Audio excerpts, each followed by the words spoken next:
What up, Internet? Happy Saturday. Hope everyone's having a good weekend. Alright, let's see. I'm gonna switch over here. And we're gonna turn the game music on. And we'll pause the jazz music. There we go. Hey, we're ready. Okay, so today we're gonna pick up where we left off. Oh, wait, hold on. Let me turn on the cat cam because there's a cat here. Look at that boy. Alright, so the plan for today, we're gonna definitely finish this trial, this episode. We're gonna definitely finish episode 3. I'm determined to finish episode 3. We may start episode 4. Or we're gonna go play Lost Ark. I don't know yet. Or a description. I do need to get out of the damn cabin. I'm sorry I forgot to change the description, by the way. before I launch the stream. I do that sometimes. Common mistake among streamers. But anyway, yeah, hope everyone have a good weekend. And let's get into it, shall we? My tea's a brewing. Got water in the meantime. Got a cute cat here. Can't see his face because he just... Where is he? Oh, no. It's right here. He's just dark. Alright. Let's do this thing. January 8th, 9:46 a.m. District Court, Defendant Lobby. Number 1. Here's hoping I actually remember the voices because it's been a week. Good morning, Mr. Wright. Good morning, Maggie. So, what do you think is going to happen today, sir? Yesterday's session didn't go so well and ended on a giant mystery. That's true. And we still haven't solved a single part of it yet. Are you okay, Nick? Huh? Oh, yeah, of course. I saw that little flash of doubt in your eyes. No, that wasn't doubt. That was, determination. Why don't I believe you? It's nearly time, Maggie. You better get going to the defendant's seat. Roger, don't let me down, Mr. Wright. I'm counting on you. Oh my god, Cat, you are being difficult. Look at you. Hey, pal! Hey, Detective Gumshoe. Quit stressing Maggie out. She doesn't need that. How'd you know she was stressed? I was watching through the doorway. That's not creepy. Oh. You look like you lost the case already. Show a bit of confidence, will you, pal? Here, maybe this'll help. Oh! Yeah, didn't we, like, pick that up from the, restaurant? It was among the aromatherapy oils, and we were like, the fuck is this? It has no smell. What's this doing in here? That's kind of weird and sus. Huh? Have you taken up aromatherapy too? Not in a million years, pal. Don't tell me that you don't remember this thing. Hey, I just said I remember that. Come to think of it, that doesn't look like one of those aromatherapy bottles. Yeah, those are all blue. This is very out of place. Unlike this cat, who is exactly where he should be. This is the small bottle that turned up in Trabion's kitchen a couple days ago. Don't knock down the... Stop making phone calls, cat. Wow, look at all these bottles. Oh, the aromatherapy oils. It's got so many, they're overflowing onto the floor. Hey, wait a minute. There's one bottle that's different from all the others. Well, what do you know? And it doesn't have a label either. And it doesn't smell. I finally got the analysis results back from the lab. So, what is it? Is it the poison? I'm afraid not, pal. The fuck? That's medication. Is that the eardrop medication? Why would... Is it because Mr. Chef has sticky fingers? But what did he think he was gonna do with that? Medication? Yeah, for ears. Topical use only, apparently. For ears? You mean... Yeah, it's the medication Glenn Elg was using for his ruptured eardrum. Oh, you can't see that because the cat cam's in the way, but here's the dude's face. There we go. What if I put the cat cam over here? That's really no good place to put this. Sorry, Glenn, your face is not more important than the cat's face. That's how it be. It's fine. What was Glenn Elg's ear medicine doing in the kitchen? We've already established that Chef Armstrong has sticky fingers, so that's probably how it got there. Small bottle, the victim's ear medicine, found covered in unidentified fingerprints in the kitchen. Wanna bet those belong to Armstrong? What about the unidentified fingerprints? Anything on that? Someone screwed up, so they only had time to analyze the contents of the bottle. Oh. Well then. Another hour and they might have gotten something on the prints, but... That's gonna weaken its impact as a piece of evidence. Okay, pal. This is it. Make sure your defense is impregnable today. Got it? Today's trial. I'm gonna expose that guy for what he's done. Or my name isn't Phoenix Wright. What if we call the other dude Firebird wrong?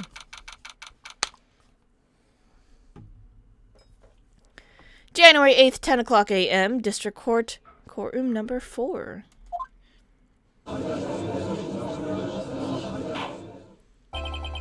Court is now in session for the trial of Maggie Bird. Did I misspell her name in my title? Sorry, Maggie, I'm dumb. Ha ha ha ha ha ha ha ha ha ha ha ha. Oh, wait, hold on. Let's actually check the court record to make sure. Defense is ready, Your Honor. Profiles. Oh, I'm a dick. I misspelled it. I'm sorry. There we go. I fixed it. Nothing happened, guys. Nothing happened.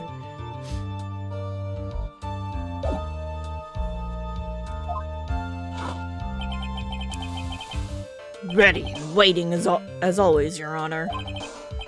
Very good. Then we'll get underway at once. Yesterday we heard the testimony of Mr. Victor Kudo. He claims to have witnessed the defendant putting a powder into the victim's coffee. However, the witness's testimony was plagued with a number of problems. The mark on the rim of the cup shows that the victim drank from it with his right hand. But according to the old man's testimony, he picked it up with his left hand. Wanna bet that Firebird wrong El Tigre is left-handed? Thank you, Mr. Gordo. Furthermore, according to the witness's account, the victim was listening to the radio with an earpiece in his left ear. Yet, the victim's left eardrum was ruptured, which made him effectively deaf in that ear. It's amazing how many contradictions a single case can have, huh, Nick? Because I'm pretty damn sure, I think I said this last time. My theory is that the killer recreated the scene, so it actually happened twice. So there was the time that Maggie saw it, which was the actual death, and then the stage death meant to frame her. That was put on by the tiger and what's her name? Violet Cadaverini. I think that was it, right? Yeah? Memory serves.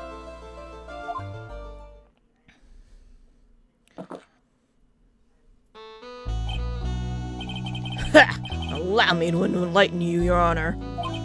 The world, you see, keeps turning, and we must turn with it. You've lost me already, Mr. Godot. Don't let the mysteries of yesterday mystify you today. Only losers think like that. The fuck?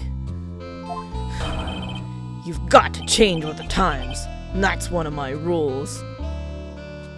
I mean, yes, but I don't think that applies in this specific scenario. Are you implying that you've resolved these contradictions? I mean, I'm pretty sure I have. I just don't have proof for it yet. You know the answers to these riddles. Wrong voice. You know the answers to these riddles. The old guy wasn't just throwing seed in here. He was throwing us off the scent. And today, I'll prove it.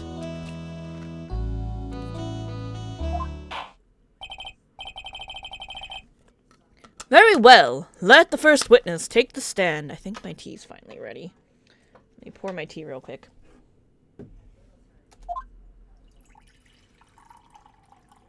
Oh no, it's Armstrong. And you are... Oh, bonjour, everyone! I am Jean Armstrong, the owner and head chef of La Tribulating Restaurant. Enchanté! Forgive me for asking, witness, but... Are you a woman? Oh la la, monsieur! As you can see, I am la pet and perky gentleman, no? On the day of the incident, you were in Tribulation's kitchen. Isn't that right? It's you, monsieur. Everything feels right.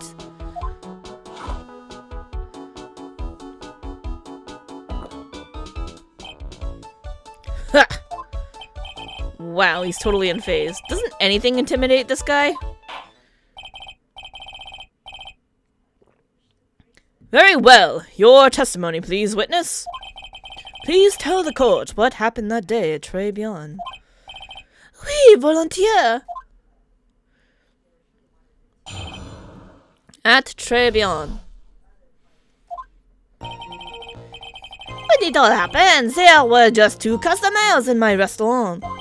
I remember I was experimenting with some new art decor that day. Like having a large mirror between the tables, for example. Oui, perhaps that is what the old man was looking at. Look up, the earpiece, and the glasses. You would have seen everything in reverse, no? Mirror? Oui, un grand mirror. Le most enormous mirror.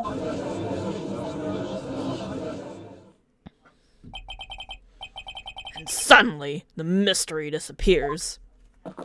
I think you're full of shit. Like I said, the world keeps turning, so roll with it. That would explain the coffee cup and the earpiece conundrum. The mirror would have made everything appear back to front. The heck? It's way too early in the morning for this to be happening to me. Now then, Mr. Wright, you may begin your cross-examination. At Tribulation. Alright, question everything. That's how we do.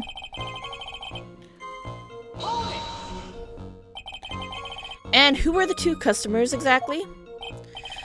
Of course! The young man who died. And the other not-so-young man. You're referring to yesterday's witness, I presume? What about the other man Maggie says she saw at the table?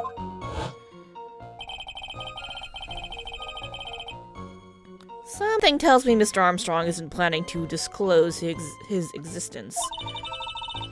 We need some hard evidence first before we can bring him up, don't we? Guess we'll just have to try a different approach for the time being. Experimenting with new art deco. You were experimenting with art deco? How come I never heard about that before today?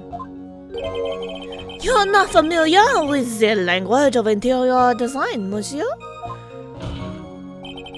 Please stay on topic. Now, why didn't you tell the court about this before? But I did, just a few moments ago.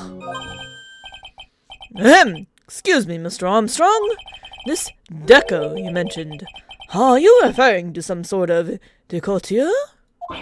No, art deco. It is a style of design, Your Honor. He's talking about interior design. Walls, ceilings, carpets, that kind of thing. Ah, yes, of course, that deco. I was trying to achieve a more La Feminine look for my restaurant. I was planning the most bold remodeling of La Decor.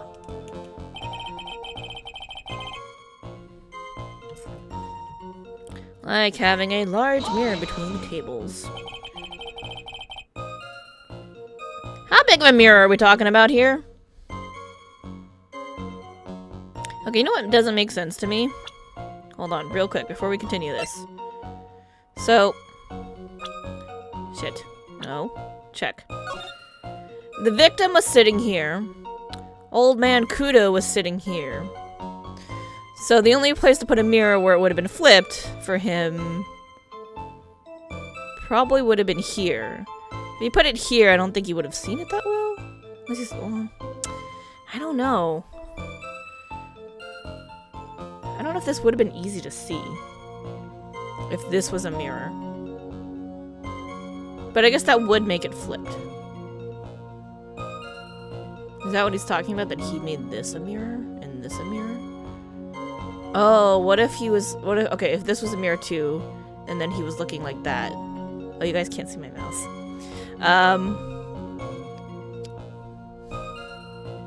Well, I kind of ruined the whole explanation. Let me see if I can make my mouse appear on the screen real quick. Give me one hot second. Capture cursor. There we go. Alright, now you can see my mouse. Alright, so first I was thinking, between the tables, what did you mean, like here? No, you probably meant like here and here. So either way, if the old man was looking like this or like this, then yeah, it would have been flipped. So, okay. I guess we're fine, but I still don't trust. I don't believe it. Where would those big mirrors have gone? Why wouldn't we have seen them if, you know, they were there? Anyway, let's go. Let's continue on. Oh, something about 4 meters wide and, about 2 meters high. Let's see. If 1 meter is about 1 yard, holy glass in a frame, that's huge! I was intending to install it on the ceiling eventually. The ceiling? Is there a mirror on the ceiling? I don't remember. I know, but I decided not to go through with it in the end. What should I do? Should I ask him more about the mirror or not? Yeah, press harder. We press on everything. That's how we do. If you really had such a large mirror in the restaurant, someone would have noticed it. But there's nothing about a mirror in Mr. Kudo or Baggy Bird's testimonies. But... You didn't ask, Trite. You only have yourself to blame for such sloppy work. You apparently didn't ask either, since we didn't know about this till fucking today, Godo. What? Wait, hold on. Sorry, I do want to fix something on my camera. I'm like, you are way too close in. Or maybe I just need to point you down. Yeah, I think I need to point it down. My camera got moved earlier, so I had to like try to find the right angle, and I think I did it wrong. That way? There we go. Still need to point it down a little more. But now I need to turn up the light. Hey, okay. That's what I wanted. That's how we look now. You guys don't just see the top of my face, which is weird. Alright. What? A mirror was delivered to Trey Beyond the day before the incident. Oh, fuck. Really? As Mr. Armstrong testified, he was carrying out some design changes, and as it turned out, he didn't actually use the mirror in the end. Shit. This just doesn't add up. Even if a mirror was delivered to Trey Beyond, it doesn't prove that it was in the restaurant on the day of the crime. Ha! If you want to doubt someone, Trite, look in the mirror. I'm sure the person looking back at you will be dubious enough. Why are you so rude to me? What did I do to you? So the witness yesterday had seen the victim reflected in the mirror. Perhaps that's what the old man was looking at. Give me one hot second. I need to tab my friend here really quick. There we go.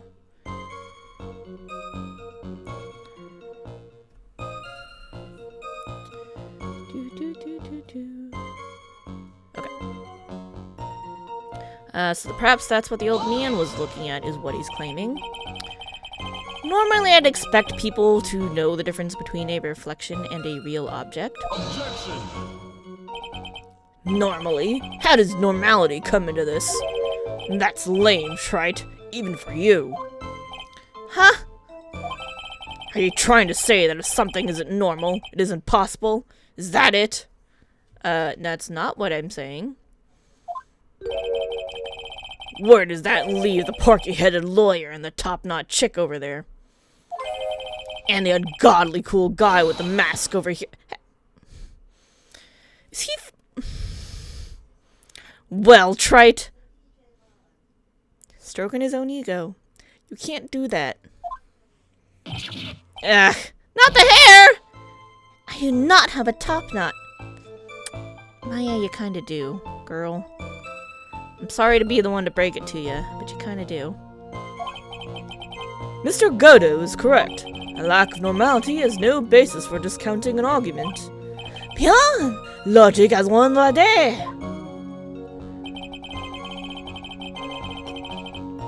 Would have seen everything in reverse.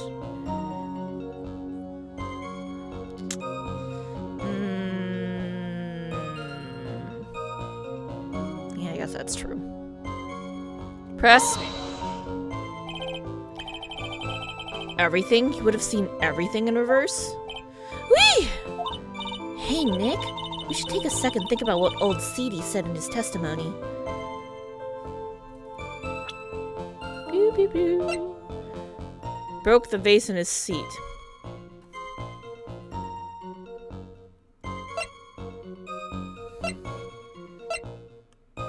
Wait, what?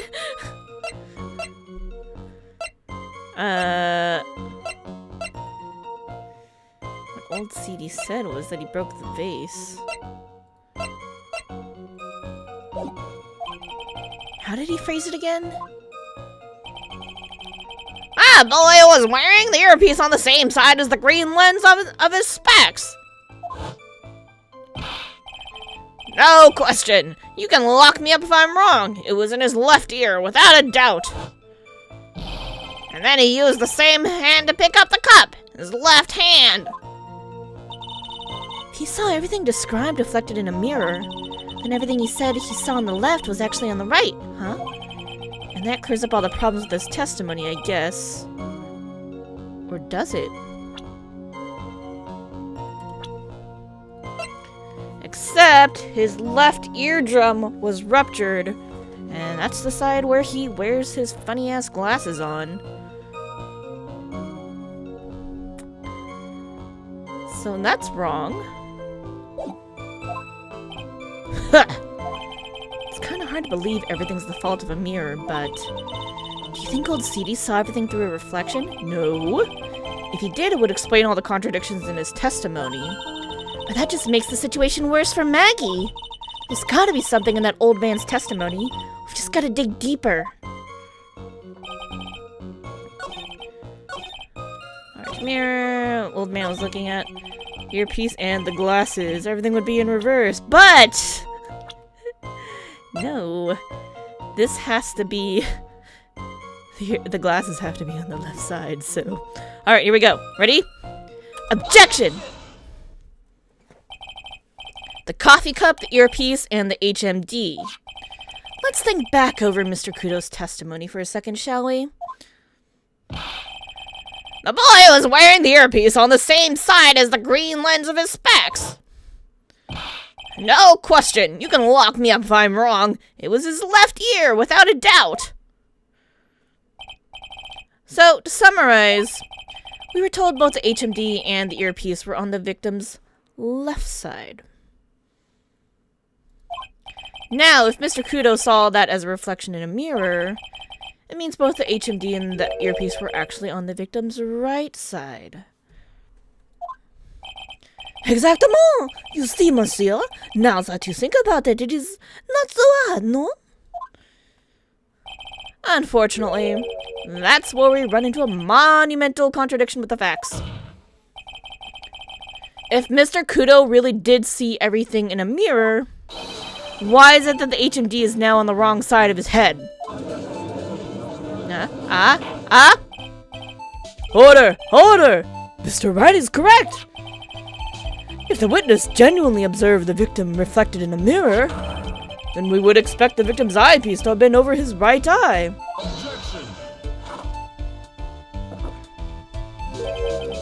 How bitter. Trite. You should have a taste of this bitterness. It'll calm you down in no time. Are we talking about your coffee or something completely different? You don't understand the way the witness thinks. How he thinks? You remember this, I presume? The I broke the vase, sorry, apology, Mr. Kudo's sworn testimony. Exactly. The old man has one very grievous habit, other than throwing seeds. The more of an impression something makes, the more muddled his mind makes it. And what's the most striking thing about Mr. Elg? Clearly, it's the victim's eyepiece. And that's my point. The old man strikes again. Oh, sorry, I had to stretch. Mr. Elg's HMD made a big impression on the old man.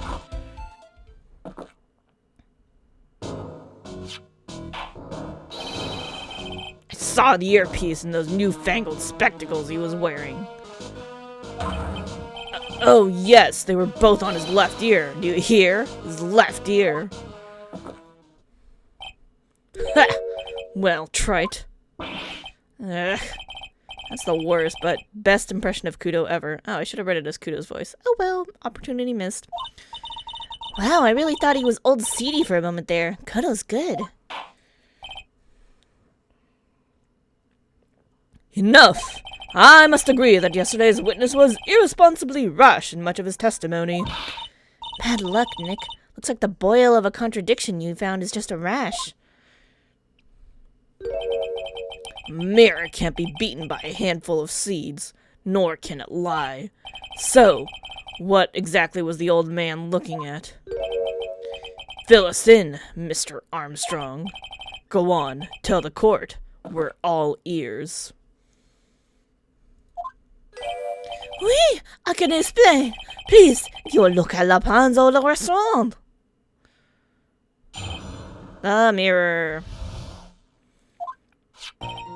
Hello, something sitting everyone sitting comfortably. The mirror, it was in the middle of the restaurant, dividing the two aisles. How the fuck does that make any sense?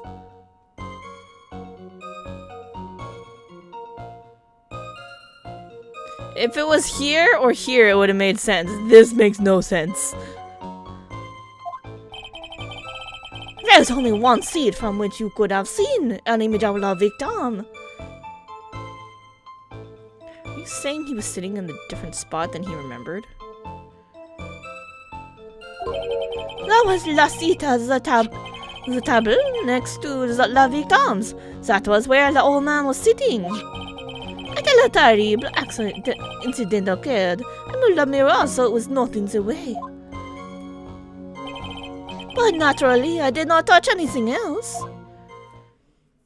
But the vase on that table was perfectly fine. I see no problems with the explanation we have just heard. From the table next to the victims, Mr. Kudo could have seen the victim in the mirror. What a naughty little coquette I am, confusing all the men like this. Don't worry about it. We can keep up, except for the guy breaking out in a cold sweat over there again. That's us. I hate that guy. You said you didn't touch anything else apart from the mirror. Are you quite sure about that? Well, dear, of course. Really wish we had his fingerprints on that bottle. Very well, Mr. Wright, your cross-examination, if you please. Do I have anything with your damn fingerprints on it?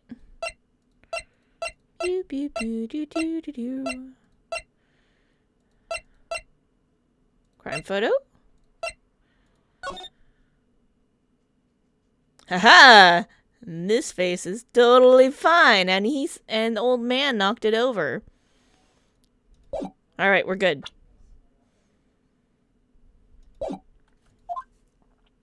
We got this. No, we read that already. So, run this by me again. The mirror was here, correct? We? Really? Because I know if I were you, I wouldn't have put a mirror there. It would be in the way! Yeah, it's a pretty damn weird place to put a mirror in a restaurant. Look who's talking, trite. Huh? You're obstructing my view, among other things. Rude? But, this is my seat in the courtroom! Tribion's charm is that it gives you the impression that you're the only customer. Temporarily placing a mirror in that spot would hardly be in the way. While oftentimes when you're there, you actually are the only customer. So, to be fair, unlike you, trite. Oh, cat left. I should turn that off. Oop, now you can see more of the screen. I tell you, monsieur, la mirror was there in the middle of the restaurant. Only one seat. And where would that be? Oh la la, look how you lean towards me. I always attract the younger boys. Maybe I should keep you in suspense a little longer. Mr. Armstrong, tell the court what you know at once. I attract the older ones too, you know, and so. Shall I tease you too?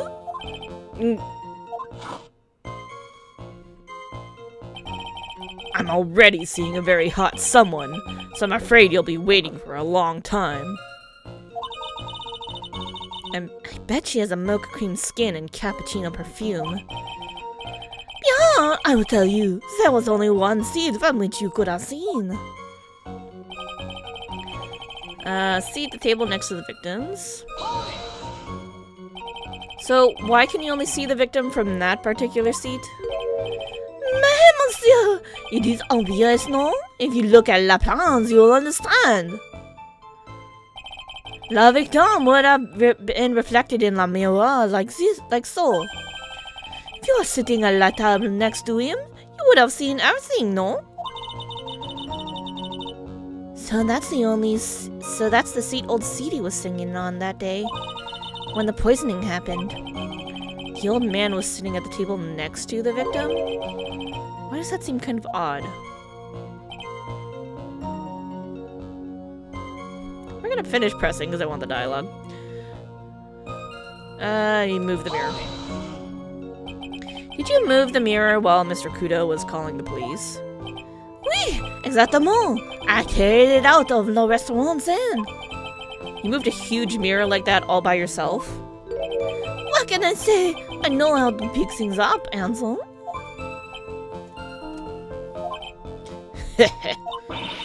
Kono actually laughed at something. Well, given the witness's physique, I suppose it is possible. Did you move anything else from the crime scene, Mr. Armstrong? I look like the obliging type, no? But naturally, he says he didn't touch anything else. That's bullshit. Are you sure about that? I touched nothing except la mirror. Mr. Wright, is there something the witness has said that doesn't match the crime scene? Yeah, there is. I just can't put my finger on what exactly. No, I know exactly what it is. Ha! Suffering from a case of heartburn, trite. Shut up, Godo. Oh, I was just looking for that. An oil with golden mirror and frankincense. Add a few drops to your coffee and voila! Enjoy. I don't think you're supposed to put aromatherapy oils in your coffee. It's usually not food grade. Focus, Phoenix. Breathe. I need to ignore those two and just find some evidence. It is pretty strange though, isn't it? I mean, nobody mentioned anything about a really large mirror. You'd think someone would have, but Maggie didn't, and neither did old Seedy. The only logical explanation is there was no mirror inside Tribion that day. Now I've just got to prove it, somehow. I call bullshit, because you said you didn't touch anything. Crime photo. Ready? Objection! This piece of evidence contradicts with the testimony we have heard, Your Honor. The crime photo? Yes, this photo clearly shows something that theoretically should not exist. What on earth do you mean by that, Mr. Wright? Should not exist. Ha! Sounds like you're describing yourself, trite. Oh, shut up, Godo. That's so fucking rude. Now then, if the defense would please clarify its statement. What is the something that should not exist in this photo? This face. I think it's pretty obvious that this is what should not be in the picture. The vase? What possible connection does this have with the witness's testimony? Your Honor, I'm telling you that there should have been no vase on this table. Because it very clearly contradicts with this piece of evidence. Take that! There is one thing that was clearly demonstrated by yesterday's testimony. Mr. Kudo broke the vase that was on the table where he was sitting. And yet, as the court can see, there is an unbroken vase. Here. There is an unbroken vase on the table next to it, the victim. Why? Because Mr. Kudo was not, in fact, sitting at the table next to the victim at all. Don't be an idiot, Wright. That's impossible. That seat's the only one Kudo could have seen the victim's reflection from. Exactly. There is only one conclusion we can draw from this contradiction. There was no mirror in Tribulations that day. Your testimony, Mr. Armstrong, is an elaborate lie. Mon Dieu! Don't try to confuse the court, Wright. Obviously, the witness cleaned up the vase, while the police were taking their time getting to the crime scene. Unfortunately, Mr. Godo, that doesn't quite work for me. Mr. Armstrong already testified to the contrary. In his own words, I did not touch anything else except the mirror. Ooh, look at him, he's steaming. Ah! Well, witness, what do you have to say for yourself? I was right. There was no mirror in the restaurant that day. In light of this revelation, we return back to the original problem. Why did the victim have an earpiece in an ear in which he couldn't hear? Ha! You only get one shot in life. There's no turning back. If you want to claim that mirror wasn't there, Wright, this problem is all yours. How do you explain what the old man saw? If I can answer this, then I'll be that much closer to the truth. I can feel it. Are you gonna be okay? Can you really solve this contradiction, Nick? There's more than just this one contradiction, Maya. What do you mean? Remember what Maggie told us? There was another man at the victim's table. And there was a sample CD on the victim's table. It all flies in the face of Mr. Kudo's testimony. And I think I know the reason why nothing in this case is adding up. Well, Mr. Wright, let's hear your answer. Yes, Your Honor. The reason behind all the contradictions in Mr. Kudo's testimony is simple. The victim was a phony. Because it was a staged accident. That's my theory. I'm going with it. This case is riddled with contradictions. Yet, there's one very simple answer that clears them all up. And what is that? The incident Mr. Kudo witnessed and the incident the victim experienced were two completely different events. What? Yes, the victim that Mr. Kudo saw wasn't Mr. Glenn Elg at all. It was an imposter. A phony pretending to be Mr. Elg. Like I had a phony pretend to be me! Obviously, unlike the victim, there was nothing wrong with the imposter's left eardrum. That's how he ended up by wearing the earpiece in his left ear by mistake.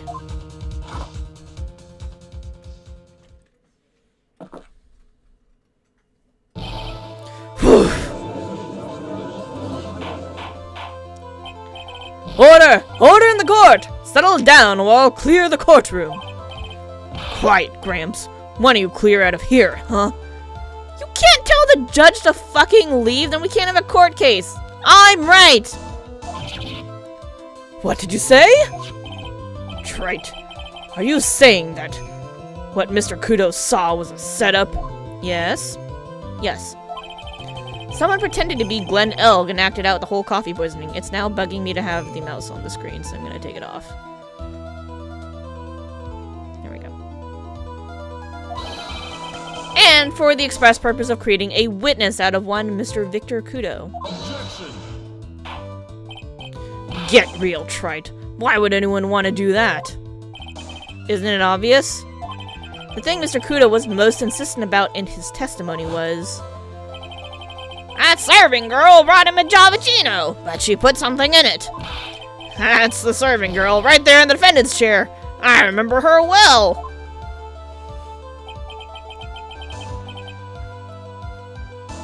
Sorry, I'm not on my game for old man voice right now. It's so hard to believe, but... There was one and only one reason to show Mr. Kudo this fake poisoning. To show Maggie Bird in the act of poisoning the coffee. Besides, like, if she was really trying to murder him, why would she put the poison in the coffee out in the front of the restaurant, in the front of the house, where obviously other people are there and will see her?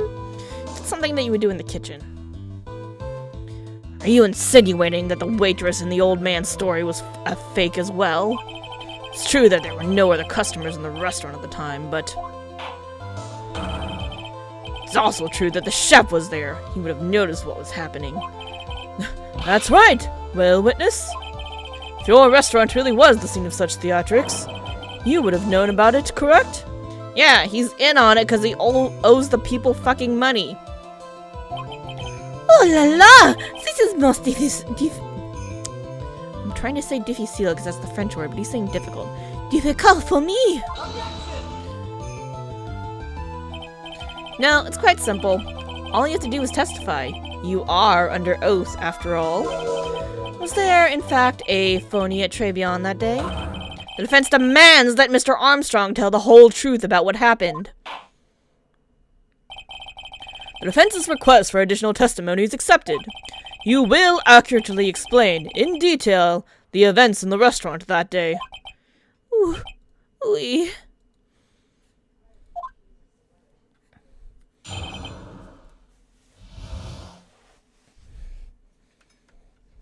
In the restaurant.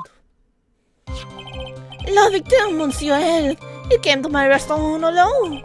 I remember the old man arrived not long after him. There were no other customers.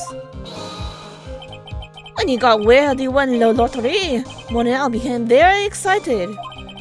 It was approximately 5 minutes later that the poisoning incident occurred.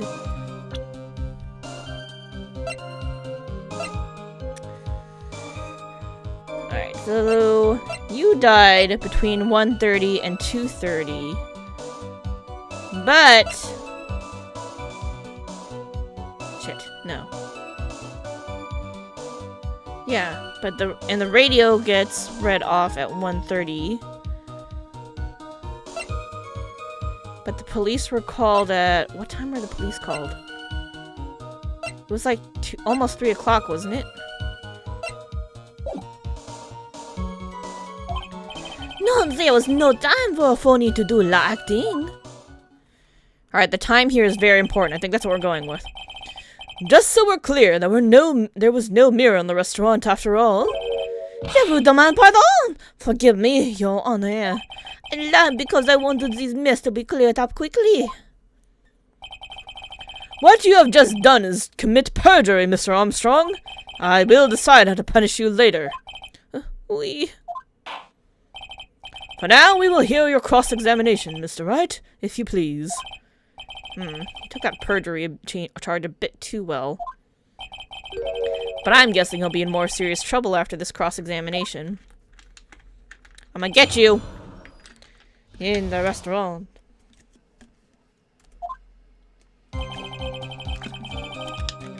Alright. Came alone. Was he alone at his table as well? Mais oui! I saw him from the kitchen. Yet the defendant, Miss Bird, remembers it differently. She swears there was another man at the victim's table. Objection! Unfortunately for you, Trite. Yesterday's witness also testified that the victim was alone. No, seeing you squirm like that reminds me. A certain coffee's bittersweet bite. What kind of coffee has he been drinking? It's not coffee, it's love. It's love that's bittersweet. Maya, no. Hearing Maya say that makes her seem wise all of a sudden. It's not what we're talking about right now, though. I remember we read that already. I'm stupid, sorry. By old man, you mean Victor Kudo, right? Oui, comes often for my special coffee. I drank your coffee once, Mr. Armstrong. It's special, I'll give you that. It's worth a sip just for the experience. Oh, you make me so happy, monsieur. You are most welcome anytime. I said it was worth one sip, nothing more. Oof. That means it was so bad it was an experience, but you never want to have more after that. So, old Mr. Kudo arrived at the restaurant around the same time as the victim. Maybe I should ask about his arrival in more detail. How many minutes after? So you're saying that not much time elapsed between when the victim and Mr. Kudo arrived? Oui, that is correct. But that still leaves the possibility that something happened in that gap of time. And by your recollection, how much time would you say elapsed? Let me see, approximately 2 minutes, I would say. 2 minutes? That's all? It seems unlikely that anything untoward could have happened in such a short time. Rats, I knew I shouldn't have pursued this line of questioning. Hold up, we're gonna do the other one. By old man, you mean Victor Kudo, right? Oh, yeah. Coffee is special. There we go. What time was it? Out of curiosity, about what time was it when Mr. Kudo arrived? Oh no, I cannot remember, monsieur. I believe we were told by a witness yesterday. The crime report was reported at 2:25 p.m. by a kind of scary old man, sir. Does that perhaps jog your memory, witness? The incident happened about 20 minutes after you arrived. So the victim must have arrived between 2 p.m. and 2:10 p.m., no? That's wrong. Just after 2, huh? Thank you for your help in jogging my memory, monsieur. You are wonderful. I can't sit here all the time and do nothing now, can I?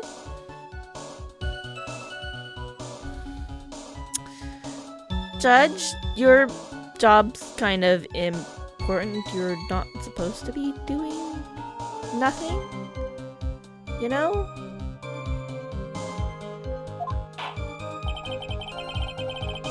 The time of day that will be added to the witness's testimony. Oui, monsieur judge. Everything I do it for you. Judge, please. Yep. Merci bien. That's French, isn't it? Ha ha ha. I'm glad at least one person is in a good mood. He's even humming a song to himself. I remember the old man arrived not long after him, just after 2 p.m. Oh, we're gonna contradict the hell out of that later, but I'm gonna question everything first. Are you absolutely sure about the time? When I think really hard, I am sure it was after 2. Oui. It is the time I stopped serving the lunch menu. Right. I always break for lunch when the restaurants are serving their specials. I've been known to wind up a case early just to make it on time. You should not be doing that, Mr. Judge, sir. Please? Ha ha! Yes, you should never get between a hungry judge and his lunch. Oh, would you look at that? It's almost lunchtime already. No! Witness! Get on with your testimony, please. No other customers. So your only customers were Mr. Kudo and the victim? How many times do you need to ask the same thing, Wright? You'd never catch me drinking the same blend twice. Huh? You're trying to establish the presence of a phony victim in the restaurant, but you're wasting your time. You can't grind birdseed to make coffee, if you catch my drift. But there's a hole in this testimony somewhere, I'm sure of it. I got word. Became very excited. Did you see him? No, I was in the kitchen, but I heard him. I remember him shouting, "Yes, 500,000 books!" Presumably the defendant heard that too then, correct? Maggie? She looked like a poor little frightened dog. And what about Mr. Kudo? The old man choked on some bad seeds that got stuck in his throat. Oh, choked. I said chunked. It seems we now have yet another incident on our hands. 5 minutes after that, the poisoning occurred. And what were you doing at that point? Without any customers, you must have had time to kill. I am a multi-talented woman, monsieur. Sorry, what do you mean? There is le non chef Jean Armstrong and a tragic bowhead, Clarice Armstrong. Clarice? Oui, I was writing a poem, an angry tale of a chef in $500,000 of debt, cooking for a man who won $500,000 on the lottery. It is called Pourquoi? It means why. Perhaps I could recite it for the court. Hello, Clarice? Yeah? Please don't. No time for the phony acting. You mean you contacted the police as soon as the incident occurred? I asked the old man to call from La Payphone. By your own argument, Trite. The purpose of this phony victim's performance was so the old man would see it. In other words, once the incident occurred, this opportunity would completely disappear. Indeed. Yeah, it seems la shadow down has been lifted, n'est-ce pas? I guess Mr. Armstrong is connected to this case, huh? Absolutely. Someone was impersonating Mr. Elg, and I refuse to believe he was oblivious. He was there the whole time, after all. But if you're right, wouldn't Maggie have noticed too? She fell unconscious when the incident occurred, remember? Ah, you mean that's when the phony staged his act? I'll know for sure once I find a hole in this testimony. I know where it is already. Well, just after 2 p.m. No other customers. Alright. Let's go with the flyer. I think this is the way to go. Ready? Objection!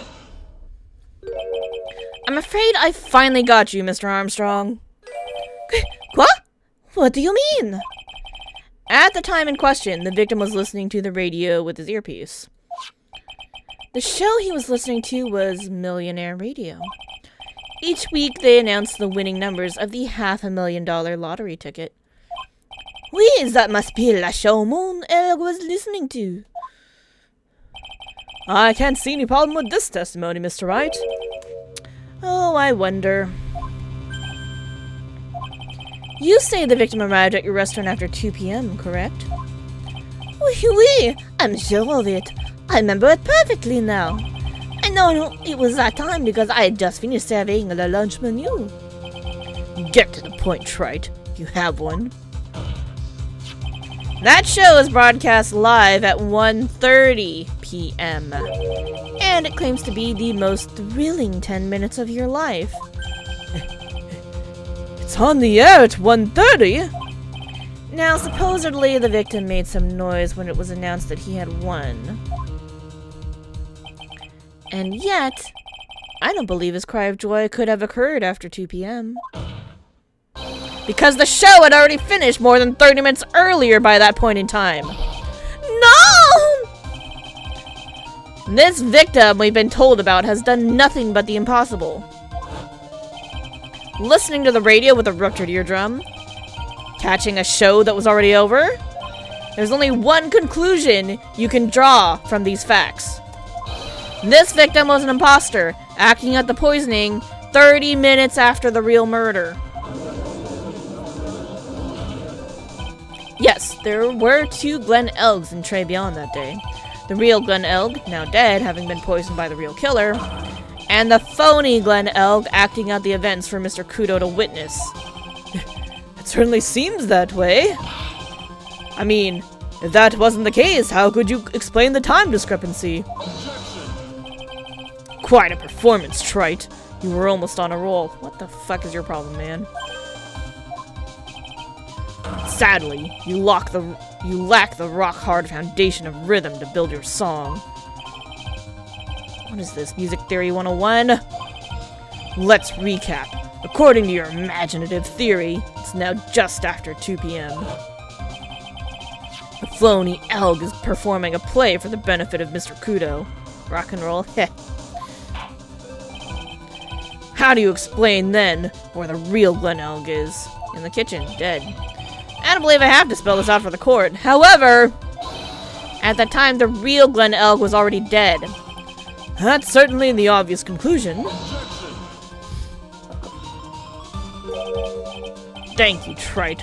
That's exactly what I was hoping you would say. What the fuck? What? Now I presume you can prove this theory of yours. Can you explain where the missing corpse went to? The missing corpse? According to the old man's testimony, there was only one other customer there. That customer was the phony Glen Elg. And where did the killer hide the body of the real victim? Is that ear medicine that we found gonna help at all? Because it was in the fucking kitchen. The prosecution has a valid point, Mr. Wright. If your theory is to stand up to examination by the court, you must provide us with proof by answering the prosecution's question. Where did the killer hide the body? Yes, Your Honor. No conjecture, Trite. Let's hear some facts for once. Shut up, Godo. Show the court a piece of evidence that proves where the body was hidden. Evidence? What's with the intense pressure in here all of a sudden? I thought I had him with that contradiction. But he's turned it all around and backed me into a corner instead. Deep breath, Phoenix. We got this. Well, Mr. Wright, the court will now hear the defense's theory and evidence. First, where was the body of the real Mr. L concealed? Inside Tribulations. It would have been too dangerous to take the body outside. Obviously, the body must have been hidden somewhere inside Tribulations. Interesting. But where could a body have been hidden inside a restaurant? Perhaps you would care to show the court on these plans, Mr. Wright? Yes, Your Honor.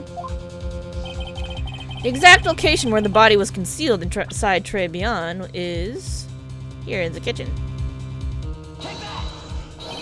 The body was hidden here. I see.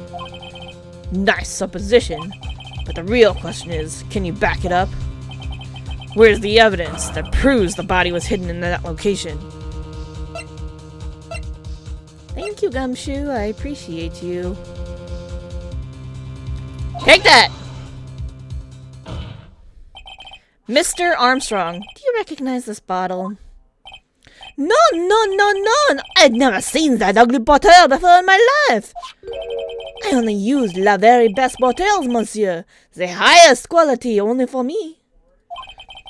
Where was that bottle found, Mr. Wright? Interestingly enough, Your Honor, it was found in the kitchen of Tribulations. Eh? What? Ooh, we got an achievement.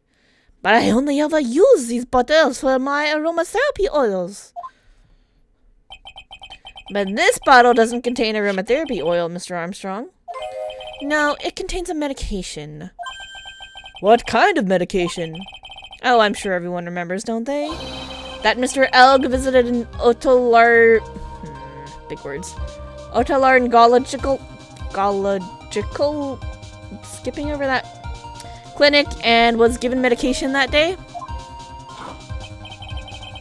You can't be serious. The defense had the contents of the bottle analyzed, and I have the lab results here. It is indeed a mouthful. The contents of the bottle match the prescription that was given to Mr. Elg. Glenn Elg's murderer hid the body in the restaurant kitchen. At which time, this bottle fell out of the victim's pocket. Mr. Armstrong, when the incident occurred, didn't you say you were in the kitchen? Mon Dieu! Yes, you know what I'm about to say. It was you who hid the victim's body. You did a fine job pretending to defend my client, Maggie Bird. However, you were setting her up to take the fall behind the poor girl's back. No! Order! Order! This is an extraordinary development. Witness, did you murder Mr. Glenn Elk? Never! I could not do such an horrible thing! No! I can't go that long, guys. Not as long as he did. Mr. Godo. The bitterness. Every time I get lied to, I always down a mug of coffee. Glug, glug, glug, glug, glug, glug. That's one of my rules. Do you have the slightest idea how many cups you've had by now? Then I like to do the same to the person who lied to me. I like to take them down with my empty cup. Listen up, chef. How about a brand new flavor in your ear, my H-deficient friend? Chef, pardon! Please, you must hear me out! It is a trap! Listen to me! Por favor! I was like, did he just speak Spanish? And then, yeah, he did. Yo hablo español, Mr. Armstrong, and por favor, Spanish. I was like, por favor is not something they say in French. That's kind of weird. Thanks, Judge. Appreciate you sometimes. I'm only gonna ask you once. Did you do it? No! No, no! Absolutely no! I simply... Let's hear it. You've got one shot. Right, Gramps? Witness, the court will permit you the chance to make one final statement. If you lie under oath again, Mr. Godo's coffee mug awaits you. Are you gonna allow someone to throw a ceramic coffee mug at another human being and possibly give them a concussion? That is a lawsuit waiting to happen. As does my gavel. Oui, it is clear. You gonna get knocked out? Yeah, he will. Why do they always say... What do they always say in the movies? I've got a bad feeling about this. Very well. Begin your final testimony, Mr. Armstrong. That should be banned, that phrase. Yep, yeah, that should definitely be banned. We're fucked now. Thanks, guys. Thanks, Phoenix. You did us dirty. The confession. It is true. I hid the body in the kitchen. A man forced me to do it. I had no choice. I had to go along with him because there was a reason why I could not refuse. But I did not kill him, I swear it. You must believe me. He's actually telling the truth this time. What man made him do it? I know him. You were forced by who? I cannot say. What will be erased? Let's try a different question then. When Mr. Elk died, was he really the only person at his table? There was...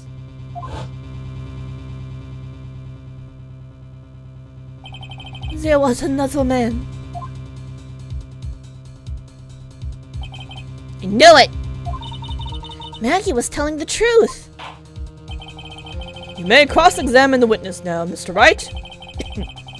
There's just one more thing I need to do. I gotta break this guy and get him to tell us the name of the real killer. The tiger.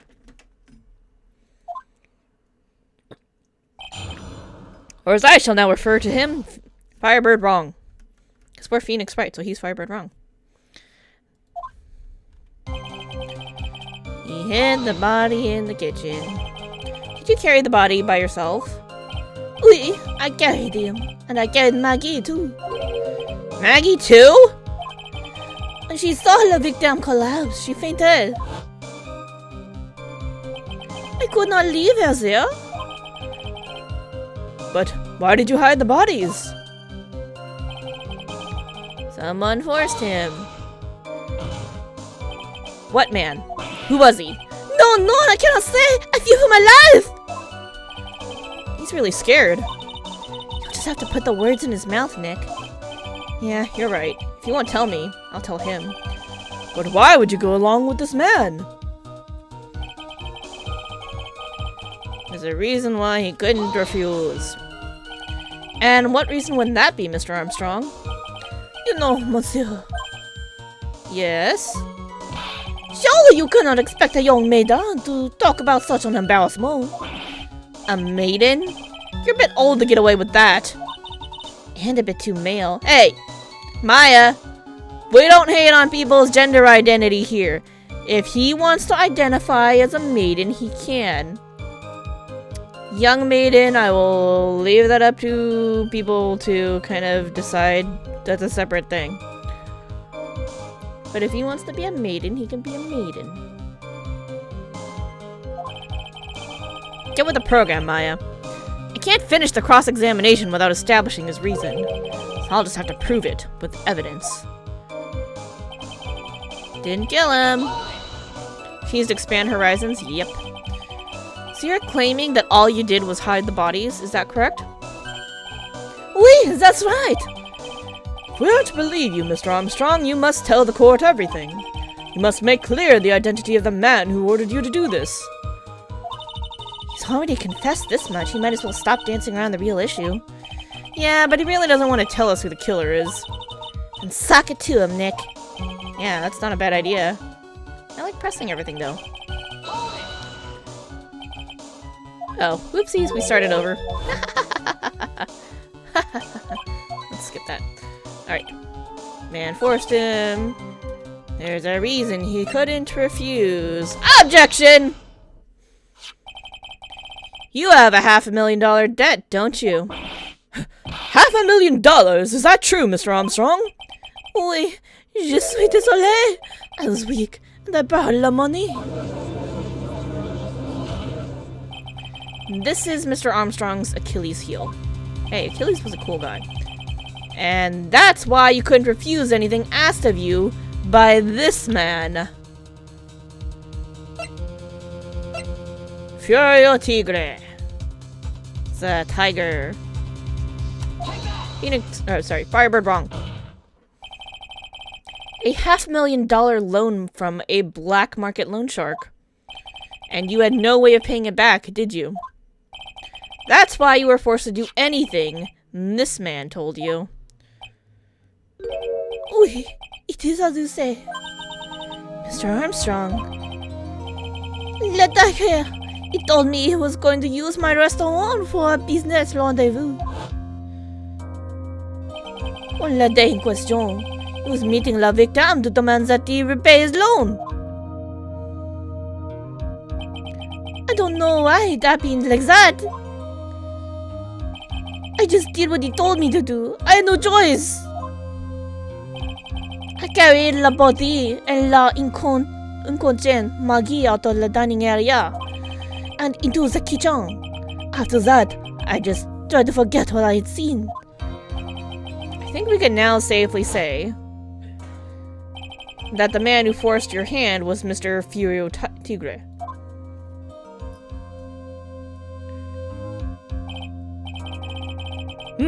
I do have one further question for you, Mr. Armstrong. The poison and the lottery ticket that were found in the defendant's apron pocket. What? Was that your doing as well? No, I knew nothing about that. Making it look like it was Maggie who had done it. I was not. It is despicable. Mr. Godot, you will summon this Furio Tigre as a witness. I doubt that can be arranged today, so we will adjourn for now. Proceedings will continue tomorrow. Please no. 30 minutes. What? The trial will go on. I'll see to it myself. I need half an hour to get that guy on the stand. Not a minute more. How the... Don't sit back and relax yet, Trite. No one knows if that chef is really telling the truth or not. This trial could still go either way. Very well. Your request is granted, Mr. Godot. Oh, he good? Yeah, he is. We will resume once Mr. Tigre is ready to take the stand. Until then, court is adjourned for a 30-minute recess.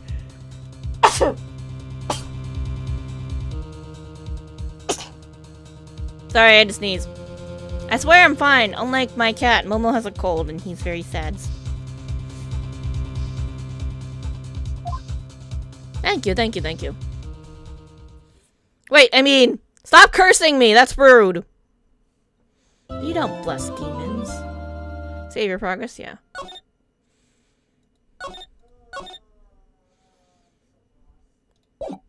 Okay, let me load this up.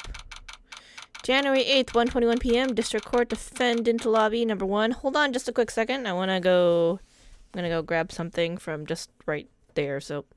One quick second, be right back. Oh, hey, cat.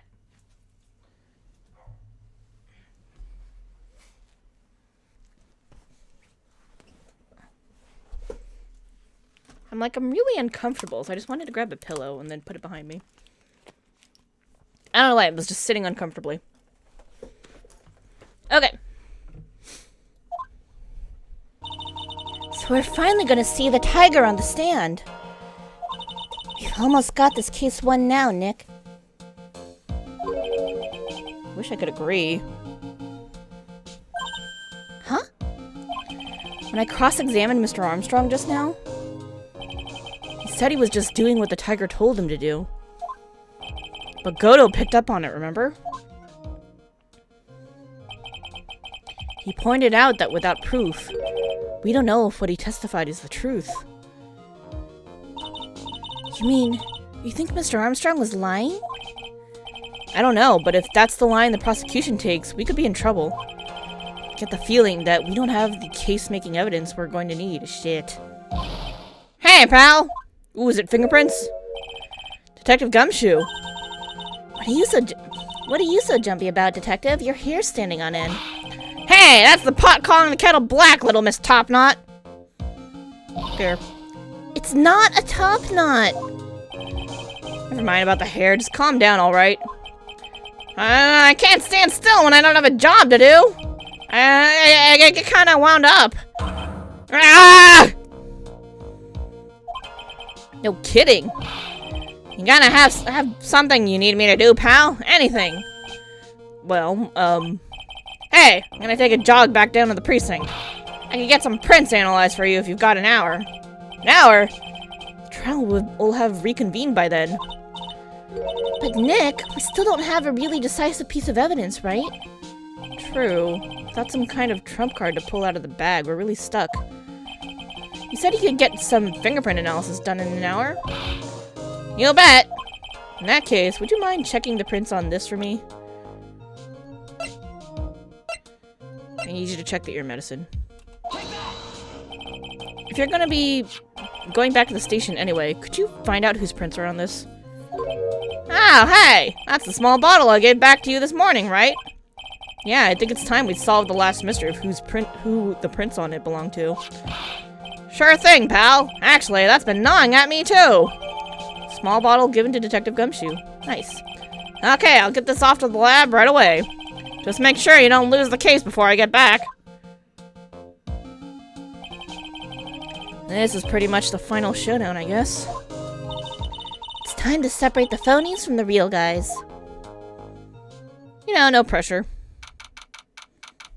January 8th, 1:56 p.m. District Court, courtroom number 4.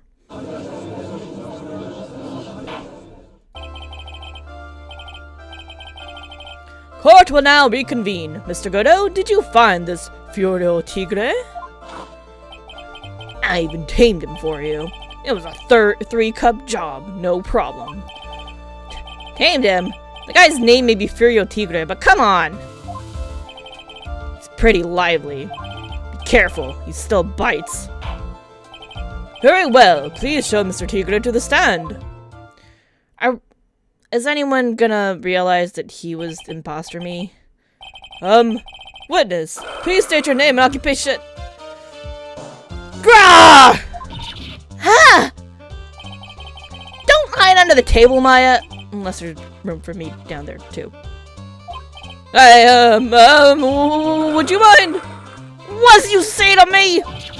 No, nothing. I didn't say nothing honest. Who could have guessed that fear would induce a bad Brooklyn accent in the judge? Oh. I don't know how to do Brooklyn accent, so. I got business to take care of, you hear me? Who the hell called me into this hole? Was it you, Spiky? No, of course not. It was the judge. Your Honor! Oh dear, I seem to have dropped my pen. Where on earth is it? Don't mind me, just carry on with the proceedings as normal. That's it, we're doomed. Maybe you didn't hear me. I said who the hell was it that called me in here? There's no need to shout. We can all hear you. What'd you say? There's no point in struggling. You're caught in a snare. That relentless snare of the law. Damn, Godo. And I'm the one that hauled you in.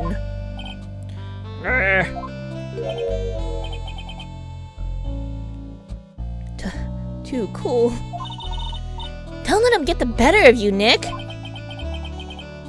Let's start with the basics. You know about the incident in question, correct? Incident? I don't know nothing about no stinking incident, mass boy. You mean you didn't attend the previous trial of Maggie Bird? Maggie who? I got more important things to do than watch courtroom dramas. Of course. Well, perhaps you could give us your testimony then? Please tell us about what you did on the day of the murder. Phoenix Wright. You's the one who set this up, didn't you? You's gonna regret the day you ruffled the tiger's fur. You hear what I'm saying? Maybe I should have brought a diaper with me today. Phoenix! How dare you make me read that line? Judge, why are you under the table? Yeah. Get a grip, Nick. A tiger's alibi. I don't know nothing about no murder. I was tied up with business in December last year. Spent all of my time in my office. I got whales lined up to borrow cash from Tinder Linda every single day. You want to check my alibi? Just ask Violetta. Oh, her name's Violetta, not Violet. Close enough. At last I found my pen. Very well then, Mr. Wright, your cross-examination, please. What is it, please? Witness, if you could refrain from shouting out like that. I know the kind of games that guy in the blue plays. That lowlife ain't no lawyer. He just punches away at stupid details till he wins. That's my fucking job, you jerk. Lowlife? Me? Listen up, smarty. Every time you ask me something that don't relate to this case, I'm gonna bill you $50,000, and you're gonna borrow cash from me. That's one loan contract I refuse to sign. And don't think it ain't gonna hurt you when you tangle with the tiger.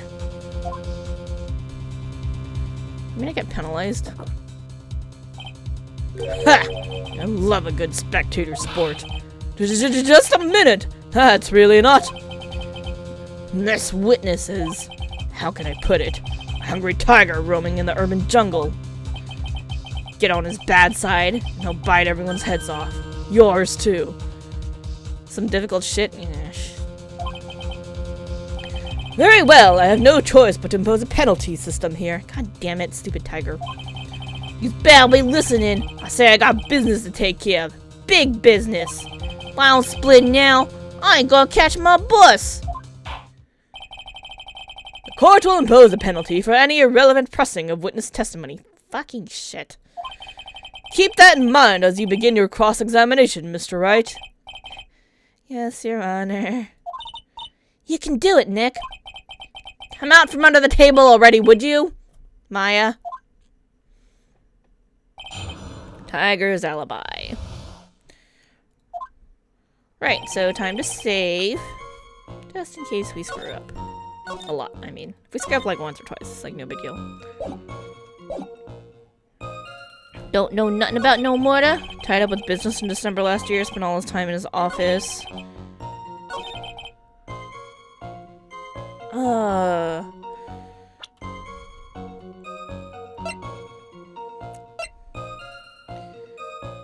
Found a Tinder lender.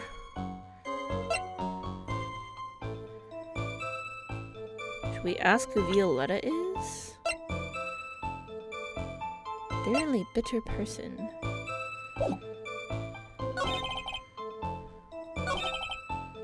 Tied up with business in December last year. Spent all that time in his office.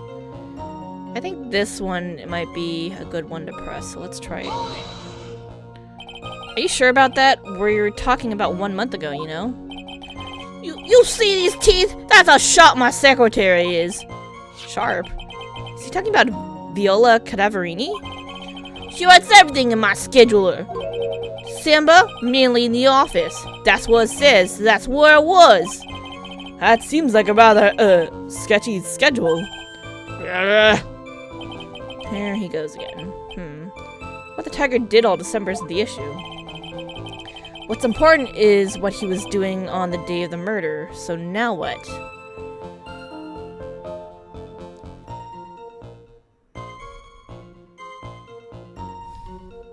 I think we need to press it. Mr. Tigre! What you want?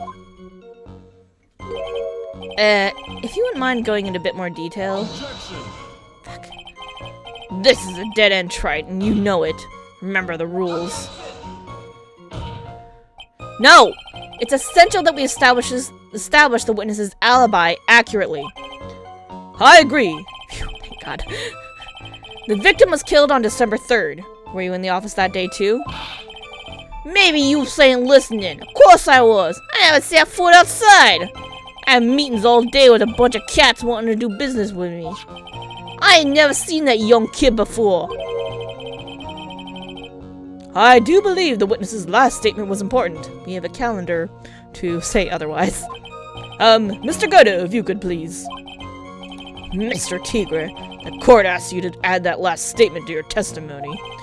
Don't let an animal beat you. Be a man, Your Honor, and ask him yourself. Never saw that kid before? Really? Oh, really? Oh, really? Ready? Objection! Mr. Tigre, you claim you didn't know Mr. Glenn Elg. But it appears that Mr. Elg knew you. What? Mr. Elg left this little note on his calendar. Meet with the tiger. And the date? December 3rd.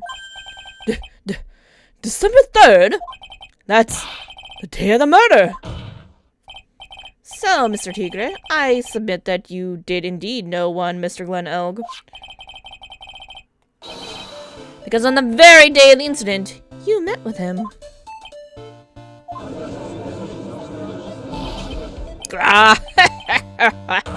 Not bad. It's actually not bad.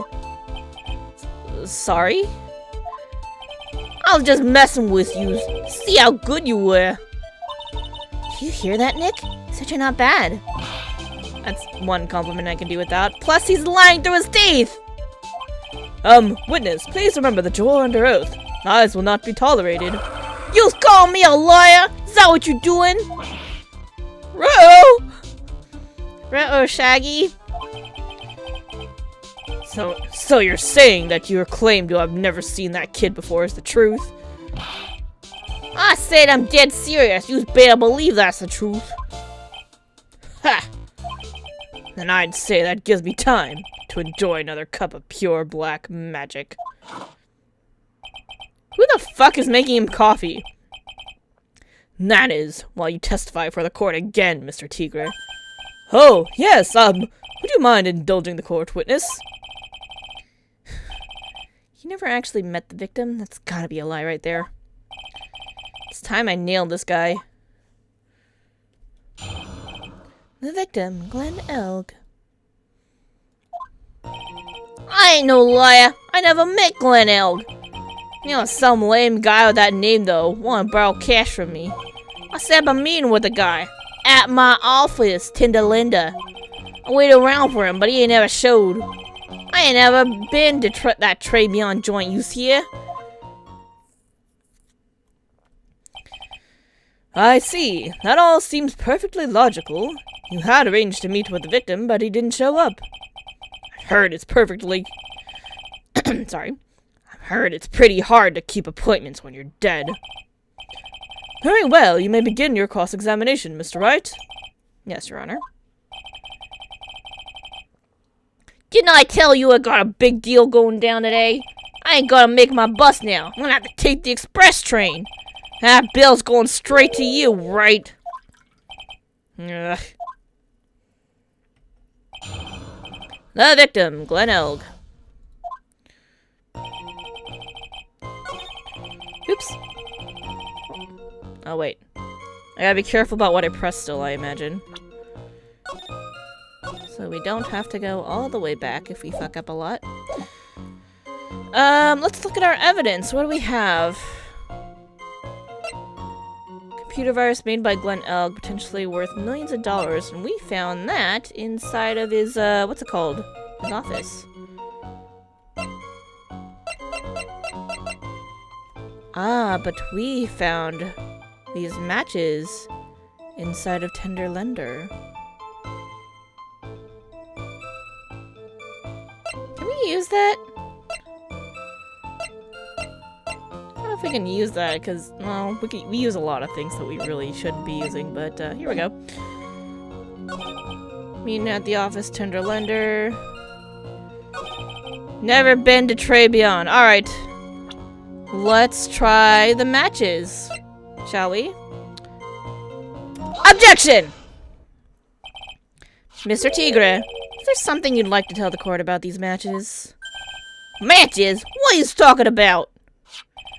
We found them in your office at Tenderlender. They're from that restaurant. What?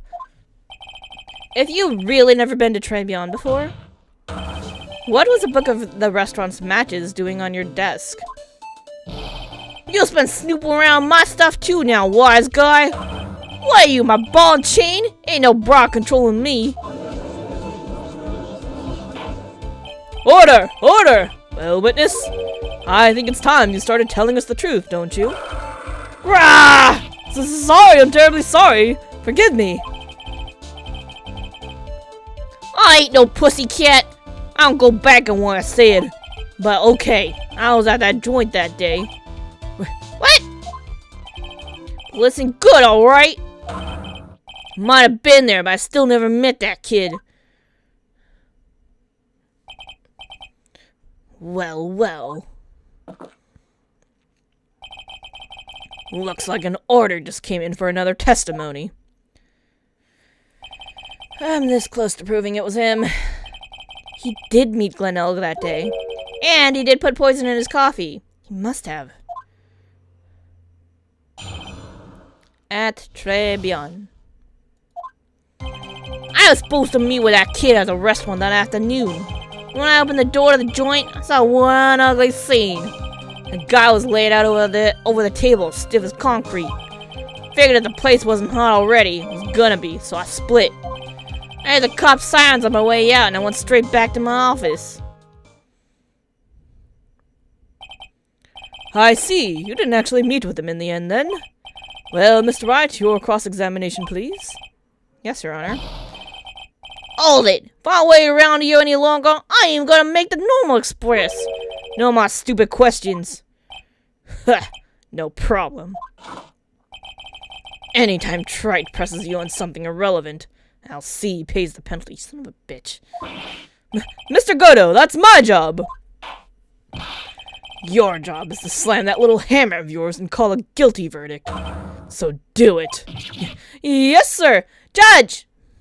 Grow spine. That special express ain't cheap, right? Just so yous know, since yous payin'. Oh man, doesn't the rule of law mean anything around here? Tribulations.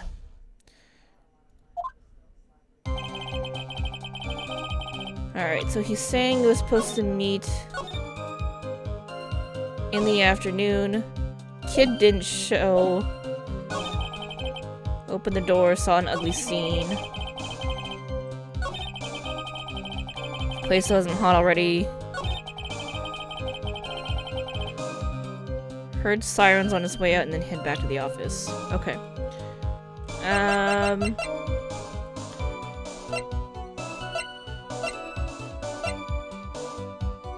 1:30 to 2:30 photo. Man, what do we have that could help here? Small pocket, big stains.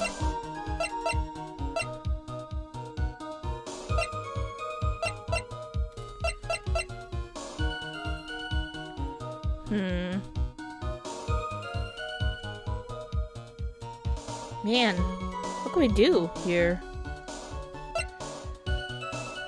Alright, what angle do we want to take here?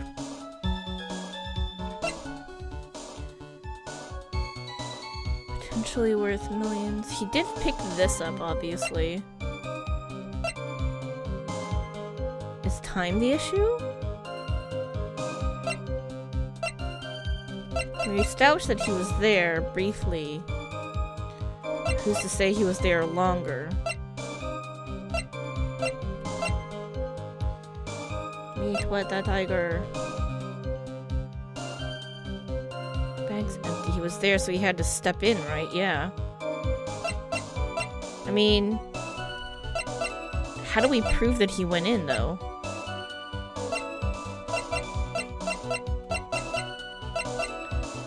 Crime scene photo.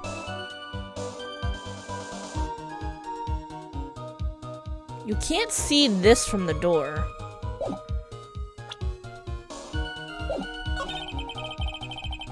It's gonna be... guy was laid out over the table, stiff as concrete. When he opened the door, he saw the scene.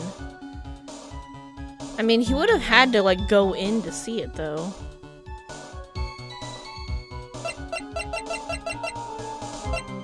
Floor plans.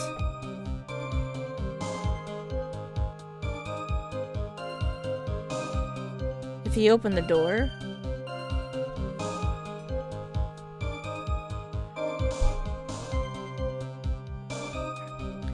What can you see if you open the door? Well, certainly not the table.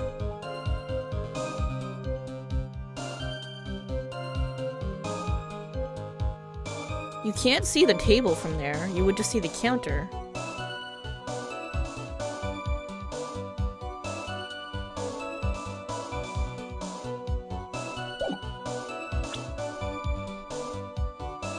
So we just present the layout here. I guess we might as well try it, right?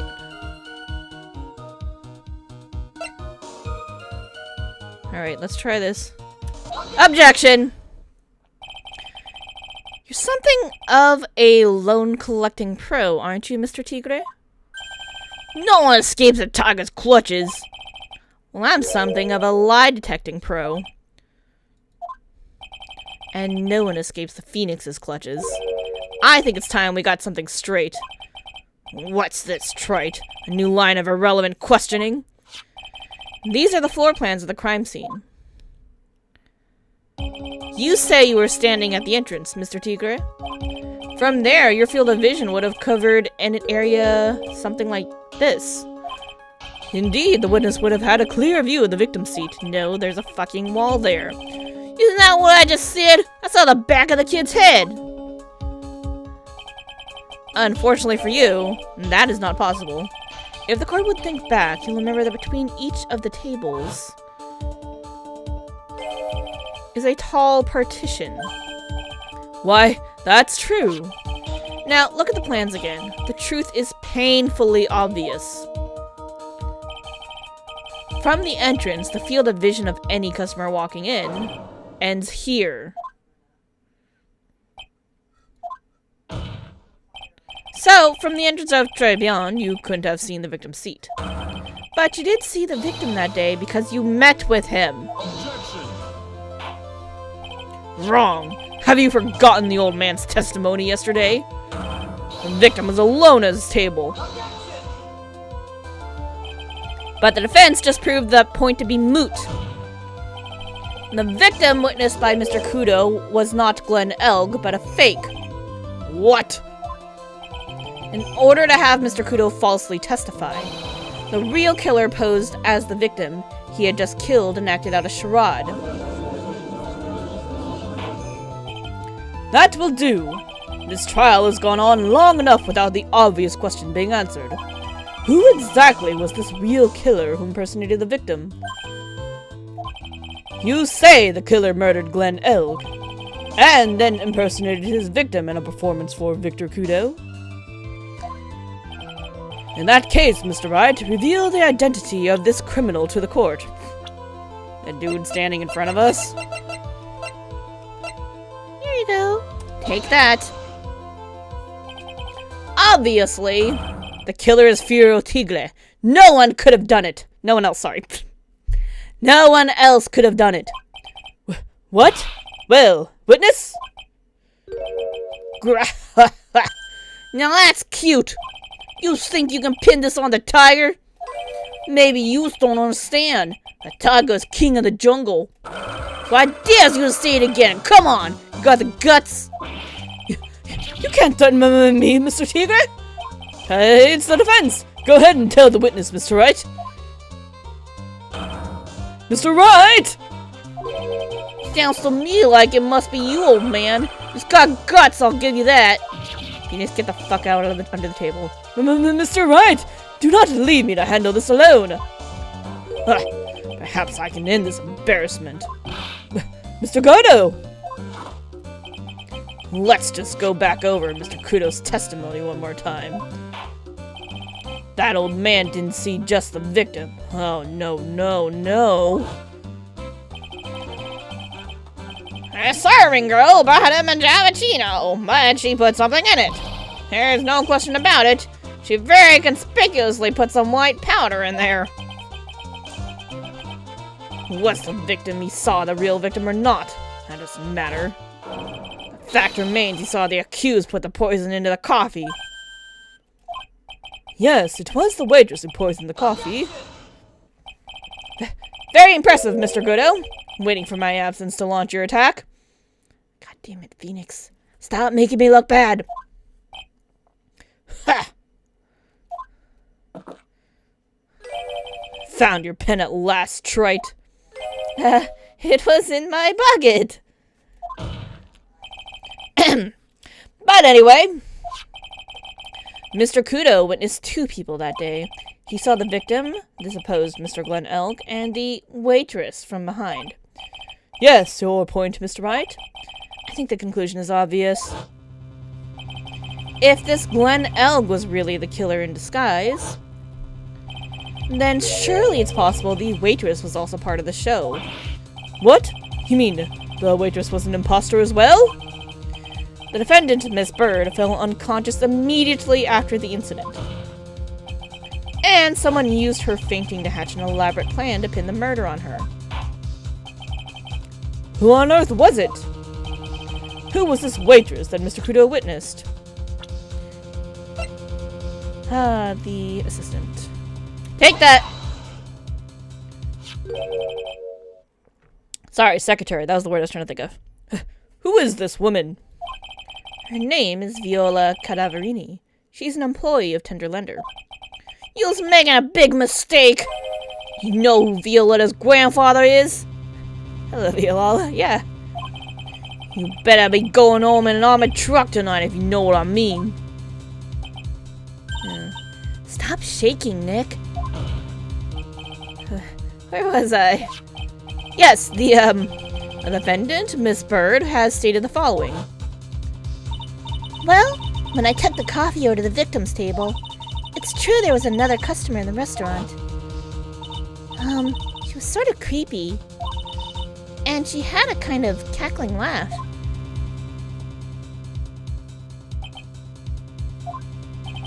There are just too many contradictions in this case.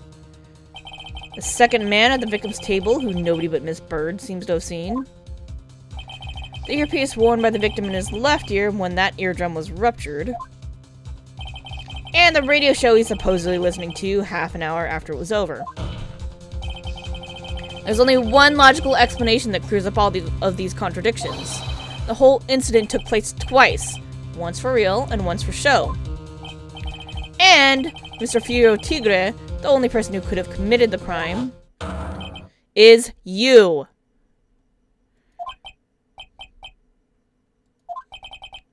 Witness, what have you got to say? That's cute. Sorry. You saw right. I can do with a guy like you, Realm. What do you mean? Okay, I'm in on this game. I'm gonna have to charter a jet to get me to my meeting now, but I'm gonna give you one more thing to think about before I go.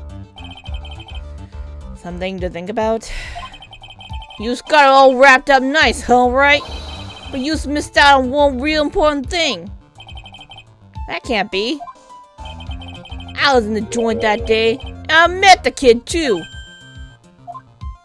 But I couldn't have poisoned him, you hear? What? You really expect us to believe you now, Mr. Tigre? What a troublemaker. Troublemaker? Looks like we're going to need another one for the road.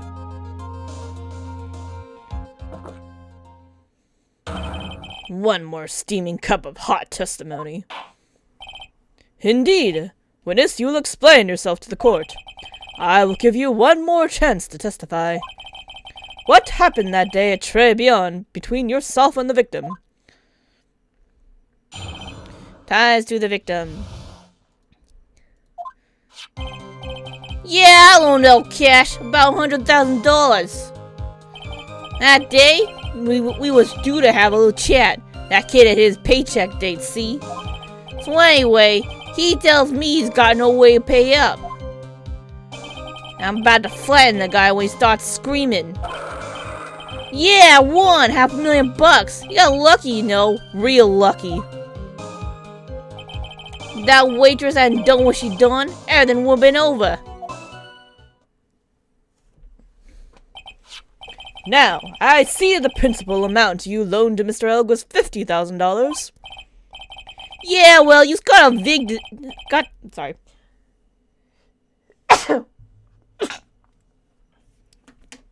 Excuse me.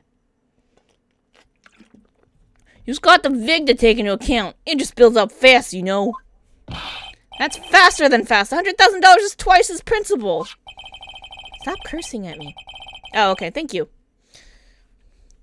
And the repayment deadline was December 3rd, the day of the incident in question. Yeah, he was one lucky kid. He got that $500,000 just in time. So I ain't have no reason to kill the kid. And if I ain't got no motive, you ain't got no case. His motive? He has to have one, but what is it? He used out $1 million fucking dollars because he had to pay for a medical bill. Ties to the victim.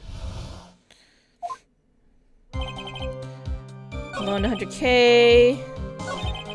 Tells me he's got no way to pay up, but flatten the guy when he starts screaming.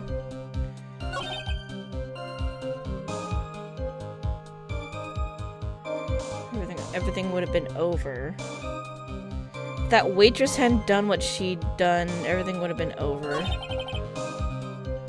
He got lucky, real lucky.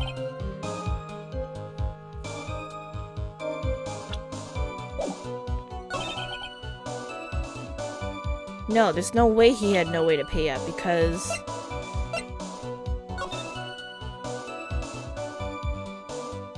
Yeah, he was saying that MC Bomber would have been the $100,000 payback. I'm going with this. Alright, ready? Objection! Shit! No! That's not right. The witness statement is clearly at fault. No. Yeah. Alright, I think I need to press there. Must be on the wrong track. No, I think the issue is that he does have a way to pay up, but we need to talk about MC Bomber. We need to get this linked. How much did he have left on his debt? You want it in round figures? About 100,000 bucks. That's the whole amount. Talking about a guy who had 58 cents in his wallet. What? You telling me he wasn't even gonna pay for the coffee? Suddenly seems to have been a brave man, this Mr. Elg. That guy was smooth, I tells you. Real smooth. You'll have your money in less than 5 minutes, that's what he says to me. The guy that calls me the tender tiger was skating on thin ice with me. Looks like we're safe to press him here, so I think we need to get more info.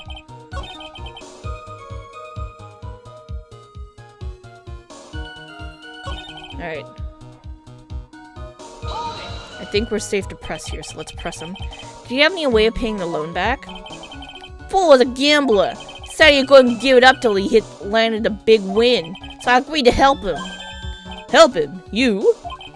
I kept hitting him with the ideas for ways he could get a big win. But the guy kept losing. So you were helping him for his sake or yours? When to compromise. You help me, I help you. What's the difference, huh? I don't believe this. Nick, would anyone really ever loan money to someone they thought was unreliable? Like, for example, if we're you and I only loan you $5 max. Thanks a lot, Maya. So how much were you expecting him to pay you back on that day? What do you think? A whole package, $100,000 in good interest. That's a real heavyweight punch. Once a client misses a repayment, you call the whole loan in. You wanna make it in my world? That's all you's gotta know. How many times have Mr. Elg been late with his repayments? Once. And how much was he supposed to pay back every month? $50. Sounds like Mr. Elg was in a real sticky spot. So he couldn't even pay fucking $50 a month? This dude really did have a huge gambling problem. Yeah, at $50 a month, he'd never pay that huge loan off.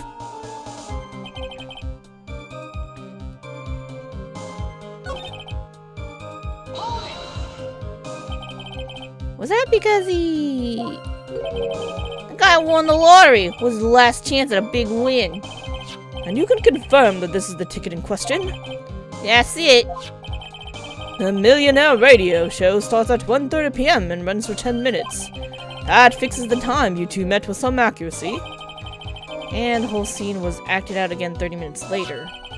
Also that Mr. Kudo would see it. I can still see that kid's face now. I ain't never gonna forget it. $500,000. Was anyone else in the restaurant at that time? I don't remember. There was no one there. I'll wear that ridiculous tiger shirt for a month. Mr. Armstrong, Maggie, and if I'm right, Viola Cadaverini were all there at the time. So, the victim had intended to repay you from his lottery winnings from the beginning? Seems that way to me. But you wouldn't normally expect to win the lottery, would you? Ha! The undying belief that your next roll will end the worst losing streak you ever had. That's what defines a true gambler. Shit. It's not wrong. It makes it sound so cool. Don't be tempted, Nick. You haven't got the willpower for it. All I know is the kid took a shot and he got lucky in the end. Everything would have been over. The waitress, you mean? That girl with the glasses in the defendant's chair. What else could I mean? She hadn't gone in the way. Things would have been ba bing ba boom, over and done with. Maybe I should push a little on this. Yes? Ask how things would have been. What do you mean things would have been over and done with? Are you so there or what? I'm talking about the cash. I was there to get my $100,000 back. That's all. I'm a businessman. It was all coming together before that waitress got in the way. As far as I can tell from the witness's testimony, other than recouping his loan, Mr. Tigre had no motive for killing the victim.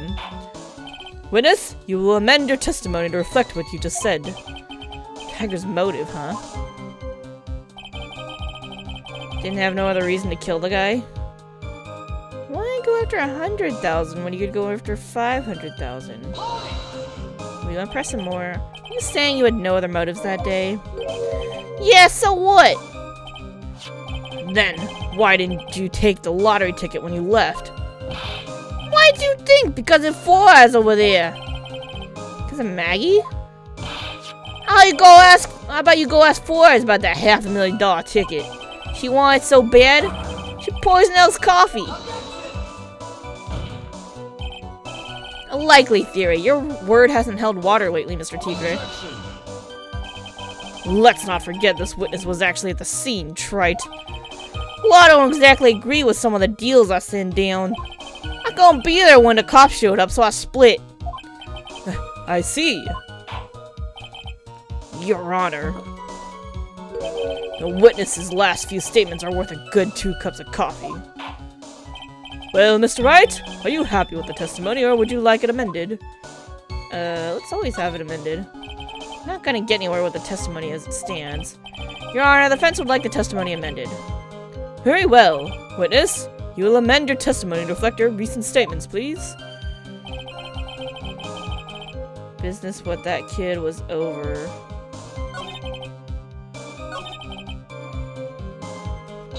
We keep pressing it? Tiger's trying to pin the crime on Maggie. If I ask him about what he saw, it's only going to do damage our case. What do you mean things would have been over and done with? Talk about the cash? Other than recouping his loan, and no motive.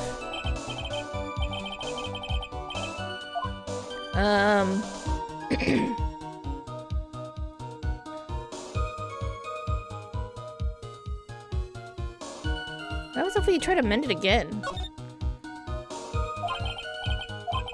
Amend again. Didn't have any other reason to kill the guy.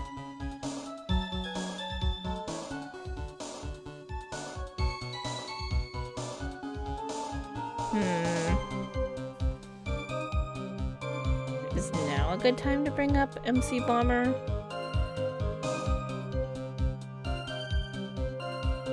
One or the other, deal with the amends, yeah. Wasn't there another question, though?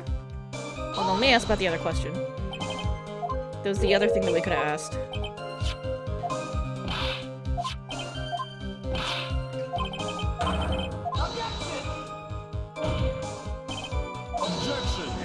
Yeah. Actually at the scene.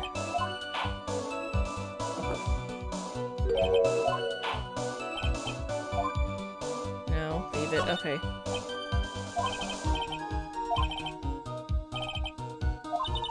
Tiger was meeting Glenn Elg to get his money back. If Mr. Elg had just given him the lottery ticket, that would have been the end of it. Yeah, so that's what the Tiger's motive? This is the big one. If I don't manage to undermine this testimony, it's all over for us.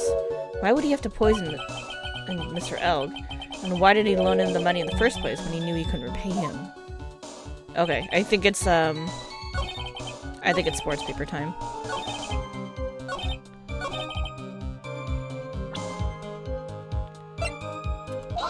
Let's do it. So you intended to get back the $100,000 Mr. Elg owed you, correct? I own the guy cash, so that's all right. Unfortunately for Mr. Elg, I don't believe the $100,000 is what you were really after. Objection. What are you getting at, Trite? What else would a moneylender be after other than money? Oh, the moneylender was after money, but money in a totally different league. The kind of money that a single disc like this would fetch. What is that? A computer virus, Your Honor. A virus called MC Bomber. A computer virus? What does one of those do? Oh my god. A computer virus is a program that wreaks havoc on the insides of a computer. A computer? What does one of those do? Oh my god, Judge! Yes, the beard isn't the only part of his honor that is from the Stone Age. I'll explain it to you later, Your Honor. Right now, this is the important part. A virus like MC Bomber would be worth several $1 million on the black market. Several $1 million?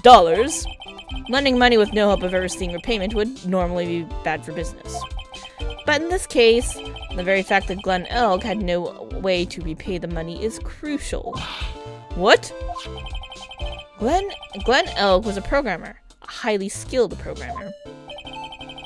That skill was the collateral Mr. Elg put up in order to borrow the money.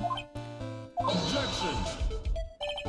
You're trying to suggest the witness's motive was to get a hold of that program? Exactly. A witness may have poor fashion sense, but he is by no means an idiot, Trite. A man like him could get his hands on $1 million without resorting to murder. Of course he could, provided that he had time. But what if he needed the money right away then?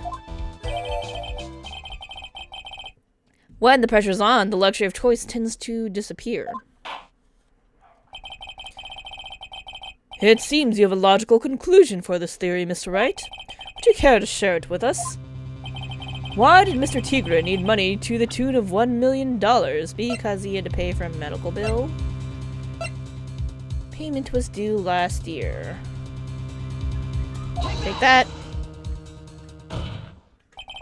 In December of last year, you found yourself in need of a huge amount of money. About 6 months ago, you were involved in a traffic accident, weren't you? An accident involving a car and a scooter in which a young woman was injured. She was taken to the hospital where she underwent surgery. How much of this do you know?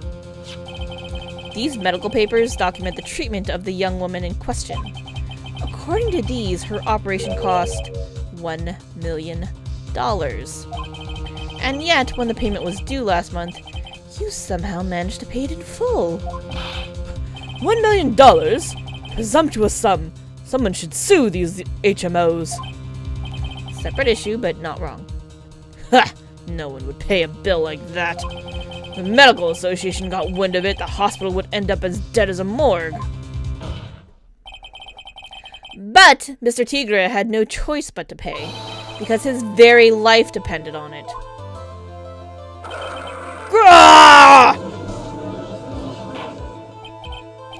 Order! Order! Order! You say his life depended on it, Mr. Wright? Indeed it did, simply because the injured woman was none other than Viola Cadaverini.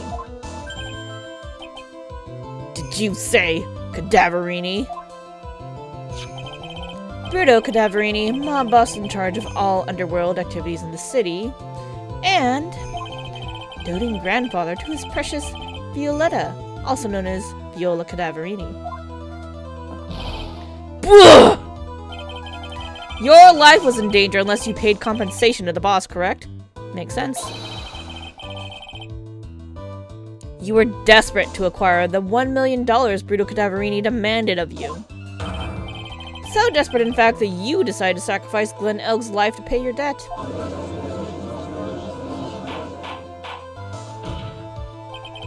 On the day of the murder, Mr. Tigre's sole intention was to get his hands on this CD. Glen Elg had no way of paying back the $100,000, and Mr. Tigre knew it. But then a miracle happened. Not the kind that Mr. Tigre would prefer to say never happened. But he can't, and neither can I. The lottery win. Exactly. At the 11th hour, Mr. Elg won $500,000 on the lottery, which left Mr. Tigre with no way of getting his hands on the all-important CD. At least no legitimate way.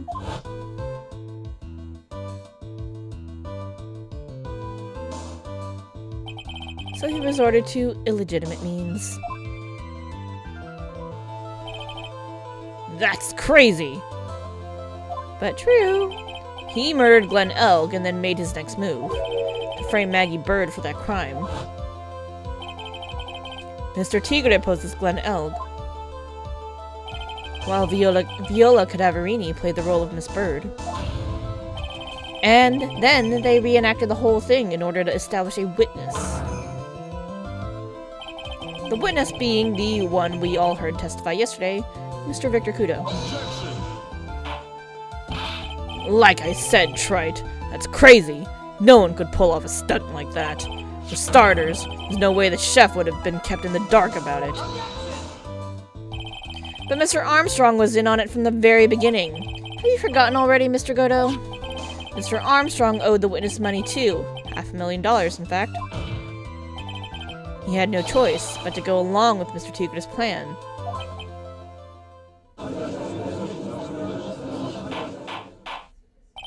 Order! Order! Silence, or I'll clear the... You's put on a good show, Spiky. If you want to stay alive in the loan shark business, you gotta be careful. You saying I dressed up like that kid, create a witness, and frame someone? If I did something crazy like that, I'd leave a trail as bright as my shirt. I ain't dumb enough to do something sloppy like that. Yeah, you are. You pretend to be fucking me. I agree. Yeah, you do? Despite your appearance, you're very careful. That's why you took one more precaution. One more trick to make sure Miss Bird had no way out. What? Another one, Mr. Wright? What are we talking about?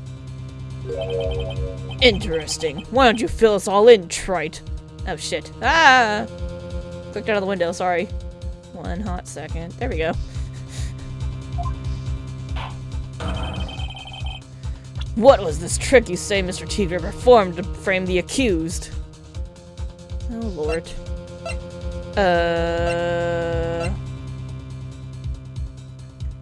Apron? Any of the shit the... Oh. You pretended to be me? Give her the worst defense ever? Ooh, let's try it. What on earth is that? What an insult to think anyone could be fooled by such a childish imitation. About that.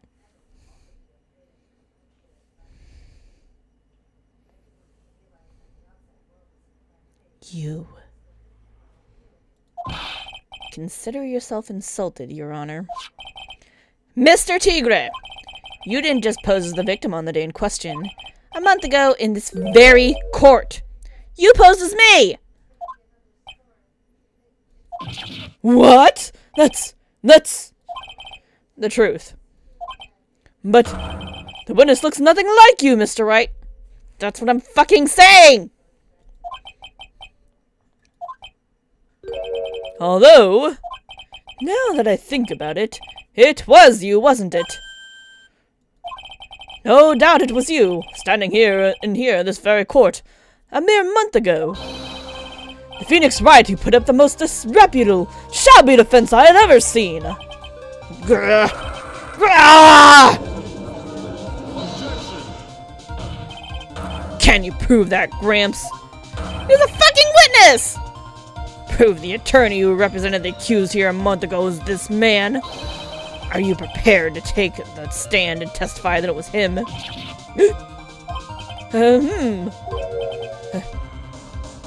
Hey. Forget about it, yeah? Oh, I wouldn't do something like that. Not me.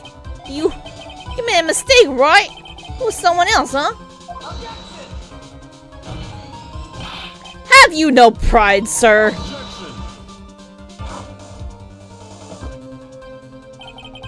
This isn't a matter of pride. In case you didn't know, Trite, here in court, we deal with people's lives. Ugh. Mr. Godot is right. Your Honor! Speaking for myself, I am absolutely convinced. The attorney in question was the witness standing before me now. However, I preside over this court as the judge, with the vested power to hand down a verdict. Someone in my position cannot be swayed by a memory without evidence to support it. No! If the defense has no further evidence, the court will now excuse the witness. Gumshoe, help! The circumstances surrounding Mr. Tigre are dubious for sure, but not conclusive. But we've come so far. Say he impersonated Glenn Elg. You say he impersonated you. none of that adds up to a murder charge. Shit. You don't have a shred of evidence that the witness poisoned the victim's coffee. Yeah.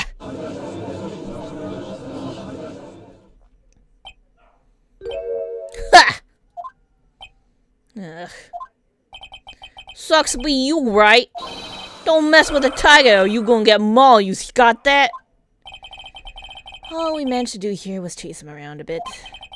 I was so close to getting him to admit his own guilt. Ha! Looks like I won't be needing a refill. Gumshoe, help! I just had one more piece of evidence. One more piece of evidence and maybe I could get Maggie off the hook. This witness's cross-examination is over. You are free to go, Mr. Tigre. Gumshoe, help. Yes!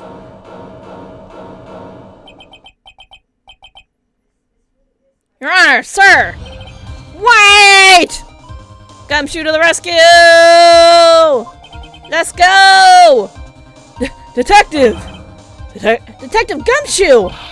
Sorry it took so long, pal. I staked everything on this. My badge works. Here it is. My heart's counting on this, too. What is it, Detective? Isn't it obvious, pal? It's the final decisive piece of evidence. What?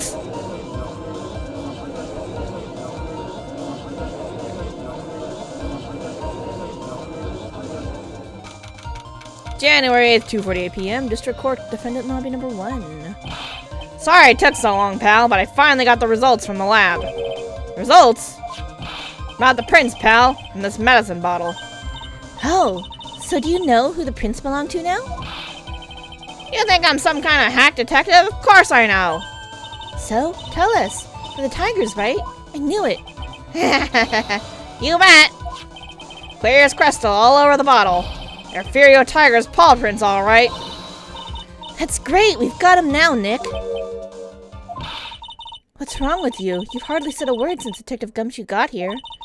He's laid everything on the line for this, Nick. Yeah, it proves that he did take the medicine, but that's not... I don't know if that's enough to pin him for the murder. I know. Look, I'm sorry. It's kind of hard to say, but it really doesn't make any difference whose prints are on that bottle now. Huh? What? Why not? What we need to produce at this stage in the trial is irrefutable evidence that the tiger put poison in Glenn Elg's coffee. He's already admitted that he met the victim. The fact that his prints are on this bottle, that really doesn't make any difference now. Now it. Great. No matter how hard I try, I'm never of any use. Hey, don't be so hard on yourself.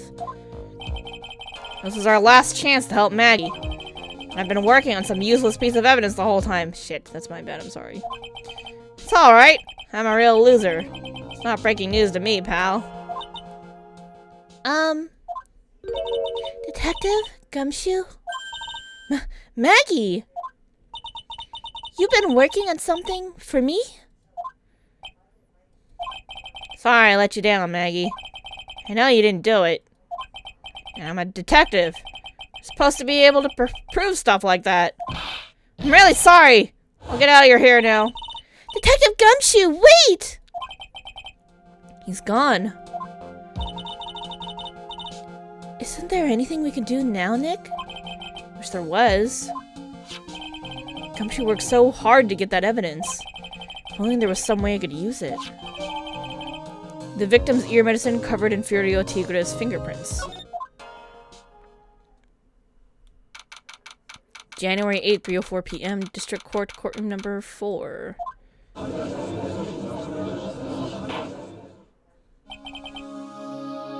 Mr. Wright. Yes, Your Honor? I granted you a recess so you could prepare this decisive evidence you've discovered. Yes? About that.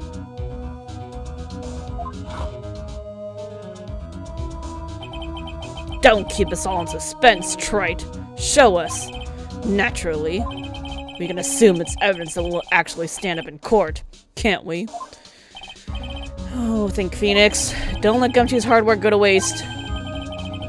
How much more of my time are you gonna waste? I ain't been in no court before. Use lawyers sure know how to blow things out of proportion. No doubt, given the nature of the evidence, it will speak for itself. Nevertheless, you will talk us through it, Mr. Wright. Well, I know I can't prove anything new with this evidence. I'm really backed into a corner here. But maybe if he thinks he's got me beat, he'll let his guard down a bit. Don't keep us waiting any longer, Mr. Wright. Present this final decisive piece of evidence to the court. Oh, shit.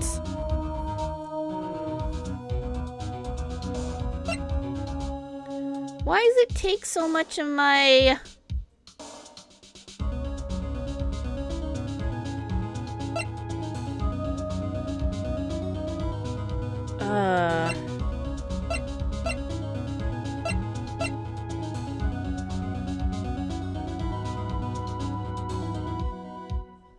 Should we just present the medicine?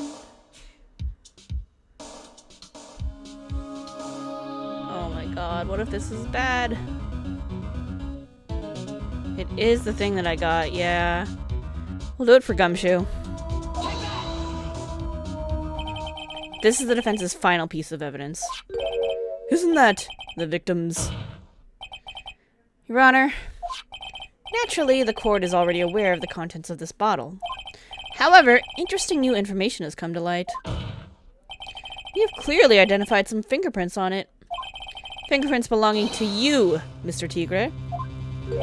What? But, Mr. Wright, what conclusion are you hoping to draw from this new information? Everyone in here knows what this bottle contains, except one man. One person in this courtroom should theoretically be in the dark. Oh, Rio Tigre does not know that this is ear medicine. My prints are on that pansy-looking bottle? Is that what you're saying? Well, what the hell's in it anyway? Phony trial, phony lawyer, and phony clues. Everything about this case has been phony. Seems like the perfect excuse for some phony evidence. Mr. Tigre, this is the decisive piece of evidence that will prove your guilt. Why? Because it contains potassium cyanide. This bottle contains potassium cyanide. Potassium cyanide? The poison used to murder Mr. Elg, Your Honor. The victim's killer used this very bottle. We're liars. We're big fat liars, and for some reason that's okay. And on this bottle, Mr. Tigre, we found your fingerprints. Well, how do you explain that? You'll make a good clown, you know that? What? You say never gonna get this to stick. You just make me laugh now. You think a cheap bluff like that's gonna fool the tiger? A bluff? I can see straight through you, Phoenix Wright. That ain't the bottle with the cyanide in it. No. This is the bottle we found traces of the poison in. Don't mess with the tiger, you're gonna get ripped to shreds. Cyanide bottle was brown and it was made of glass. How the fuck would you know that unless you poisoned him, dummy? That cheap piece of trash don't look nothing like it.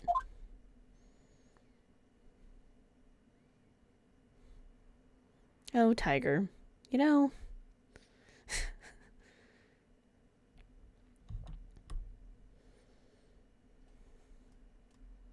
Thanks. You helped me a lot. Got him. At last. What? Why's everyone going quiet? I said that bottle. Is this the bottle you're referring to? Yeah, that's it. That's the bottle the cyanide was in. Why the fuck would you know that if you didn't kill him, dummy? But you ain't gonna find my prints on that bottle. Don't let that cozy looking suit fool you people. That lawyer's just playing games. Duh. Of course I am. Tell him, Mr. Prosecutor. Tell that guy where to go. Still haven't figured it out. Don't you realize what you just said? What I said? What did I just say? Lost hella hard, Tigre. Yeah, he did. He pretty stupid. You were summoned to this court for the first time earlier today. If you really had nothing to do with the murder, you shouldn't have known all the little details. For instance, you shouldn't have known what kind of bottle the potassium cyanide was in. Sorry, camera angle is bugging me. Bleh. Bleh. But just now, you slipped up in front of every single person in the courtroom. You described the exact bottle used by the killer to hold the poison. You don't know who you's messing with. I do actually. I'm the tiger. I control millions of dollars on the black market.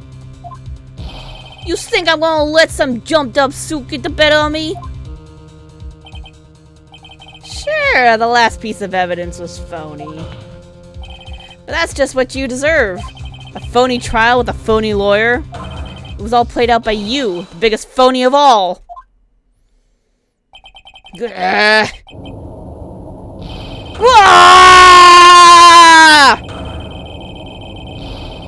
That's as long as I can go without killing my throat. Look at him freak out. Brave!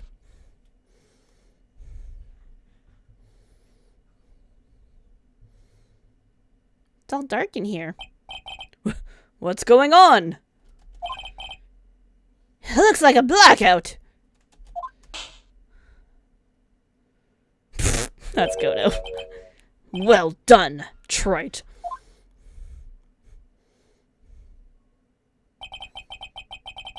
I saved my 17th cup of coffee just for you. Thanks. Savor it. While you watch the police restrain your prey. Ow. Hot coffee, ow.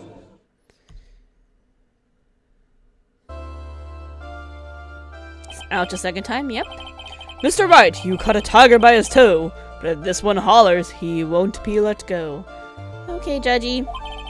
Now then, how are things going with Mr. Tigre, Mr. Godot? He's being arrested on suspicion of the murder of Glenn Elg, Your Honor. Fortunately for us, we managed to rectify a very grave error. Miss Bird was found guilty in the absence of a genuine defense attorney. Yes, she was. And in the absence of genuine evidence. But the tiger made one mistake. Indeed. He very nearly got away with everything if it wasn't for that one slip of the tongue. Frio Tigre is truly a frightening criminal. Ha! Truly frightening one. Is that defense attorney over there? Thanks, I'll take that as a compliment. Godo. Well, I am now in a position to deliver my verdict. This court finds the defendant, Maggie Bird, not guilty. Hold up. Woo! Party! We did it!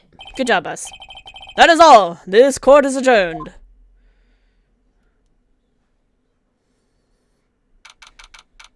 January 8th, 4:10 p.m. District Court Defendant Lobby number 1.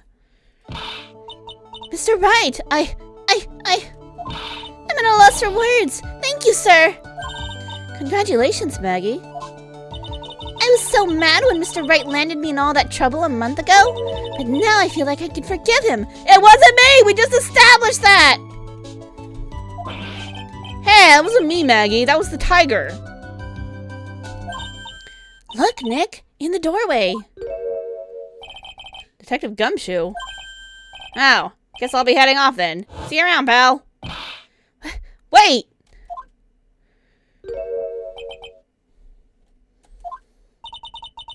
Detective Gumshoe. Get back here, yeah? Oh yeah, congratulations, Maggie. Thanks. I knew you were innocent all along. Maggie, fucking say something already. Why didn't you say that in your testimony then? Huh? Oh, well, that was... I guess I'll be heading off then. See you around. Gumshoe! Wait up, detective! He just ran off.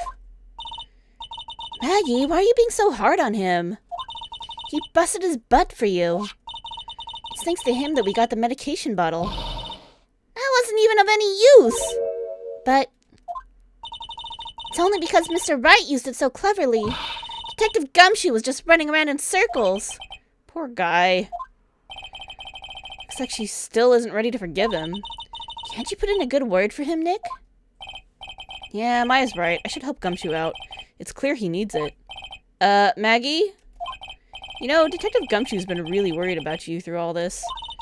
I wanted to believe that, sir. But on that first day of the trial, he practically gave the judge a free pass to lock me up. He didn't have any choice, Maggie. He's a detective. He has to report the facts. He doubted me, that's why. He thought I might have done it.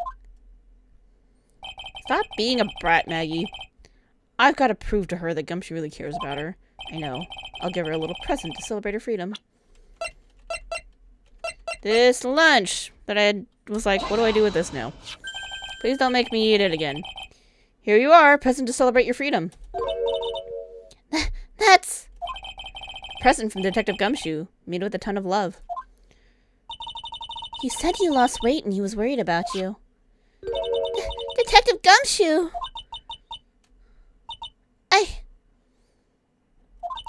I actually really like weenies, you know? Erg. Poor Manny's a very good man. Yeah, he is. Gumshoe's a good guy. Did you guys hear that? I'm pretty hungry myself, you know. Yeah, the trial dragged on a bit today, didn't it? Is it okay if I eat this now? Yeah, do what you want, girl. Go for it. Aww. So, how is it, Maggie? It's really good!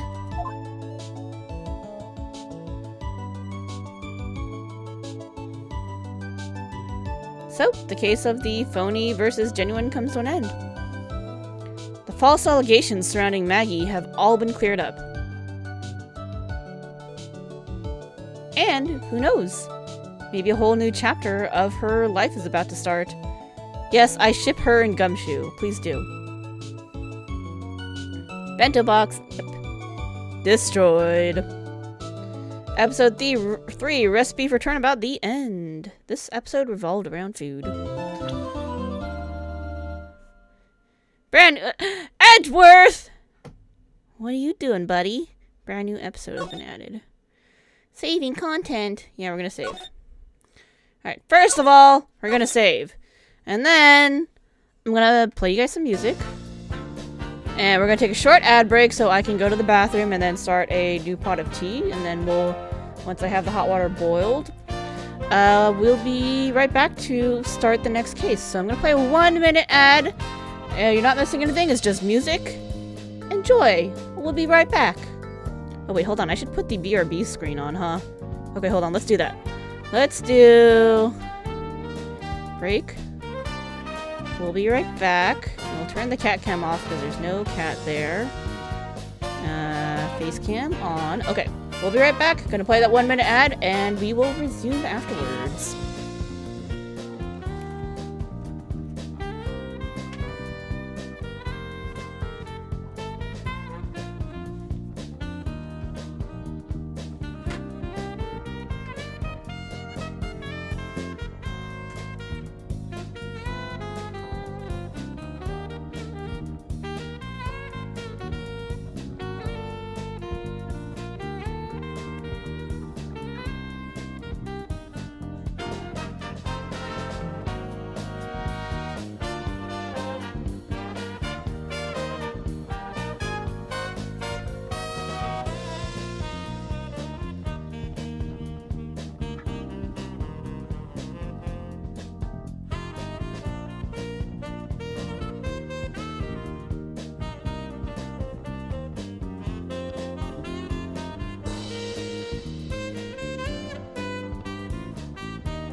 y'all, I'm back. Sorry, it took me a little bit longer because I stopped to talk to someone in the house. Apparently, it seems like both of the cats are sick with a cold right now, so very sad. But they'll be okay. Alright. We pause the jamming music. And now we go. Episode 4, Turnabout Beginnings. Here we go. The girl. Let her go. Oh, crows. Dude, moved my green screen and now it's lighting up funny. I'll move that in a sec. Thanks. Shut up. Come closer. And I kill her. Whoa. Sorry. But you're not going to get the chance. Bang. Oh boy.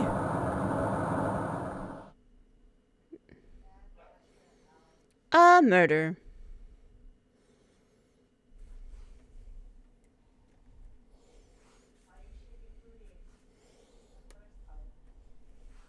It was the first case of my longtime mentor, Mia Fey. Fugitive data picture, data 1. Name, Terry Falls. Charge, kidnapping and murder. Sentence, death penalty. After escaping, Falls met with and then murdered Sergeant Valerie Hawthorne, recaptured on Eagle Mountain about 8 hours after his escape. Her very first client was a death row inmate who had recently broken out of prison. That was a whole year before me and I ever met.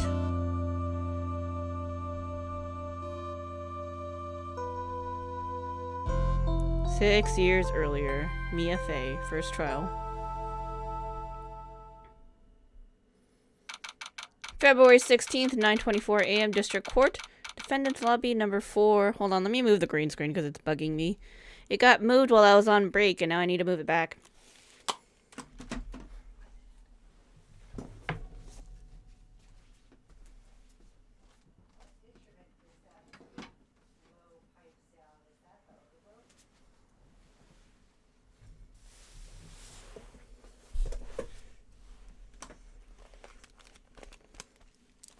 What green screen do I recommend? Not the one that I have. Get one that's gonna fit your room. The one that I got the one that I have only because it worked with my last layout, but now I wish I got one of the ones that's like a pull down screen. The one I have is like the big circle one, oval one. So when you're picking out a green screen, consider your room layout and what's gonna fit. And I still didn't put it back right because now my shelf is peeking out. This is driving me nuts. Let me play music while I do this. Sorry.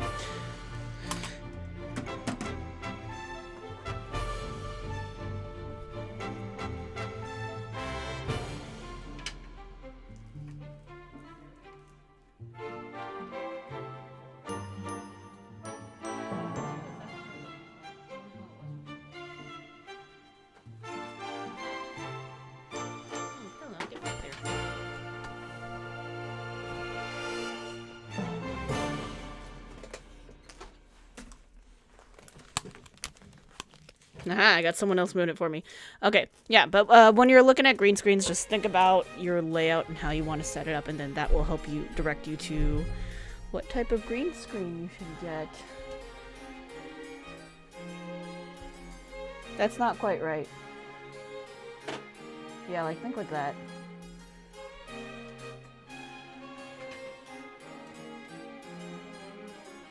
Yep, that's good. We all good now. Okay. There we go. I'm so nervous. Wait, hold on. What was Mia's voice?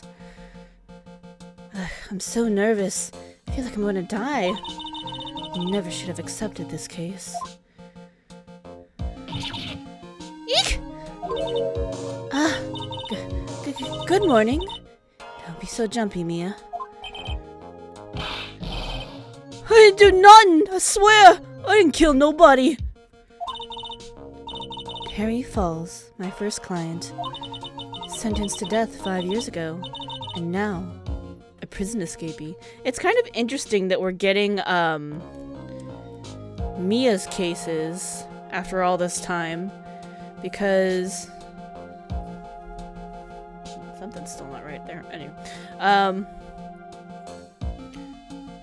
yeah, it's interesting because in the beginning of this game, we had her second case where she defended Phoenix, and that's how they met. And now we're getting her very first one, so definitely some interesting things going on. Sentenced to death 5 years ago, and now a prison escapee. Just relax, Mia. Make small talk and try to relax him. So why did you escape anyway? I'm sorry. I do nothing. I'll kill nobody. I never lie. I didn't escape from nowhere. Buddy, that's a big lie for sure. But, Mr. Falls, the police just recaptured you 2 days ago. Sorry, told a little lie. Oh boy. Anyway, I didn't do it. I never killed nobody. Sorry for asking, but you're on death row, right? I'm really sorry. They sentenced me to die 5 years ago, but I was tricked, I tell you. That woman, she lied in her testimony. That's why I got the death penalty. I swear it, I didn't kill her. I could never do that. 2 days ago, he escaped from the police wagon when it crashed. Then about 8 hours later, a policewoman was murdered before the police could recapture him. The police believe that Terry Falls did it. After you escaped, did you meet a policewoman? Yeah, I did. She's the reason I escaped. So that much is true. He did meet with the victim. But I didn't kill her. She was alive when I left. She was alive. It's true. I can trust him, right? I mean, I should. Huh. Oh my god. Is this Godo in his face and his stupid huh?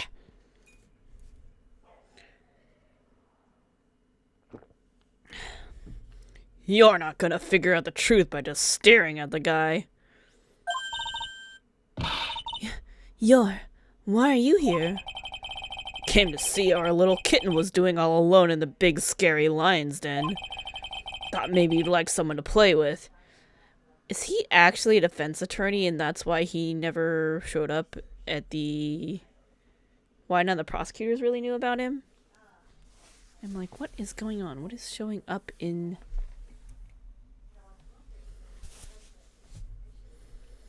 Dodgy Linkling, if you're there! The green screen still needs to be fixed. Come back.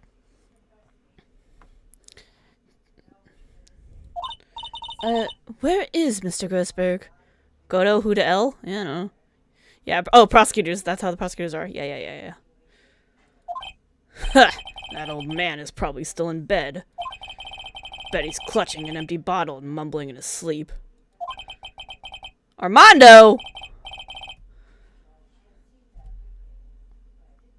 Diego Armando? That's his name? His real name? Aren't I good enough? After all, it's me, Diego Armando. Wait a minute. Isn't Diego Armando the name of the victim? The person that Dahlia killed and poisoned in that one case?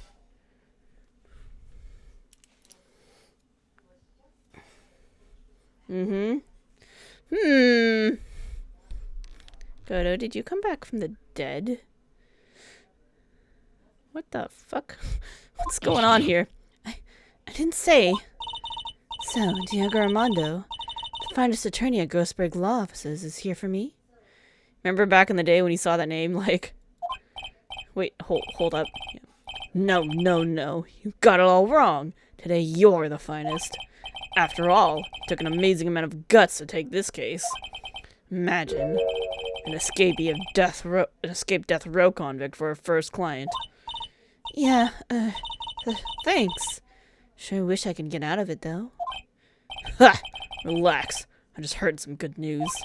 The prosecution order for today is fresh out of his diapers as well. Really? However, unlike a certain somebody who I won't mention, he's earned the reputation as a genius since beginning his law career. Oh my god, is it fucking Edgeworth? Edgy! Genius? Well, it's about time to head in, kitten. Sharpen those claws of yours. It's go time. A solitary confinement cell for the condemned must be the world's loneliest place. Young-ass prodigy? Yeah.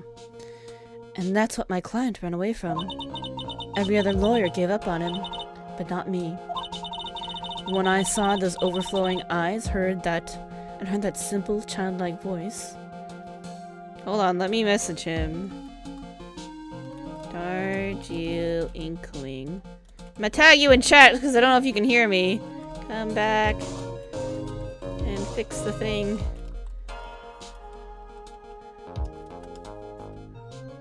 Hold on, wrong thing. I should do it here.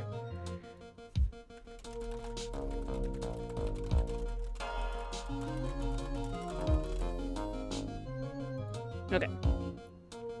When I saw those overflowing eyes and heard that simple, childlike voice, Oh, it's childlike. whoopsies! I just had the feeling that he was telling the truth.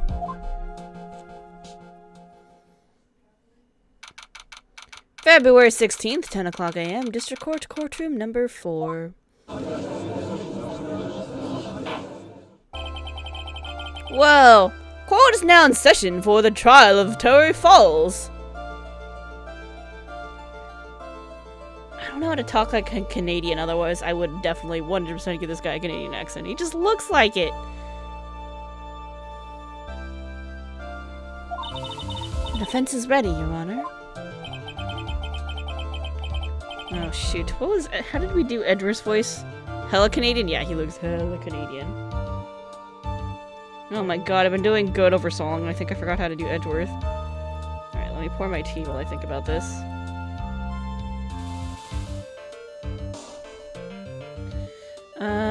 Let me see.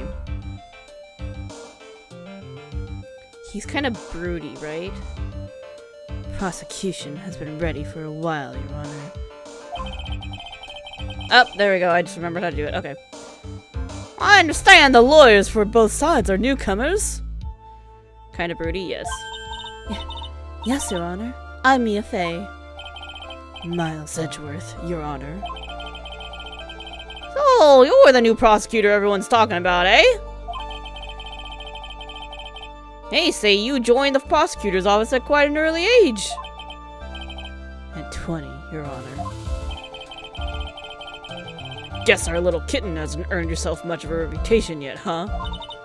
Come on, Mia. You can't lose. Not to someone younger than you.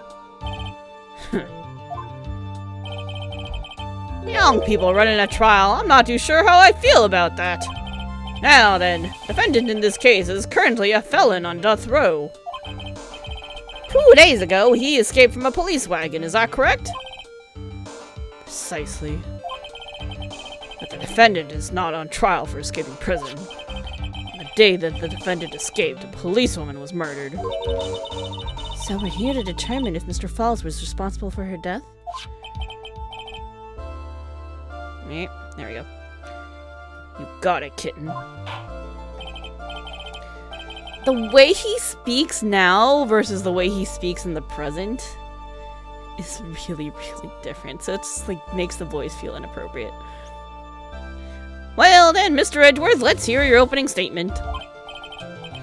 Yes, Your Honor. It was 5 years ago. Defendant Terry Falls was sentenced to death in this very court. His crimes were kidnapping, extortion, and murder. He's a bit more refined here? Yeah, he is. The girl he threw off the bridge was only 14 years old. Truly horrible crime. I remember it well. There was no decisive evidence, so the trial was long and protracted. Correct. But in the end, what finally decided the case was a certain witness's testimony. This Edgeworth does look really, really young. It is weird. He doesn't have his angry wrinkles yet. Ah, so young, so full of promise. A witness's testimony? He looks younger than how he was in the game? Well, yeah. The witness... hold on. The testimony of Detective Valerie Hawthorne, the person who confronted this criminal. She arrested Mr. Falls at the scene and later testified against him. Back in the DS GBA game? Was it on GBA? Thought it was only on the DS. She said she witnessed Mr. Falls throw his young victim into the river.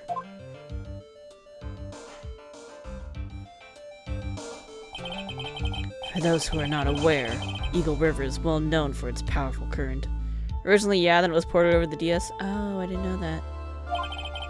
Most bodies that fall in are never recovered. Still remember the JP commercial for it? Neat. Hot tea. So, Miss Hawthorne's testimony was the one that put him away. Ah, policewoman you just mentioned. That wouldn't be... Exactly, the victim. The same woman that was killed 2 days ago. Police Sergeant Valerie Hawthorne. Aha! I see! The man who was sentenced to death based on her testimony escaped 2 days ago. With only one thing on his mind, to take revenge against the woman who convicted him. Ah! The truth is becoming clear to me now. Huh? Yes, yes. It's quite obvious that the defendant is guilty. Hey, give me a chance to fucking defend him first. Jesus Christ. Wait a minute. That's not right. At least hear the case before you decide on the outcome, Your Honor. Watch yourself, Miss Faye. I'm not sure I care for your word choice or your tone of voice. Young people these days simply don't know how to respect their elders. Why, you're even younger than me, you hypocrite. Now then, Mr. Edgeworth, please call your first witness. Edgeworth, dude. I called a detective who was in charge of the initial investigation of this case. Whoa, it's a young gumshoe! Witness, state your name and occupation. Gumshoe! Dick Gumshoe! I'm the homicide detective in charge of the case, sir! Newer jacket? Yeah, it's not all ratty yet.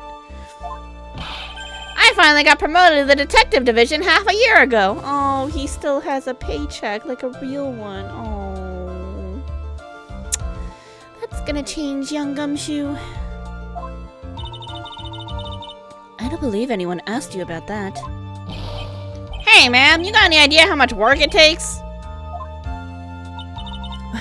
What is it? You're really gorgeous. Excuse me? No, seriously, my heart. It's aching for you. Not appropriate, Gumshoe. Detective, pull yourself together and try to be professional. Otherwise, I'll write you up on contempt so quick that something other than your heart will ache. Damn. Damn. Okay. I got it. It begins. Oh, here comes the beginning of the loss of Gumshoe's paycheck. Now, detective, tell us about the incident.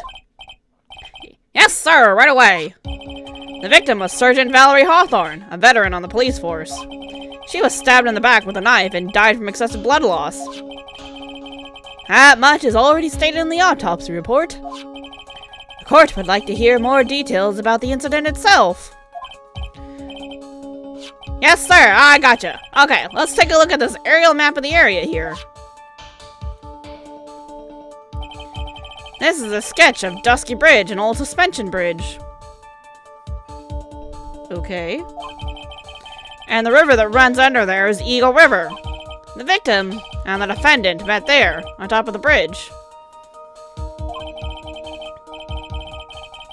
After stabbing her in the back, the killer carried the victim to the back to his car. And he was recaptured at a police checkpoint as he was trying to make his getaway, sir. Damn. That's pretty damn incriminating.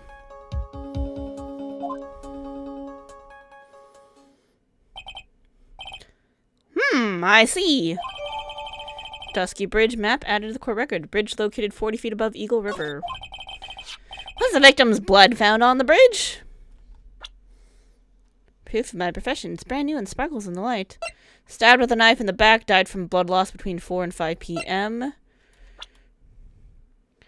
Terry Falls, sentenced to death 5 years ago. Escaped from custody 2 days ago. Police officer and the victim. Hotshot lawyer, my senior and rival at the office, a bit smug. Mouse Edgeworth, dubbed a genius. I almost read that as dubious. Dubbed the genius as soon as he started as a prosecutor. Today is his court debut. Homicide detective in charge of the initial investigation, still new to his position. Everybody in this courtroom is new except the judge. The victim, Sergeant Valerie Hawthorne, was wearing a thick coat, sir. Dubious wouldn't be completely wrong either. Yeah, very true. Fortunately, no traces of blood were found on the bridge. Mr. Edgeworth, I warn you that I absolutely despise conjecture.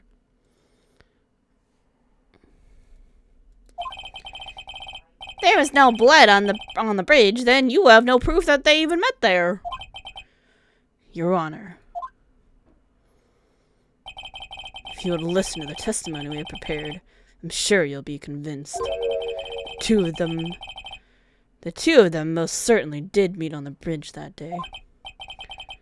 Why, Mr. Edgeworth, I'm not sure I like you wagging your finger at me, though I were some hoser.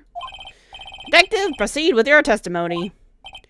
Sure, pal. Sorry. Yes, sir. I read it, sure, pal, just thinking about Gumshoe and the way he normally talks. I'm sorry. Here we go, Mia. Hang on. Okay. Okay, now. Listen carefully, kitten. One little mistake and this guy will drink you for morning tea. Trust me and get ready. Not coffee? Tea? What? Manners and sunk in with you? Yeah, it did. But tea? What? I have tea. I like tea. Who are you? Who is this man?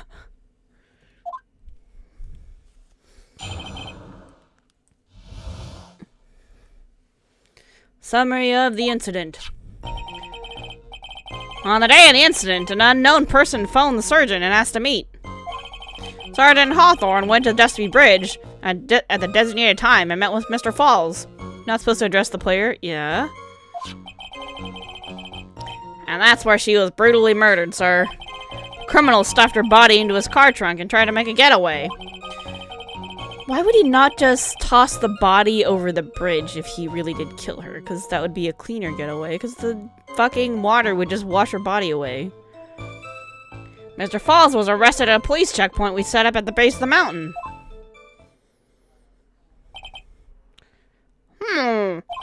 Well, you certainly have established the importance of the bridge. Naturally.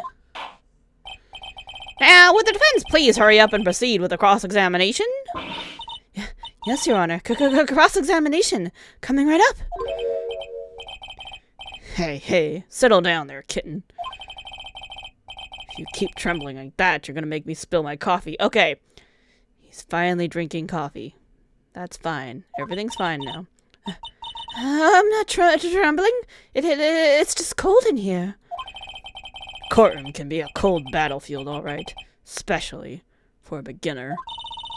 I don't need you to worry about me. I mean the defendant, the witness. Everyone's a beginner in here. Ha! Got me there. But maybe you should keep your claws out and show them what you got, kitten. Yo, kittens are a little pokey. They ain't... Well, actually, no, I guess they can't cut you. A little pokey. Not that bad, though. It's okay, Mia. Stay calm. Just remember those court procedure videos you stayed up all last night watching.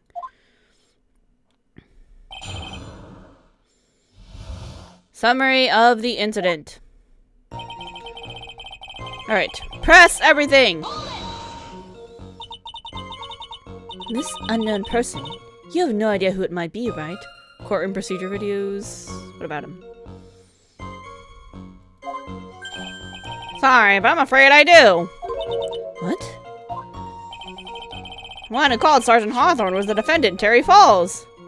Like ABS procedure videos you'll be watching all night? Wait, what's ABS? Oh, 88S! Yes. Hopefully Cho fixes her computer or DJ can come fill in for her. Because otherwise we're going to be short a person, which is not the greatest. I don't really have anyone else. I can't think of anyone else who can use her backup either, so. Yep. Otherwise, I don't know, maybe maps or something. We'll see. We'll figure it out. Well, what? Defendant? Defendant called her? Sergeant Hawthorne was a very thorough person, sir. We'll see what it do, yeah. She left a note about her phone call with Mr. Falls. A note? Yeah, a top secret memo that she left on her desk. Victim's note out of the court record, confidential police materials written by the victim. According to this note, it seems the one who called her to the bridge was indeed the defendant, Terry Falls. Whose bright idea was it to keep that note from me? Looks like the judge is even more sure of his verdict now. Listen up. Never ask a question if you don't already know the answer. It's that detective's fault. He's the one who said unknown person. Hey now, don't make that face at me. I just said it that way because the prosecutor told me to. Edward set me up. Was that a trap? That cute face, I didn't expect him to be so sneaky.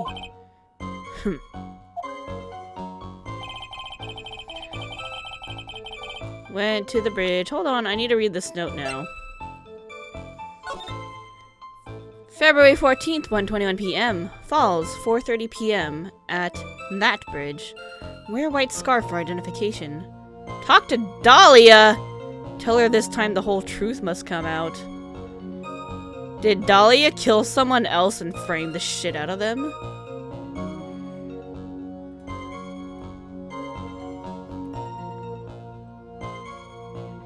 Hawthorne, Dahlia, are these two fucking related? Valerie Hawthorne and Dahlia Hawthorne. Are they related? Oh my god. I hate this.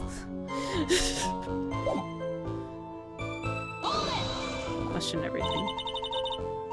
A bridge up in the mountains, but why meet there? Cause it is a very important place to the defendant. That's why. We're gonna suck? Yeah? A bit. What do you mean by that? If you remember, 5 years ago, the defendant kidnapped a young girl who was chased onto a bridge.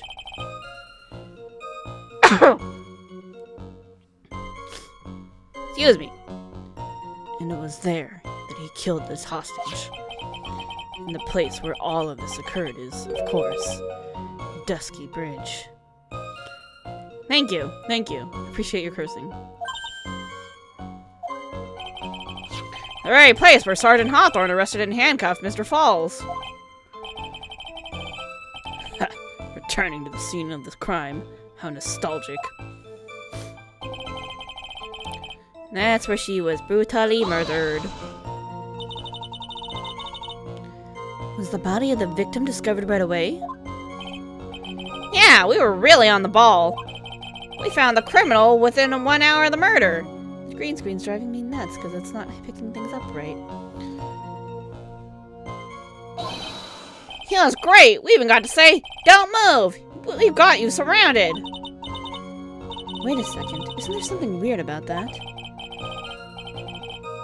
Location of a suspension bridge up in the mountains. So how did they find out about the crime so quickly? Sergeant Hawthorne must have mentioned the phone call to someone else, right? Ha! If that's what had happened, then she wouldn't have been killed. She She never mentioned the phone call from Mr. Falls, but she left a note on her desk about it. If only I'd noticed it earlier, maybe she'd still be alive. I wonder why she didn't mention the phone call to anyone.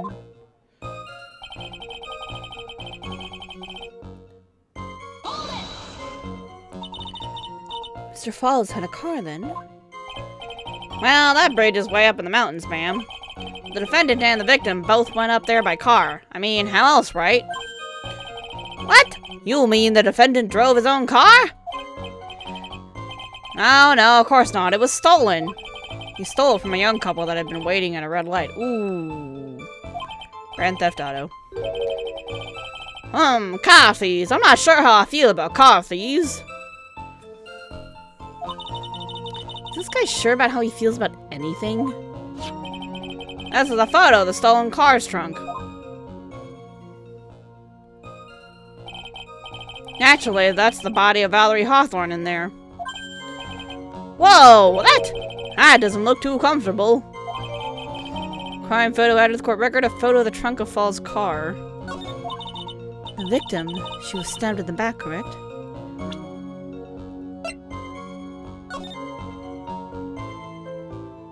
Where's all the blood?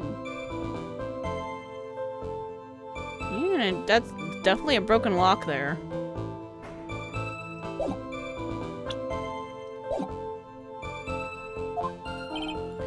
Yeah. For some reason, men always seem to get stabbed in the back. We're talking about a woman here. Can't tell from this photo, but the knife was stuck in her back nice and firm. Yeesh. Didn't even notice the lock, yeah. The condition on the body when it was discovered is very important. Detective, was there anything strange or noteworthy in the trunk of the car?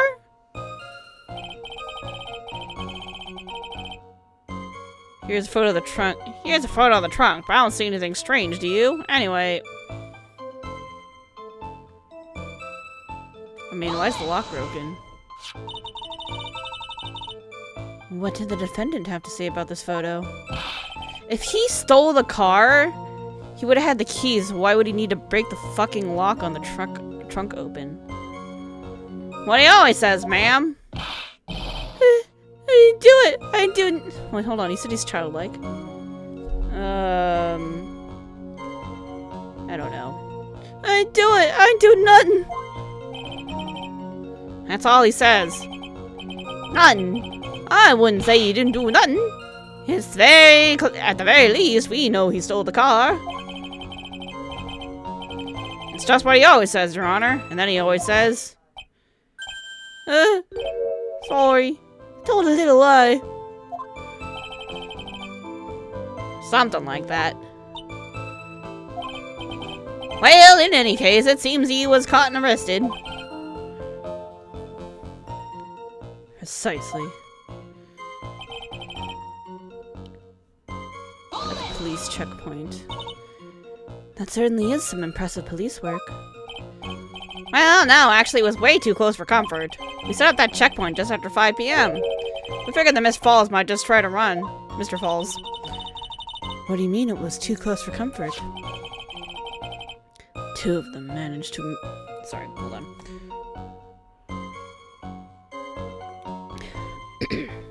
The two of them arranged to meet at 4:30 p.m. And it takes approximately 30 minutes to go from the bridge to the checkpoint. That was kind of close. Any later, Mr. Falls could have slipped right by.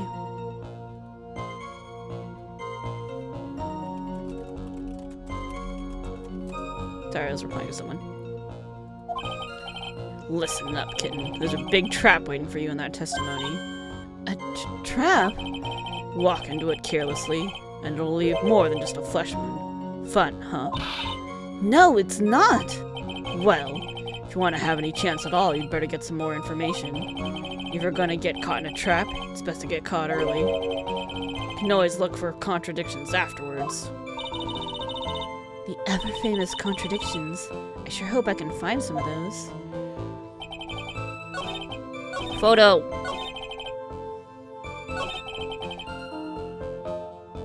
I mean, I do see some shit.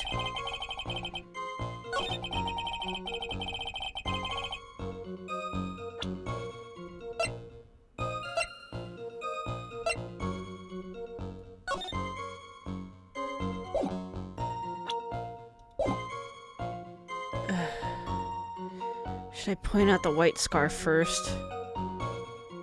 Because she was supposed to be wearing a white scarf. How do I point out the lock?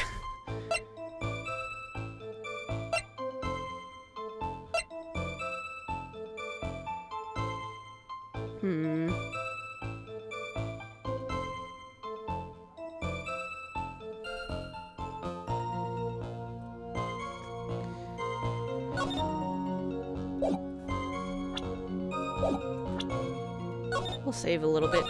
It's just because I don't want to... If I screw up a lot, I don't want to have to go all the way back. That'd be annoying. Alright.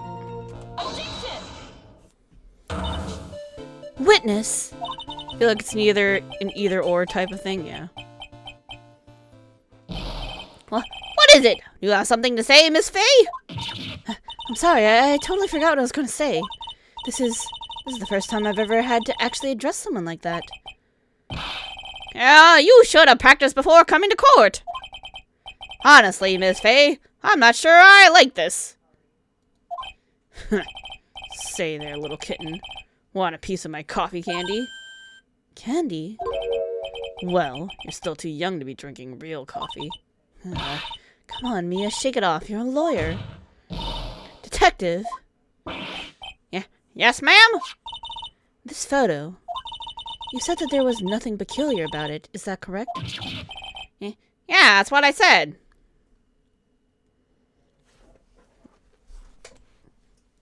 Ooh, green screen got adjusted. I think we're okay now. Nice.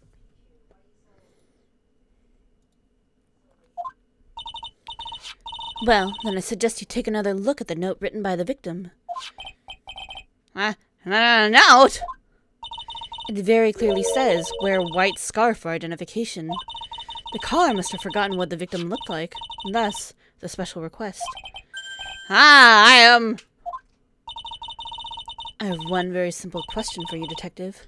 Where's the white scarf? I can't seem to find it in this photo. Well, to be honest, we didn't find it in the trunk, ma'am. And you stopped there? You should have looked for it.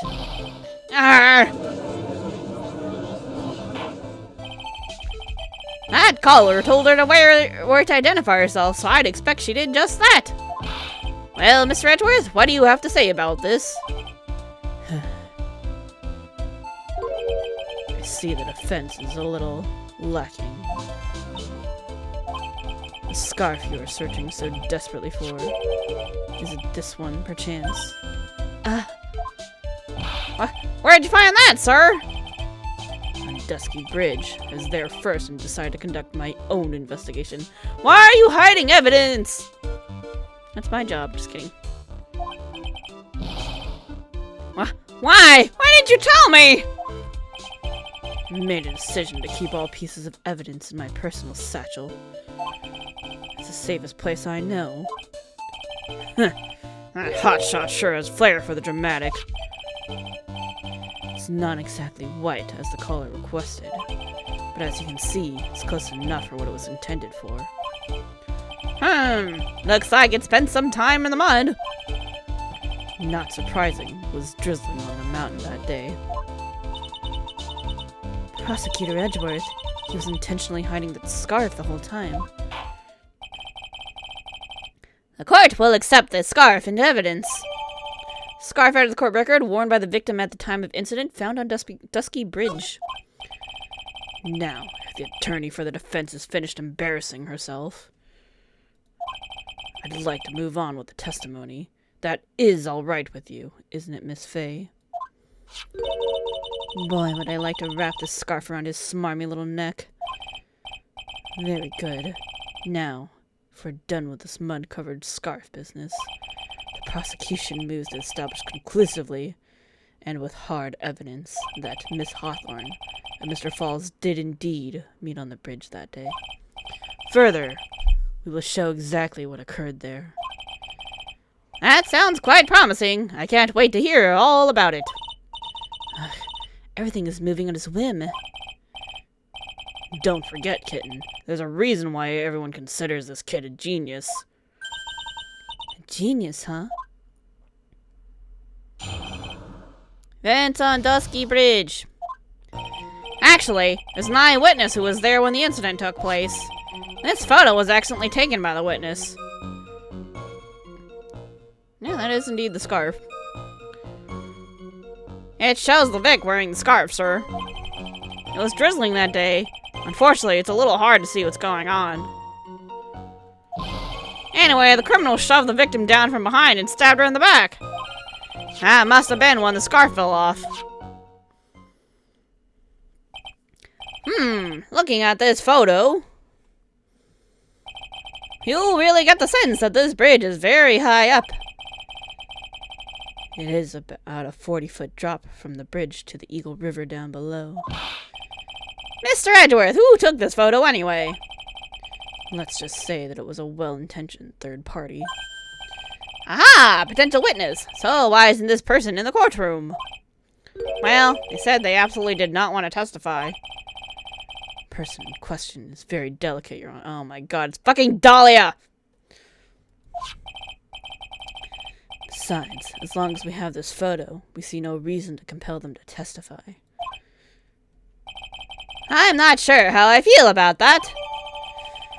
Seems to have been taken by the witness. Witness photo. Oops, sorry, it hit my desk. Very delicate, they say. It's fucking Dahlia. So, as you can see, Terry Falls had both the motive and the opportunity. I think it's quite clear at this point what happened on that bridge. Ah, the truth is becoming clear to me now. Huh? Yes, it's quite obvious. He's clearly guilty. Not again. That's not fair. I haven't even done my cross-examination yet. What do you mean?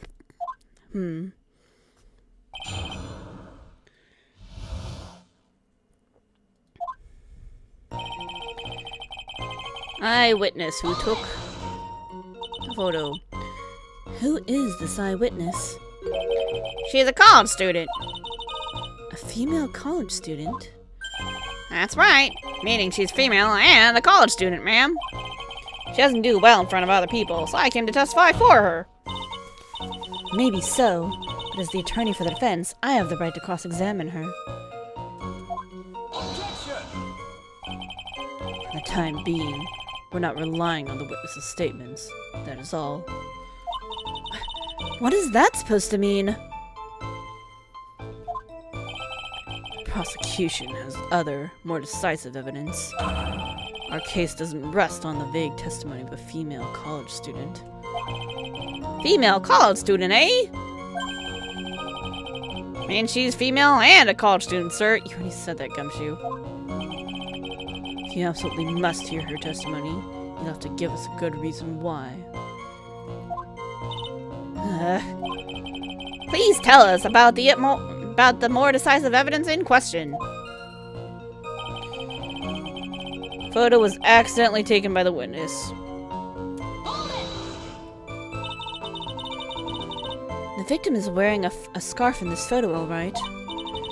So about the witness who took this photo. What was this person doing all the way in the mountains? She was taking a photo of the wildflowers, apparently. Aerial map. Aerial map.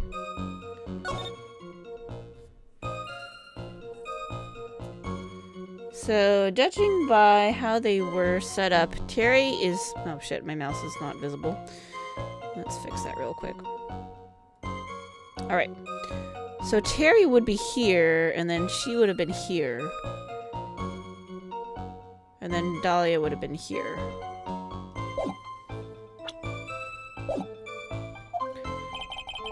There are many unusual types of flora on that mountain, Miss Faye. People in the area say it's because of the spirits that live there.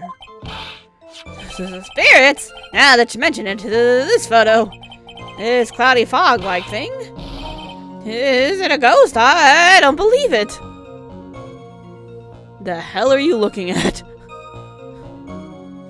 The hell is he looking at? Nah, Your Honor, no, I don't think it's a ghost. Drizzling that day. Fortunately, it's a little hard to see what's going on. Drizzling, huh? That's right. There was a light rain coming down. This whole place was dreary. But not as dreary as the moon that's in this courtroom right now. Haha.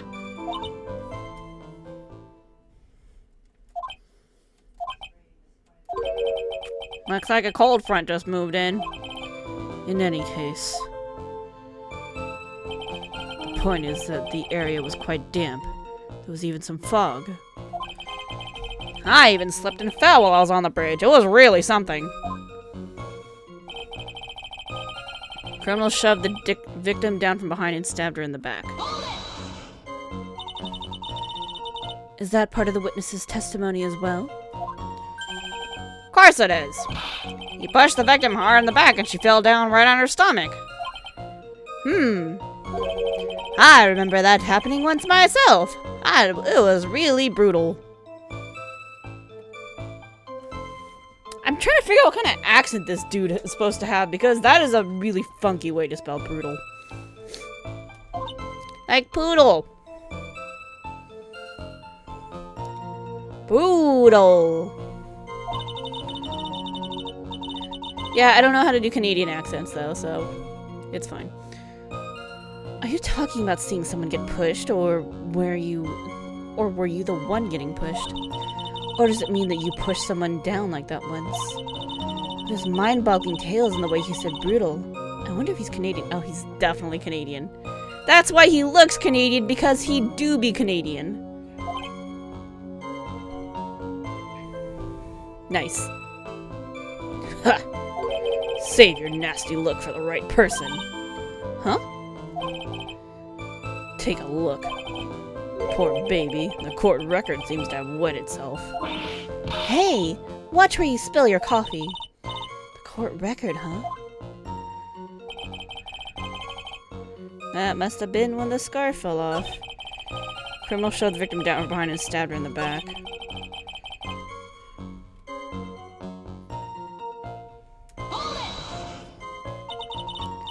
So in other words, there was a struggle between the criminal and the victim, huh? That's what the witness said. Well, looks like she didn't remember about the scarf. But from what she said, it sounded like a pretty violent fight, ma'am. The area was wet from rain. The bridge was probably wet too. Which would explain why the scarf was all covered in mud, but there's something about this testimony that's still bothering me. Talk about a surprise. I had no idea there was a photo. So what do I do? You really still believe him? Mr. Crybaby, I mean. Of course I do. Huh. So the little kitten believes fairy tales, huh? In that case, the answer is obvious. If what you believe is the truth, then that means that somewhere hidden in that testimony is a contradiction. One huge contradiction waiting to be discovered. That's your chance. Shows the Vic wearing the scarf. Criminal shoved down the victim from behind and stabbed her in the back.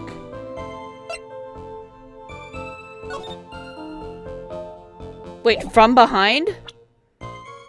Shoved the victim down from behind, but he's facing her. The fuck? Let's try this. Alright, here goes nothing. Objection! Nope, that one it. Status fin is lining. Okay. Don't ask me to confirm your facts. Sorry, this is my first time handling a case. Well, then let's make it a memorable occasion, with a penalty. Here I thought he would go easy on me because I'm new.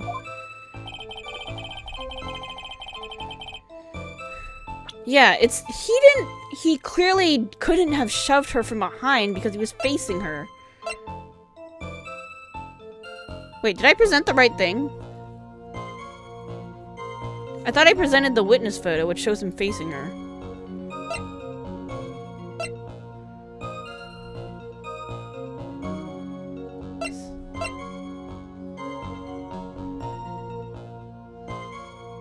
Now I'm not sure what I just did. Do I have to go back and look at my own VoD to figure out what I just did? Am I that kind of sad? I have the idea. Yeah, but which thing did I just present? I thought I presented the witness photo, but did I accidentally submit the crime photo instead?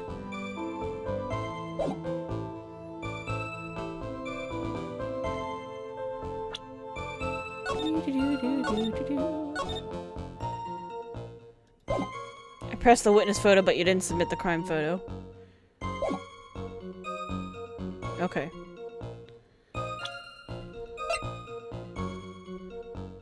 Oh! Her, so she fell on her stomach. Then her front of her coat should have been all dirty too, right? If she fell down?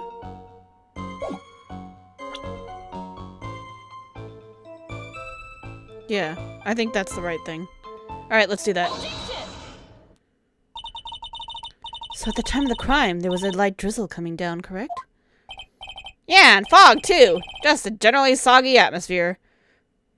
So why is Bristy when she's up in the trunk? Yeah, exactly. Well, I have evidence that doesn't go with the soggy atmosphere. But this is a photo of the victim's body that was found in the car trunk. Considering the conditions at the scene of the crime, something isn't right. Well, by all means, please enlighten us as to what isn't right. What is it about this photo of the trunk that doesn't fit something something? I didn't press any buttons, they just went away. Mouse, hello? Oh, there it goes. Why are her clothes so clean? Naturally, the answer is right here. The victim's coat? As far as I can see, there's just nothing strange about it. That's exactly what's so strange. Recall the testimony. What were the conditions on that bridge that day? It was drizzling and foggy. Dusky Bridge was all wet as well. If the victim really had fallen down on her stomach on top of the bridge, then the front of her coat should have been covered in mud. That's exactly right. Oops, wrong voice. The other day, I fell on a muddy street and my gorgeous playoff beard was befouled.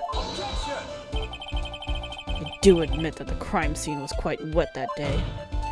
However, that doesn't mean that the top of the bridge itself was muddy. If Your Honor had fallen in the shower instead of on a muddy street, your glorious hockey beard, pride of the legal league, would be wet, but not muddy. Fortunately, I have yet to test that. Still, your point is well taken.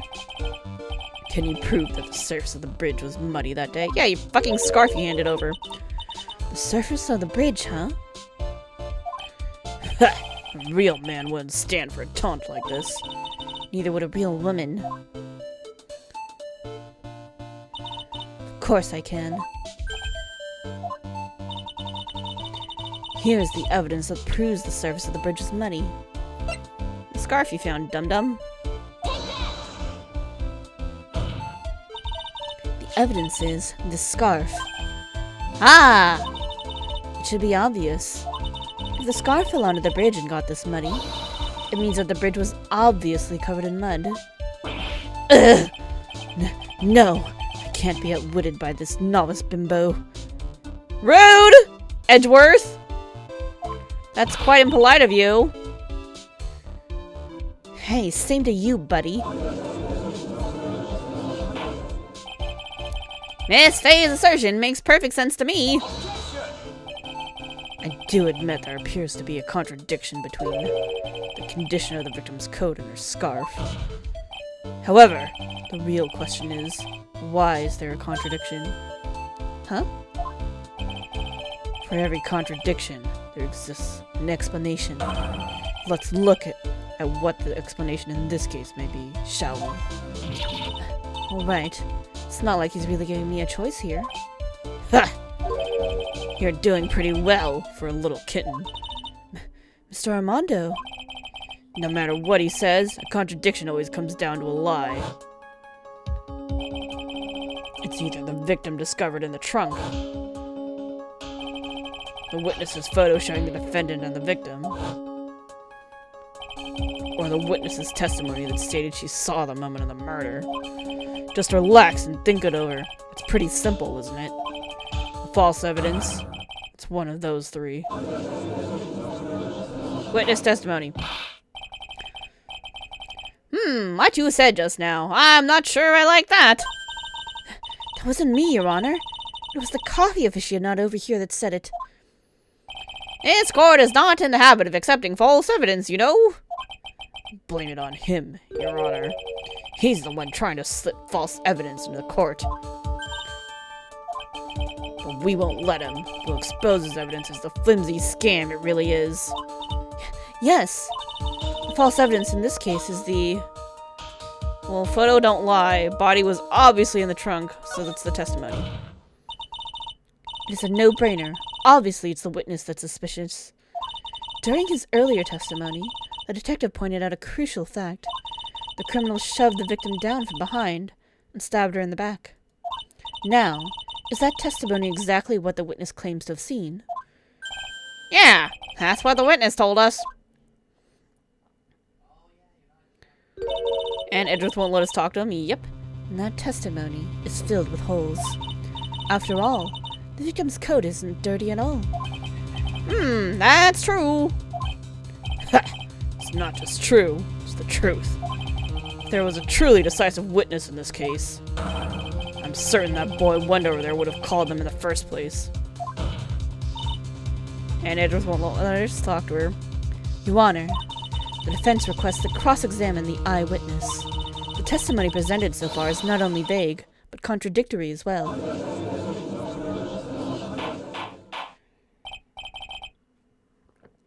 Well, Mr. Edgeworth, it appears that we'll need to hear from your mystery witness after all. You should brace yourself for the brutal truth. Your Honor, the prosecution has no intention of hiding the witness from the court. We're prepared to present our witness at any time. Very well. Please bring forth your witness at this time. What Mr. Edgeworth said kind of worries me. What does he mean by the brutal truth? Mildly concerning. Now, let us proceed with the testimony. Mr. Edgeworth, please go right ahead. Thank you, Your Honor. The prosecution summons the woman who saw the events that day with her very own eyes. This is it, Mia. The battle begins here. It's fucking Dahlia. Witness, what is your name and occupation? This lying little skank.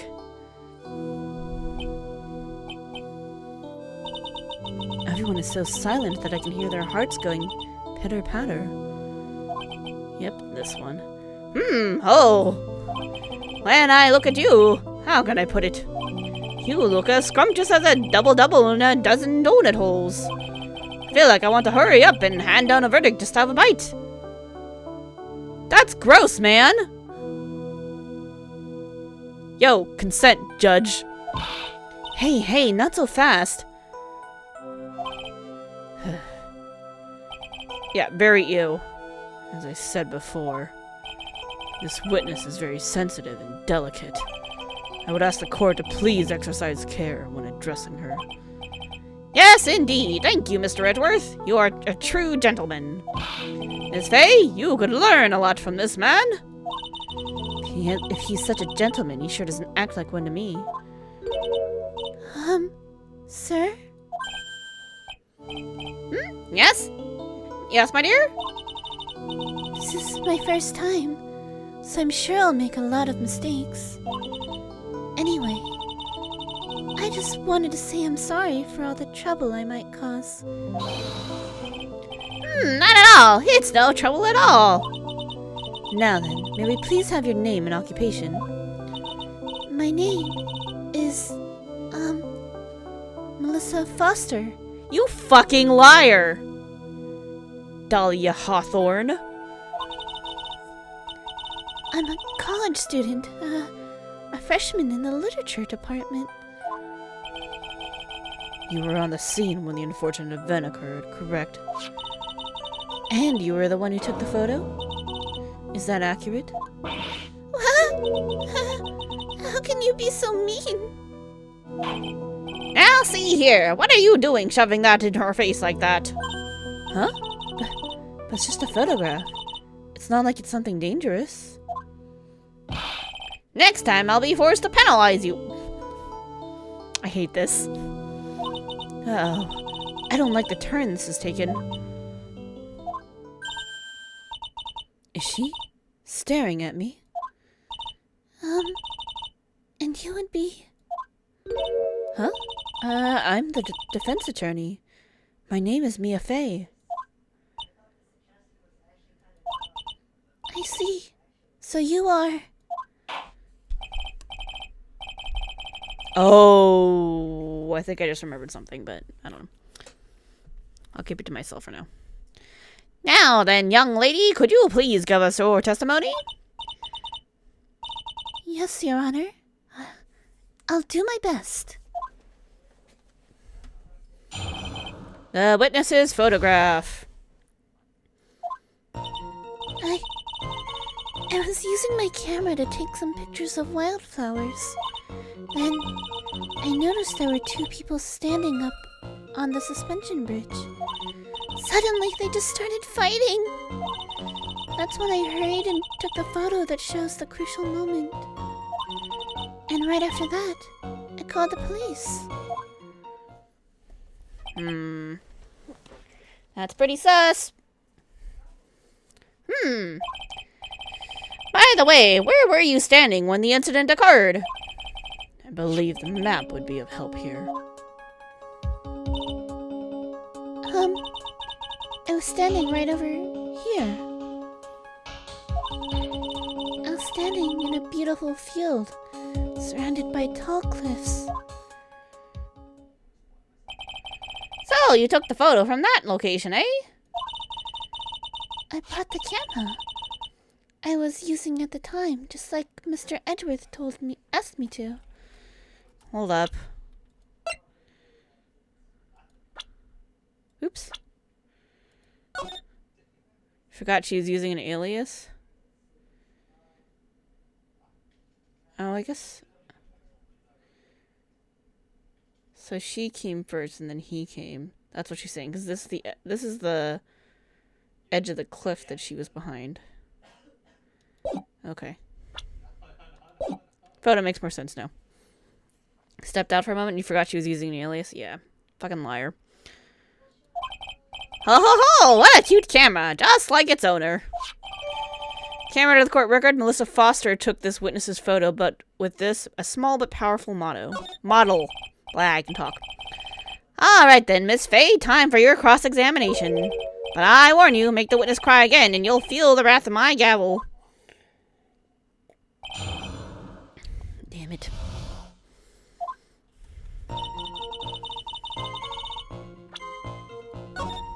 Don't make her cry. Can I still press everything?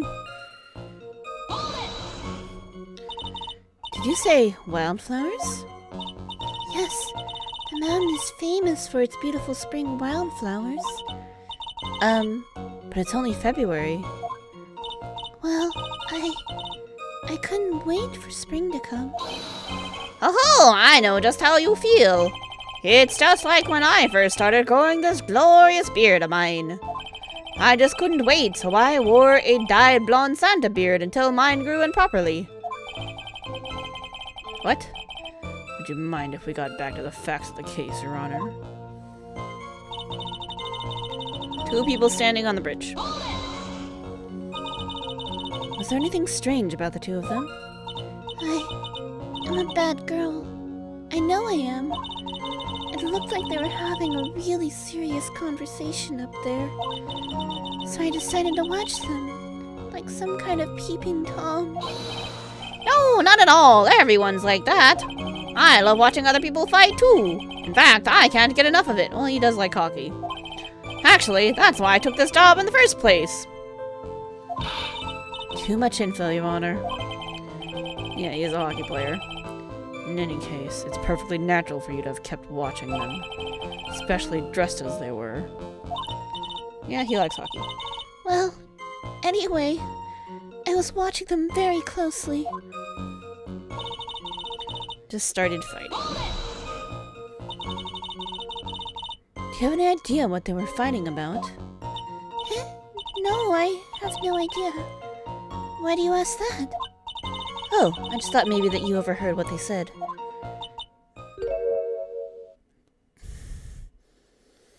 Fucking crying. I would never eavesdrop. I've got more class than that. That's right, Miss Faye. Don't drag the witness down to your level. Urgh. Oh, good. I didn't get penalized. Hurried and took the photo. Really? That's not the crucial moment. Nothing's happening. Why did you take a photo? Well, the two of them were really going at it. Ever since I was a little girl, I always wanted to be a news reporter. I guess that part of me just kind of took over. Oh shit. Sorry, I moved the window by accident. Whoop. There we go. Smells like a lie to me. Yes, I understand completely. Even now, I can't completely abandon my boyhood dreams. I still use my grandson to test my comedy routines on. You're not funny at all, sir. So you wanted to be a comedian, huh? Not that it has any bearing on this. All I could do was use my camera. So I took the photo of the crucial moment and gave it to the police. And then she called the police. You called the police? Yes, because it looked to me like the murderer was going to try to escape. We were already moving in before the call even came in. Thanks to the victim's note, we'd already started our operation. That was certainly tough luck for the criminal, eh? If Terry Falls isn't the criminal, then there must be something strange in that girl's testimony. Yeah, it's the fact that she says she took a crucial picture and she didn't. Careful, kitten. That girl has the judge wrapped around her little finger. You're gonna have a tough time poking holes in that testimony of hers. You're gonna have to come up with something really good, Mia. Started fighting. How the fuck is this a crucial moment? Objection! Witness. Wrong voice. I forgot we're Mia now, not Phoenix. Witness. When you said you took a photo of the crucial moment, is this what you meant? All I could see in this photo are two people facing each other. You testified that you saw the two of them starting to fight. Normally, that's the kind of thing we would refer to as a crucial moment. Why would you presented a photo like that? Well, you see... The photo we presented was the only one there was. They ain't fighting, they chatting, yeah. But if you really wanted to capture the crucial moment, then what happened next? You must have taken a photo of it. Oh! My apologies, young lady. But Miss Faye's assertion is not without a certain amount of merit. He can certainly downplay a situation, can't he? I'm sorry. I'm a very bad girl. I used it all up. The film, I mean. You ran out of film? This photo was the last one. What? Unfortunately, that is the truth. I personally examined all the photographs she took that day. All the other photos are of the witness herself, playing among the wildflowers. The witness herself? Then who took the photos? Well, you see, my camera's a timer feature built into it. So you took photos of yourself? I remember taking some photos of myself once too. Please, no details. It seems that Miss Faye's assertion that's not so decisive after all. Wait, just a minute. Well, she had no film left. She couldn't very well take more pictures, eh? Miss Foster, perhaps then you could tell us about a different sort of photo. Photos of the incident that you took with your very own eyes. Mr. Edgeworth, you're quite the poet.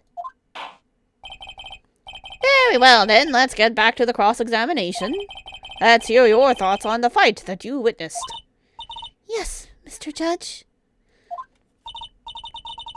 Boy, this guy's really a sucker for sweet talk. Ha! Looks like the other kitten in the room is the one getting all the attention. Yeah, it's sickening.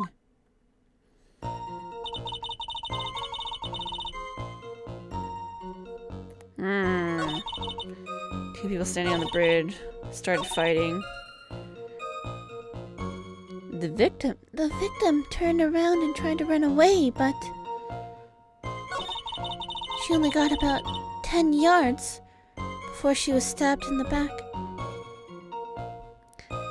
Nope. I'm gonna press the other ones first, though. I just like getting the info. It might give me ideas for later. The victim, why do you think she tried to run away? With her police training, she certainly knew better than to turn her back on a criminal. This was a large, very powerful man with a knife. If it had been a quaggy woman like you, I'm sure she would have acted differently. Quaggy? Why, you? If it had been me, I probably would have just stumped into the river. There's still something wrong with this testimony. 10 yards is a lot. So you're saying Sergeant Hawthorne wasn't able to get away from him? Well, it was a narrow bridge, and it was swaying back and forth. If you ask me, both of them were in danger of falling off. I only wish I could have done something to help her. That seems to make sense. I wonder about that. Something seems kind of off. Ha! Does it now? You have a good sixth sense. When you feel that something's off, that's when you need to figure out why. Terry falls on the criminal, something strange in the testimony, and then she's got the yada yada yada. I know what to do. 10 yards is wrong. I'm pretty sure this is the one. Because... oh man, I gotta show the fucking cursor again. Okay. So, angle here. And then from the angle, that means Falls was here. And Sergeant Hawthorne was here. There's no 10 yards to run on. The bridge is broken. That's my thinking. So we're gonna go with this. Objection! Witness, your testimony is a joke. Huh? Whoa, what? But I just... Miss Faye, I thought I warned you not to make the witness cry. One short testimony and 2 bad contradictions. There's no possible excuse. You say there were 2 contradictions? It's simple. Just take a look at the diagram of the area. According to her testimony, the 2 of them were in the middle of the bridge. But if they were, and the victim had turned around and tried to run, well then, she would have hit a dead end. You said 10 yards, but she couldn't have ran even 5. Because Dusky Bridge is collapsed on that side.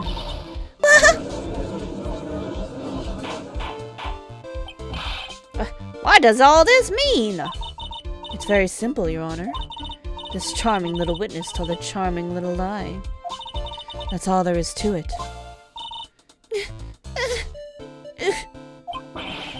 This beautiful young lady has been lying to the court? Just a moment, Your Honor. Mr. Edgeworth.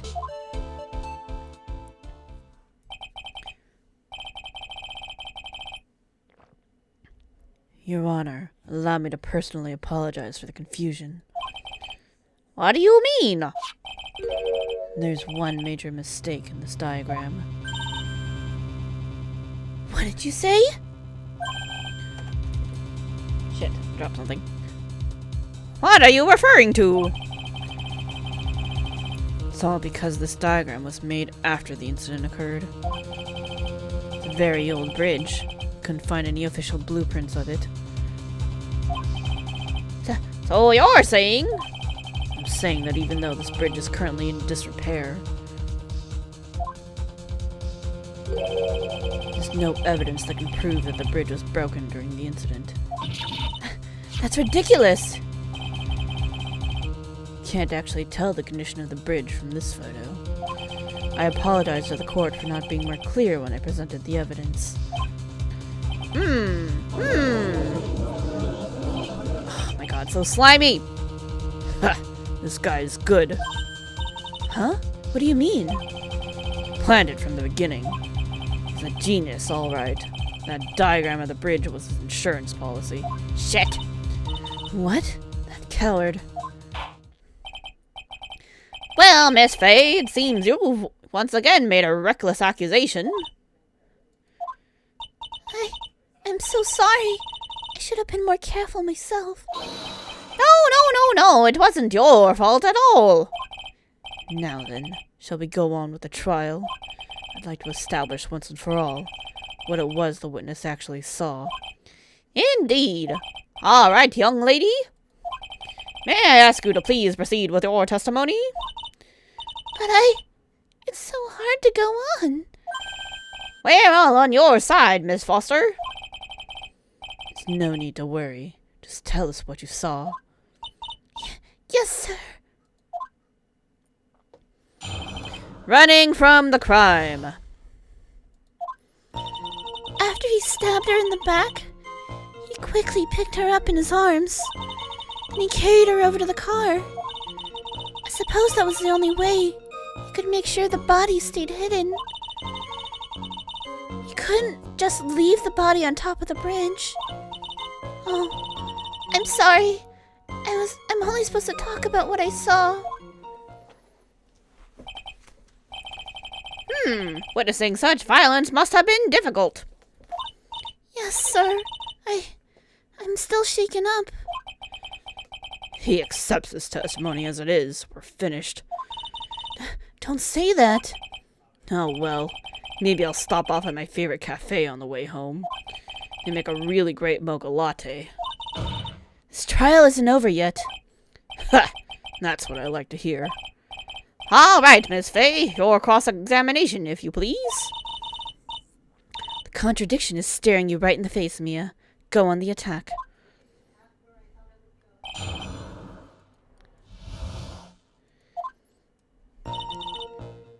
Quickly picked her up in his arms. Are you saying that the victim didn't fall down on the bridge? Actually, maybe she did fall. Of course she didn't fall down on the bridge. If she had fallen down, this photo wouldn't make any sense. If that was the case, her coat would have been all muddy.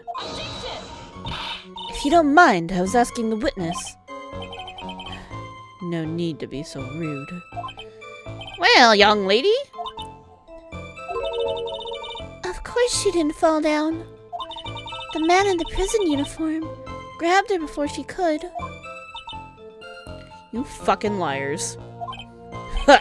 We're one step too slow, fucking Edworth. And then, what did the defendant do after that? Carried her to the car. You personally witnessed that? Yes. Did anything strange happen when he did that? Well, I don't know if you'd call it strange or not, but that's when the victim's scarf fell off. You mean the scarf? Her words match what we found at the scene. I don't see any problem. Only way you can make sure the body stayed hidden. You mean the defendant carrying the body all by himself? Yes. Considering the size of the defendant, I don't think it would be difficult. Yes, but let's remember they were on a narrow bridge that was ready to collapse. Is it even possible for him to have carried a dead body on a bridge like that? Well, the fact of the matter is that he did. That kind of talk is just silly. Wow, why did he get so emotional all of a sudden? Miss Faye, if you think there's some other possibility, please share it with the rest of us. Okay, so that statement is sus. Only way you can make sure the body stayed hidden. No, I could have just dropped it off the river. Weren't we just talking about that? We'll keep questioning her first. Why do you say that? It's already a broken down bridge and away in the mountains. Doing anything more to hide the corpse would be going overboard, wouldn't it? Yes, but that mountain is famous among hikers. A surprising number of people go up there. But it's February, right? And it was raining that day, correct? There's also a small temple and a channeling dojo there. You know these monks. They just love cold, isolated places. I think the witness is trying to say that the corpse could have been found at any time. Besides, the witness is merely reporting what she witnessed with her own eyes.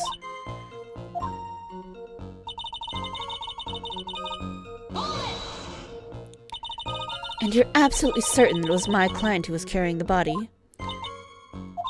Well, he was wearing a prisoner's uniform, but as for his face... So you're saying you didn't get a clear look at his face? Well, they were far away and it was raining as well. I thought I was only supposed to say exactly what I saw. Excellent! You're a remarkably honest young woman! Something about this testimony is bothering me. But what? Hey, kitten. Have you ever put salt in your coffee? No, why would I? Why not? Huh? It may actually go better with coffee than sugar, right? Listen, my point is if you're not sure, you might as well add a ton of salt to it. It might bring out the rust in something, like a piece of evidence. He's right, Mia. Go present something. You've got nothing to lose. By the way, I wouldn't put salt in my coffee. The two don't go well, after all. Actually, according to Alton Brown, you should put a tiny bit of salt in your coffee just to open up your palate. The more you know. I haven't tried it. Darjeeling has. Only way you can make sure the body stayed hidden. What about the fucking river? Alright, ready? Objection! A killer not wanting his victim to be found. I can understand that. It's a goddamn river down there. Yep. However, the idea of moving the body for that purpose is clearly odd. There was a much easier way to make sure the body wasn't found. Well, what is it? Take another look at the map of the area and you'll see how. There's a river right below that bridge. Earlier, Mr. Edgeworth pointed out something interesting about the river. For those who are not aware, Eagle River is well known for its powerful current. Most bodies that fall in are never recovered. Ah! In the kidnapping case 5 years ago, the victim's body was carried away and never found. If 10 murders were to occur at the same spot above the Eagle River, you can bet your boots that every other killer would have tossed the body in the water. Order! Order! Order! I'm not sure if I care for the way you put that, Miss Faye, but I must admit it does seem odd to not have thrown the body into the river. Well, Mr. Edgeworth?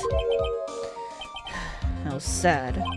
Perhaps Miss Faye would do well to try taking a dip in the river herself. After all, you claim to be such an expert in the ways of nature.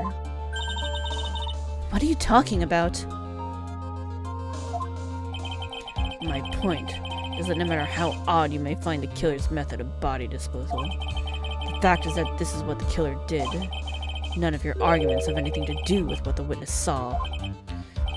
Quite true.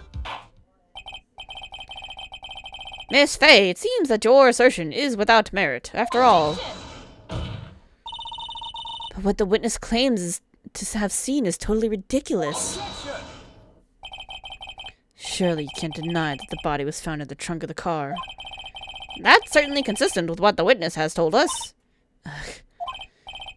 Please, witness, go on with your testimony. I'll try.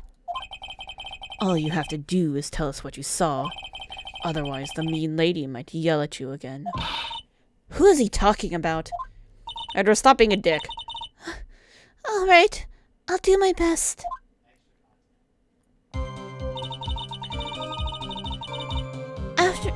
We read that. Carried over to the car. Killer broke into the trunk of the stolen car and hid the body in there. That's weird, though. I mean, he would have had the keys if he stole the car. What did the man do then? Well, naturally, he got in the car and was about to flee. That's when I came to my senses. I said to myself, you have to call the police. And so that's when you called the police? You're sure that you saw all that with your own eyes? Yes, I'm 100% certain. How do I point out that he should have had... that he should have had the keys?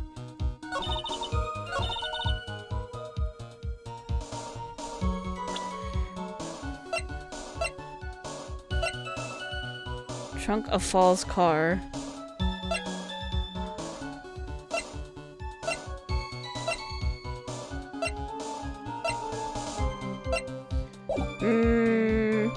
Just in case I fuck it up real bad.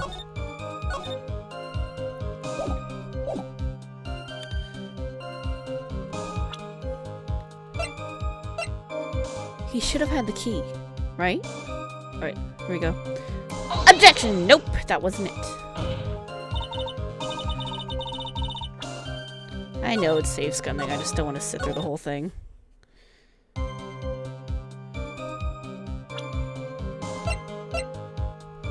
Written by the victim, talk to Dahlia.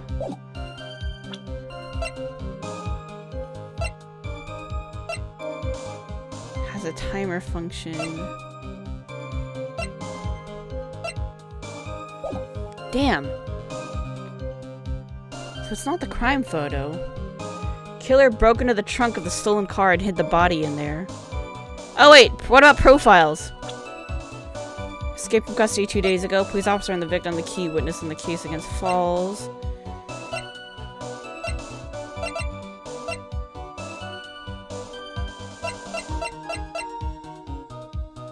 What if I present this photo? Nope. What do you think of the witness's statement? I don't want to sit through your complaining.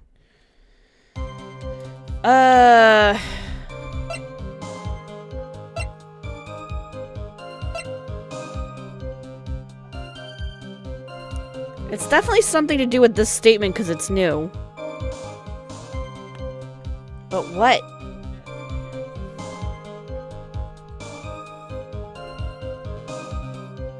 How do I bring up the fact that he should have had the keys if he fucking stole the car? I mean, that's weird.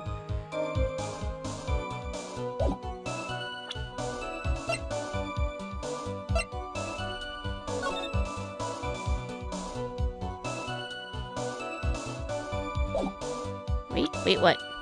What are we waiting?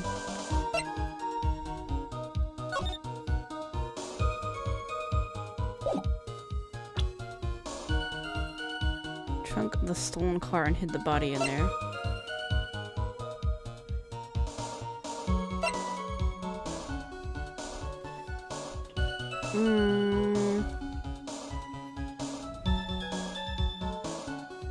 Something about that press was off?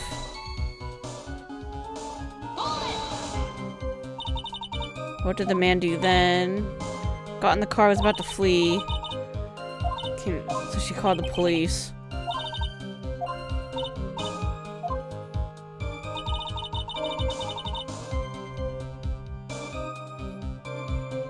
Could just leave the body on top of the bridge. Doing anything more to hide the corpse would be going overboard, wouldn't it? Yes, but that mountain is serious. Oh yeah, because so someone would have seen it. Yeah, that's what she was saying. And the dojo.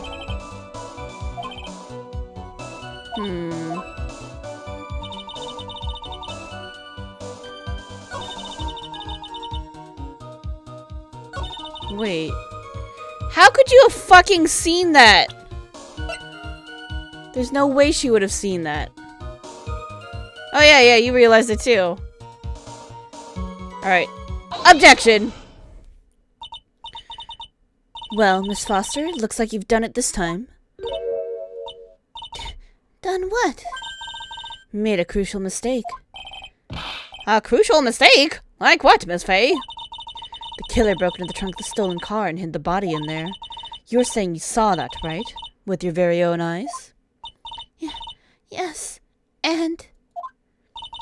It's simple, Miss Foster. Take a look at the diagram. The place you claim to have taken the photo from that day is here. Do you see what I mean? Even if you tried to see the car. This outcropping of rock is directly in the way. That's right, Miss Foster. From where you were standing, you could not have possibly seen the killer's car.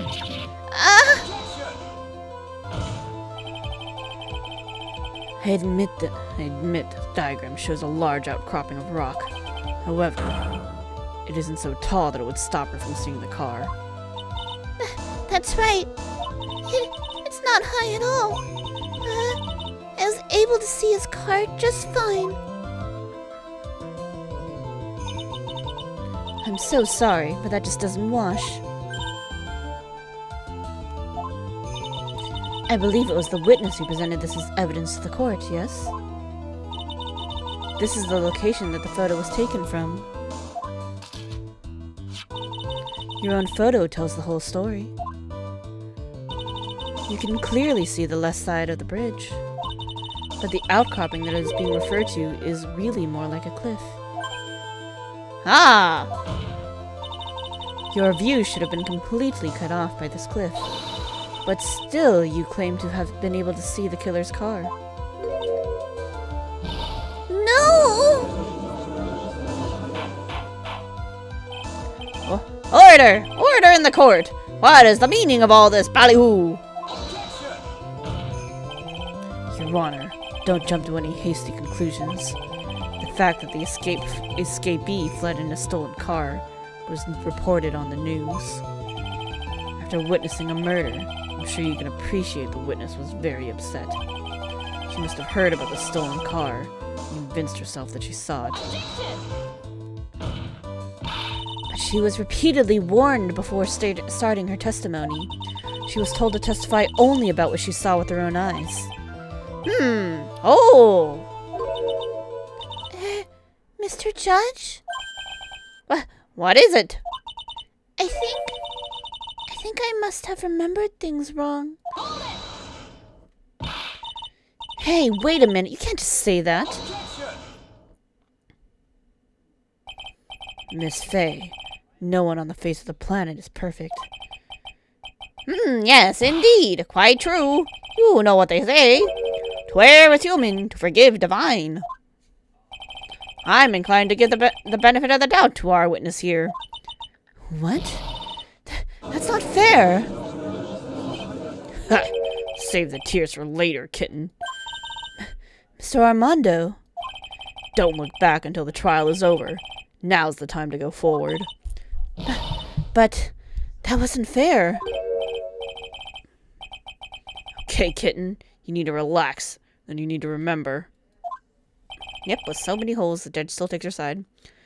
The other kitten's testimony. The killer broke into the trunk of the stolen car and hid the body in there. How would you fucking know that he broke into the trunk? So tell me, how did she know that? How did she know that he broke into the trunk? Huh. Well, Miss Foster, until you can explain how you knew that, you're gonna have a lot of very suspicious people on this side of the courtroom. Well, witness? I'm certain that he broke into the trunk because there are marks left on the trunk lid. How the fuck could you have seen that? I'm certain they were scratch marks when he broke into it. What? Let me see that photo. It's true. These certainly look like scratch marks around the keyhole. It's obvious that this trunk has been broken open. Well, Miss Faye, are you satisfied? The judge is on her side. Can't make any mistakes here. What she just said. Is there a contradiction in there somewhere? Doesn't work. Melissa Foster, it looks like you finally betrayed yourself. What? You said you were in a field taking photos of wildflowers. But even so, you knew about the scratches.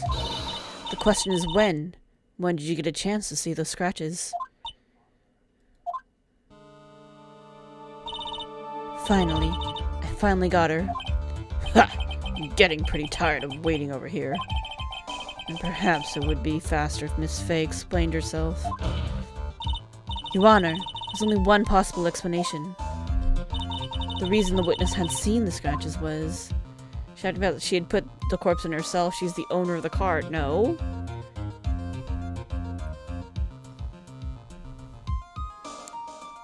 She's too small to put the corpse in.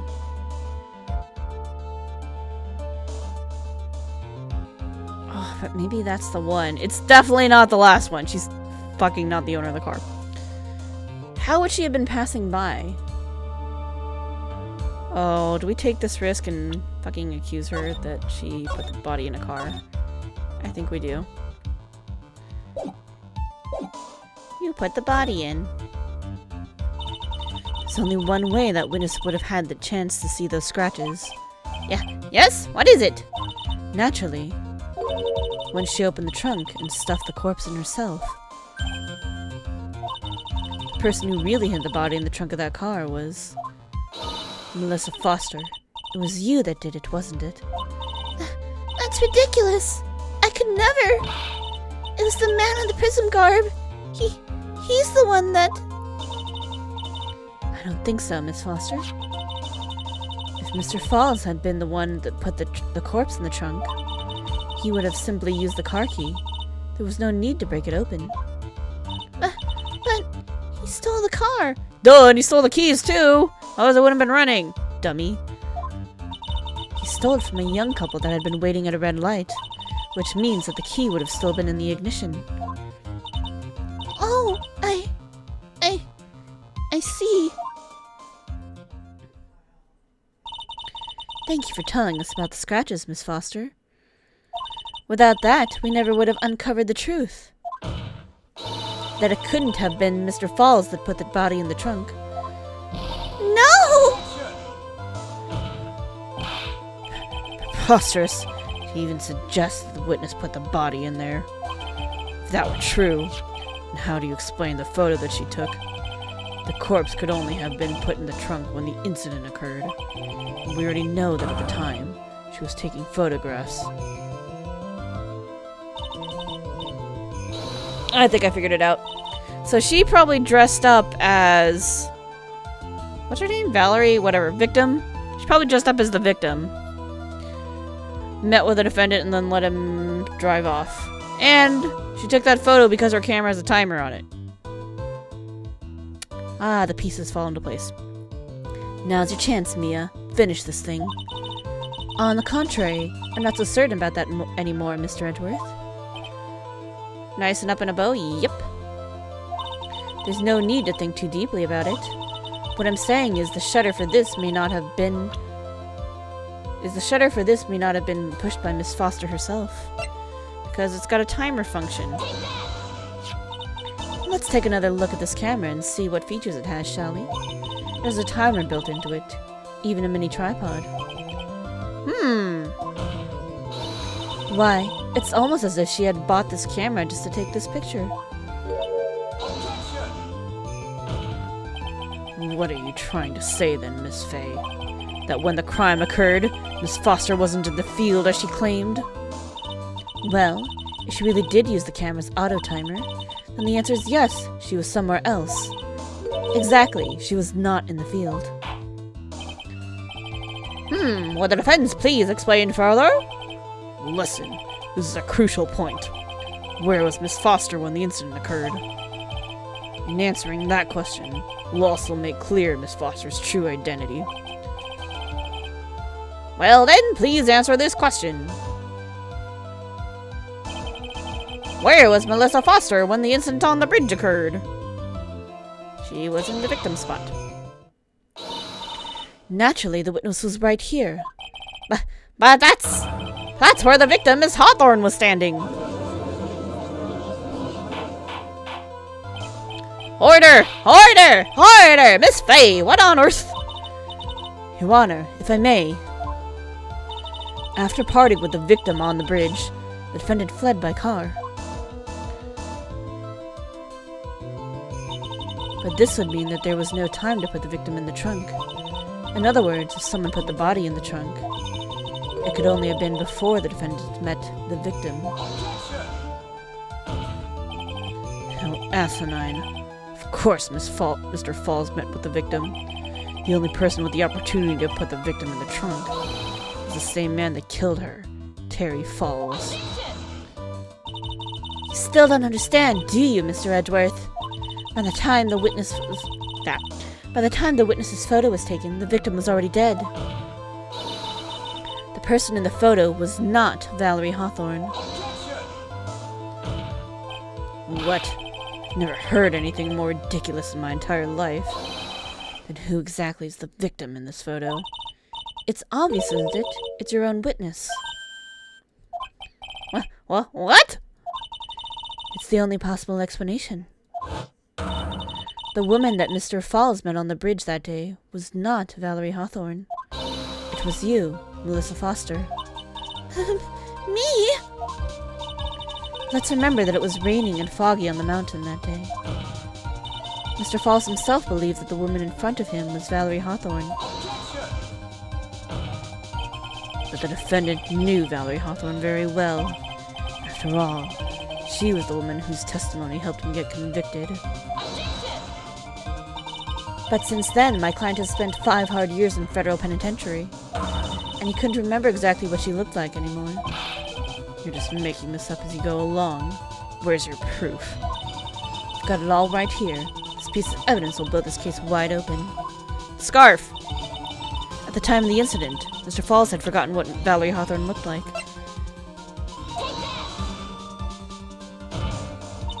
Mr. Falls had forgotten the victim's face, and that's why he needed some piece of identification, namely this muddy scarf.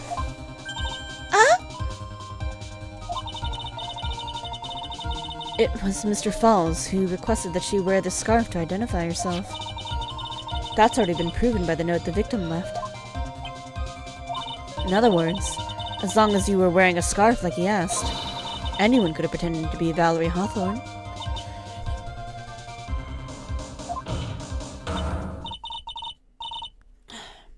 Well, what do you have to say to that, Melissa Foster? No!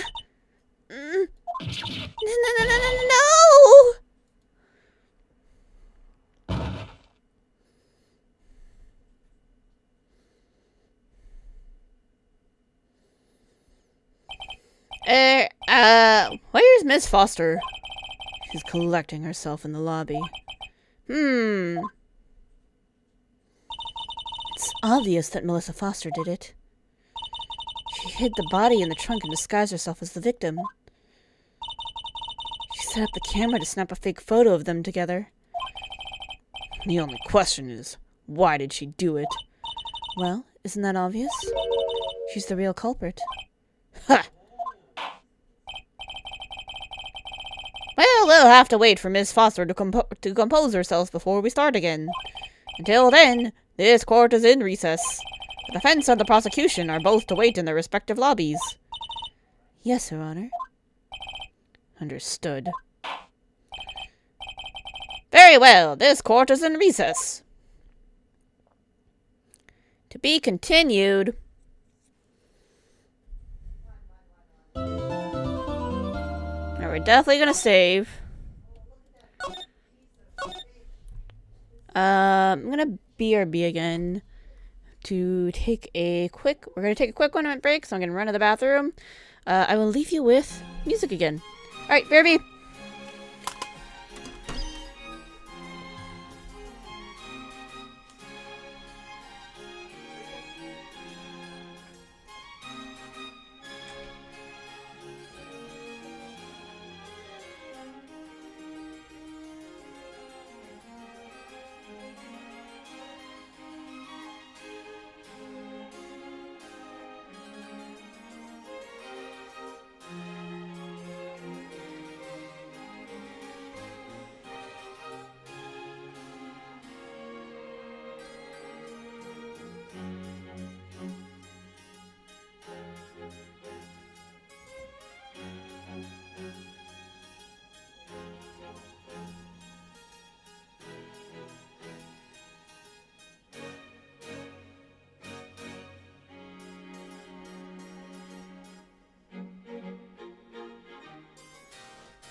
I'm back!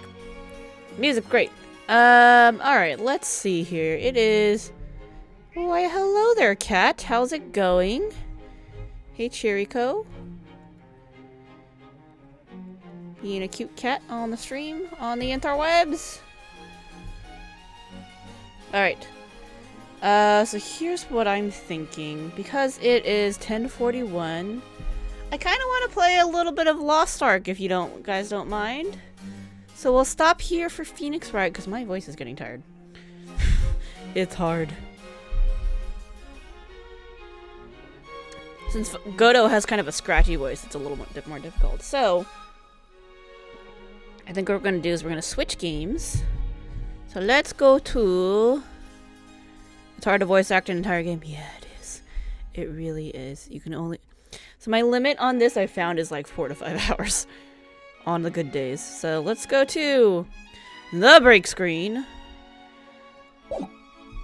I have to hit the button to get it to a point where I can get out. There we go. Don't worry, you're not missing anything.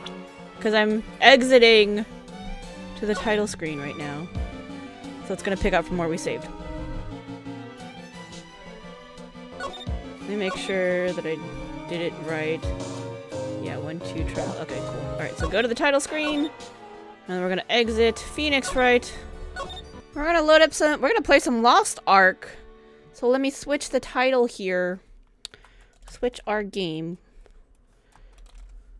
I'm on caps lock, apparently. Trying out more assassin.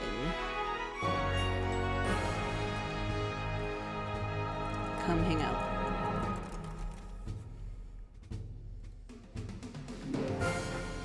Alright. And since we are switching games, we're gonna stop the Phoenix Wright. We're gonna put on some game chops for right now. Ooh, let's do Chiltendo. How about that? Ad! No, not an ad! Can't do this to me. Okay, there we go. Alright, we're gonna play some Chiltendo. This is by Game Chops. Go check them out. They are very cool people. They make stream-safe music because they record their own remixes of all the songs under their own record label. So, as long as you credit them, you can use their music on stream. It's fantastic. Very cool people. And their remixes are very, very good. So, if you ever need some background music for your stream, that's definitely a good resource. Alright, Lost Ark, where are you? Update! Jesus fucking Christ. Update faster. It's only 150 megs, it'll be quick.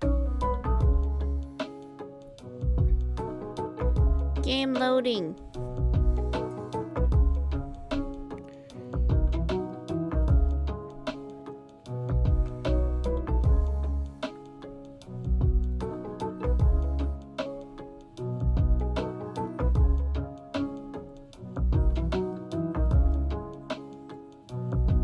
Easy anti-cheat. It's loading. Just chill.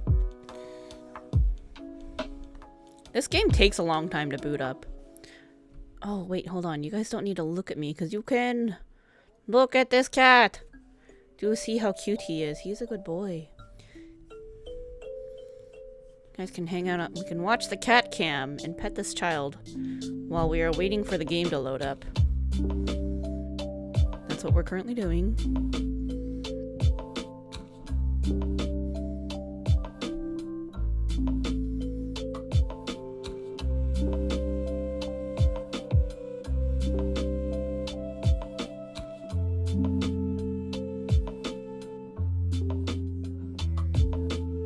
Gonna load up on the wrong screen because I put it on borderless window last time. I was just screwing around on a different class. So I'm gonna stream Assassin and my playing around on that, but I'm gonna try out... I figured I might as well just try out every class since it's, you know, it's a beta. And just see what I like, because as much as you can look at the videos of how a class looks, how a class looks is sometimes very different from how a class plays. So, you know, that's how it be. Let me peek at... Okay, I just wanted to peek at what Neon Echo was doing really quick. He's also streaming.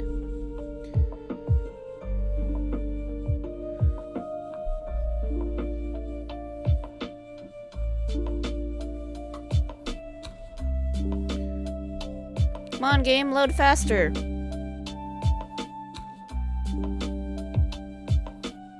I really hope that when they launch the game official, they figure out how to make it load faster. Because the load time is very, very bad right now.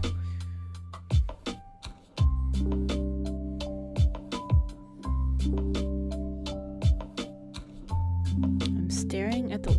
I'm annoyed that it comes up on the other screen, because that's where I have all my stream stuff. So I have to, like, minimize my windows so that I can... see the game. Oops, hold on. I got an idea. I can move the chat to my other screen for right now until I can switch these.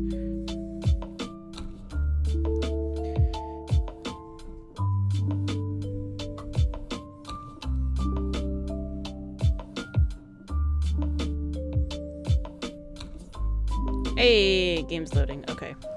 We just gotta get into the options so we can switch the settings around.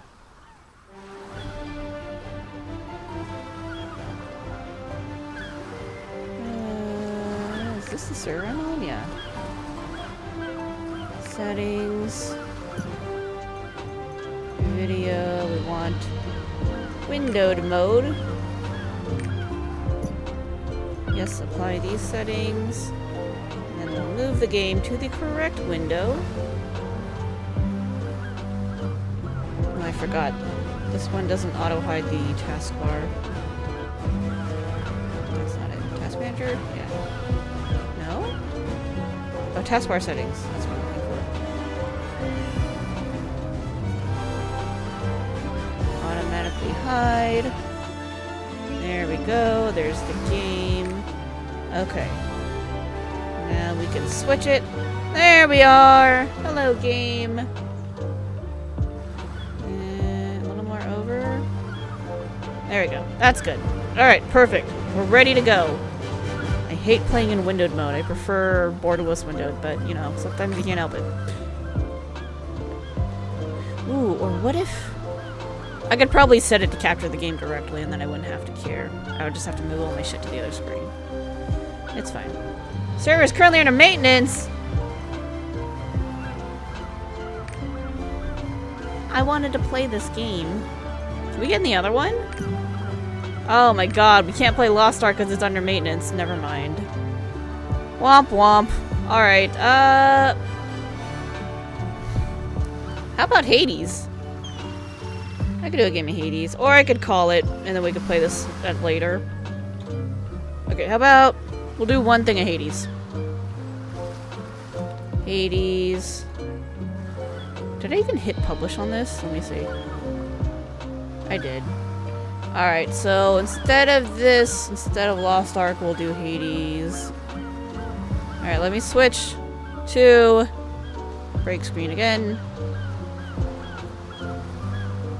Hades, quick something.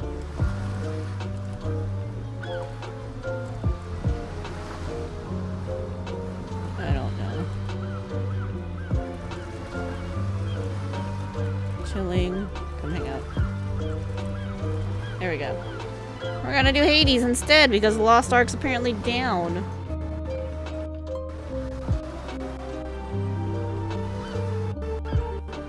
Let me quit the game. Jesus. Why is that game gotta make it so difficult for me all the time? Alright. We're gonna play Hades instead. I hope the game ain't loud. I haven't streamed Hades in a while, and I know the sound settings are much louder than most of my other games. So I'm sorry, headphone users, in advance if it's very loud. I just need to make some adjustments, and then we'll be okay. Alright, let's switch the screen over. Hey. Oh, now I don't have to lock... I don't know, I don't have to hide my taskbar. That's really annoying. Okay. Oh, it's not that bad. I lowered it. But now it's too quiet. Alright, options, settings. How's this? We go a little louder, maybe? I think this is good enough. We don't want it too loud. Alright. What was I doing? Should I do fresh file? Or...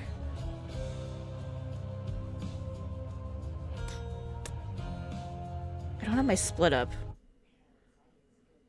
Let me load one of my splits. Splits. Do I want... any heat or fresh file? Let's do any heat and see how bad we are. This is the wrong Hades screen, by the way. It should be on this one. Speedrun. Woo!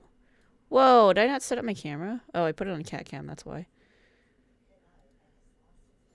There, you can see me and the cat cam. Here's the cat behind me. It's cute. Yeah? Yeah. Okay. Alright.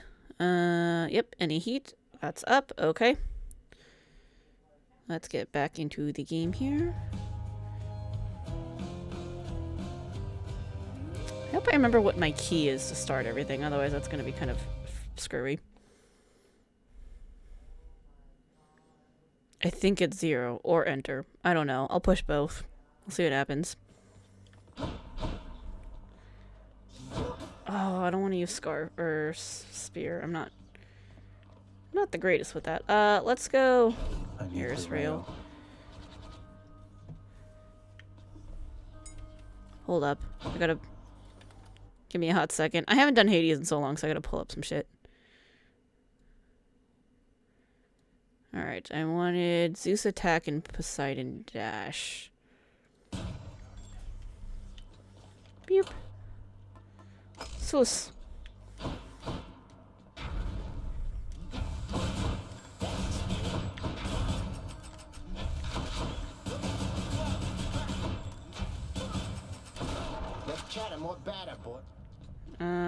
Oh, Arthy's reload. I was like, which button was reload? The one that I should have been paying attention to? Okay. Well, I'm very rusty. Never felt so alive. Hold up, let me... I can't see chat right now. I need to move some shit around. Okie dokie. Here we go. Fuel heat gauge 212. Yeah, we're gonna do that. What was I doing? Damage control. Tight deadline, that's fine. Move speed helps. Extreme measures 2. Greater numbers. I mean, we'll try it out.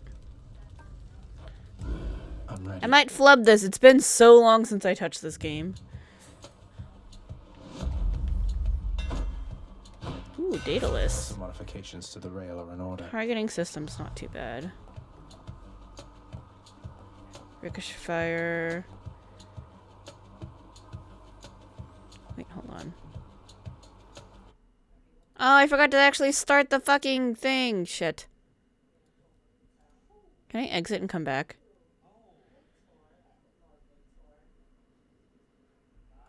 It's fine.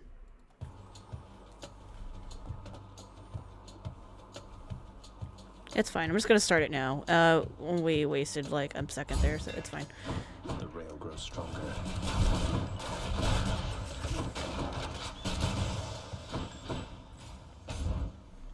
I'm a little slow on my reactions and everything right now.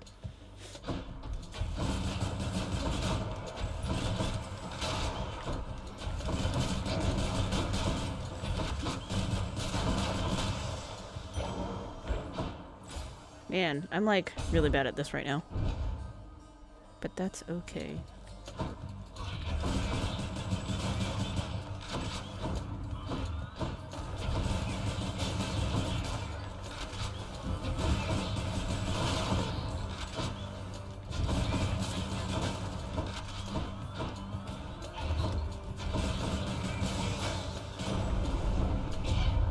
Come on, attack!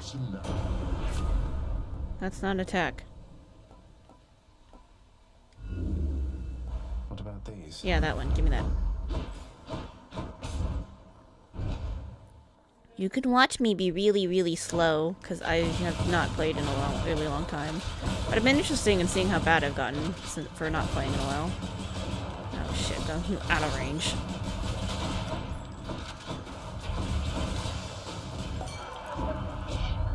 Ugh, Dionysus, I don't want you.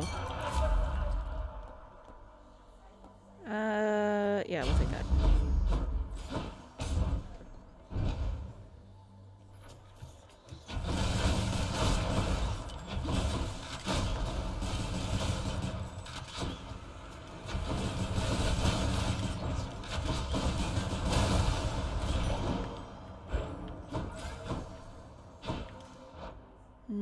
Chaos or shop? Shop. Although chaos is fun. Oh, I'm so tempted to fish. Oh, damn it, I don't have enough money.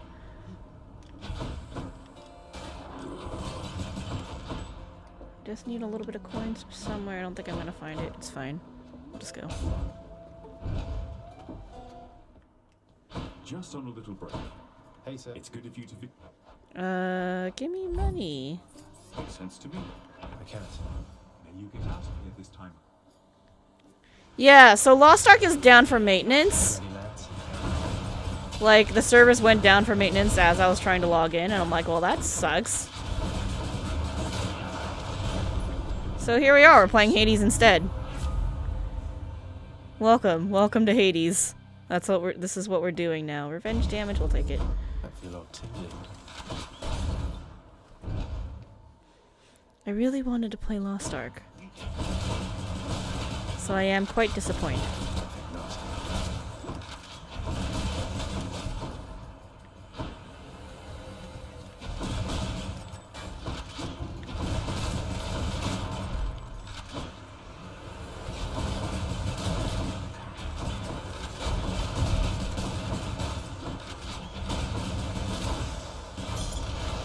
Yoink. Fine now. I don't really want to fight with you guys, though. It takes too long.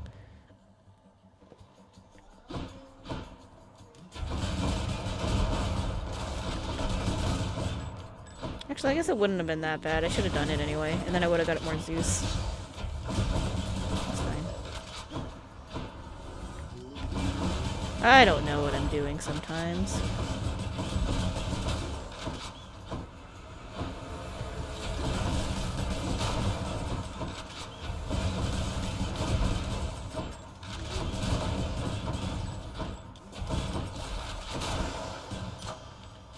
God's grant me strength. Yeah, that one.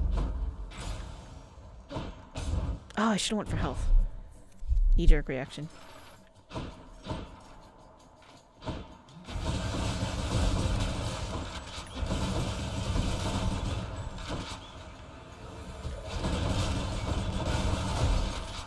Oh my god, let me out! Oh, fuck! It's reloading.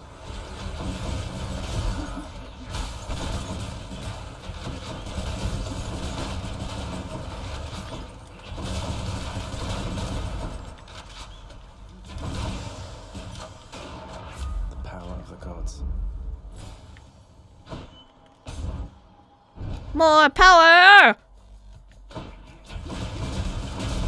This is not a real boss room.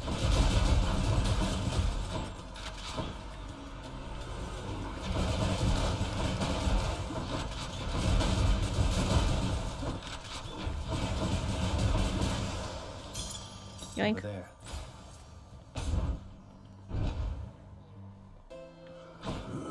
Power overwhelming. Do you have a special? No, no.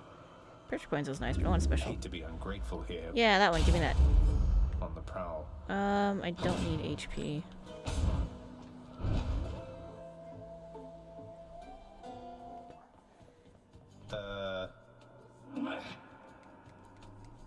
Great, all three of them. Thanks.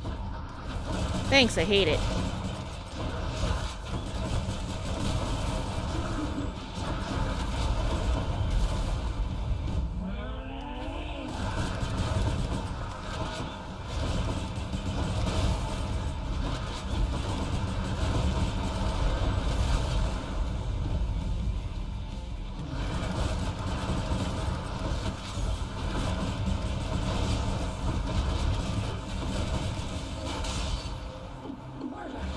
Murder?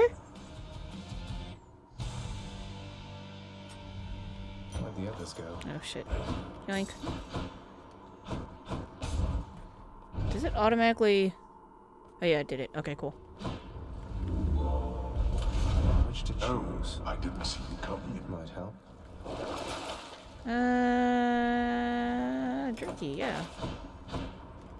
See you, Tartarus. Yeah, this is the power of Aerosrail. This is why we like Aerosrail. It's so strong. Be there soon, Lenny. I love Lerny. He and I are good friends. I keep killing him even though he had a family. Don't worry about it. Bone rakers.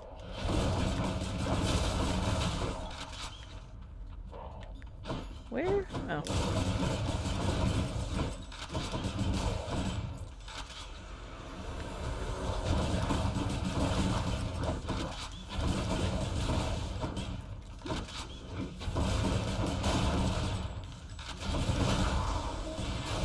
He's back. Hi, Hermes. Alrighty then. Faster. Yoom. No, health. Sorry, I'm kidding. I Easy does wanted it. health.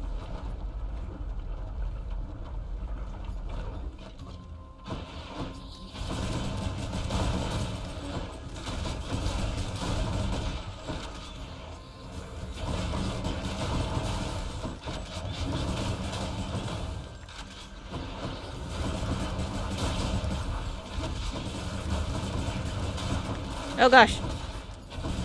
I'm like, that's an explosion. Wait, where are you?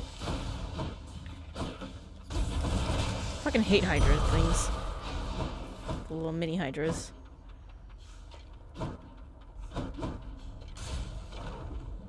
Not barge, not barge, not barge, not barge, not barge.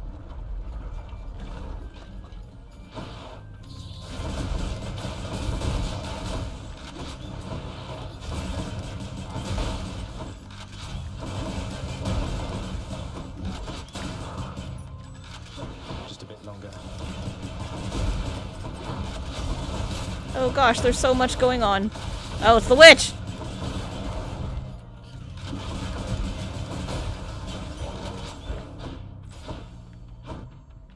Ooh, Poseidon. Ooh, hold on. Let's buy it. There's something you've never seen before, so you clipped it? Nice. Good job.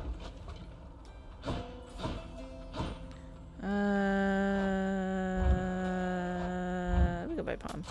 Why not? Let me go buy more attack. There's our Poseidon.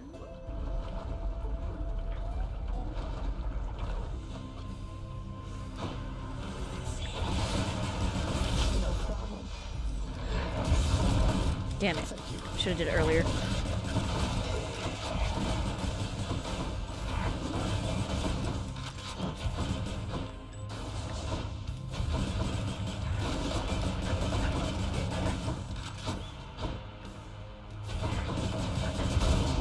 There we go. Kept fucking messing up the damn rockets. No? Dash? Please? Got anything else? Dash, please? No! Fucking shit! I don't really like his cast. So I'm gonna just take the loot.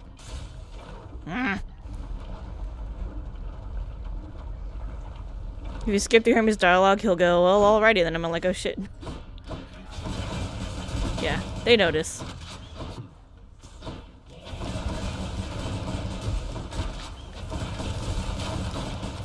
Hermes understands. You gotta go fast.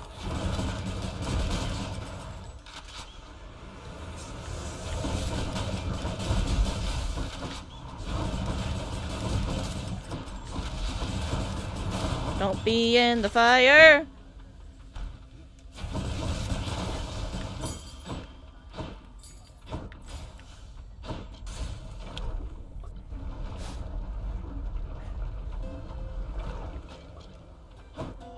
Poseidon. Yeah.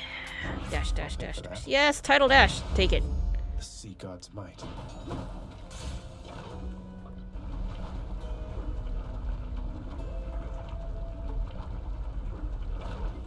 Hey, Lerny. What's the matter, Lerner? You seem quite upset.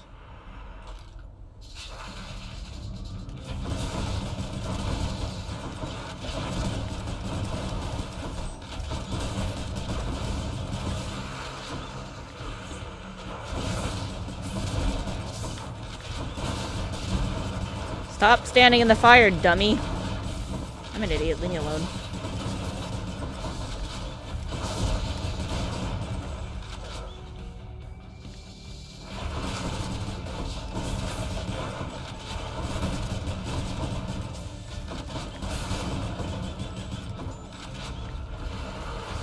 You and me, seven half your head.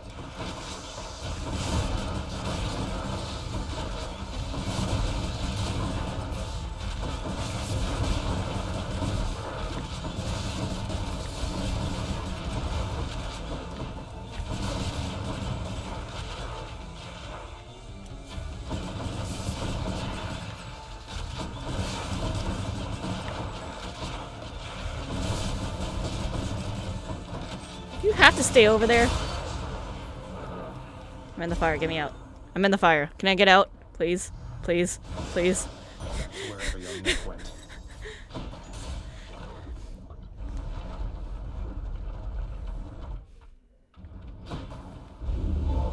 You surpassed my Hydra. Cash money. Okay.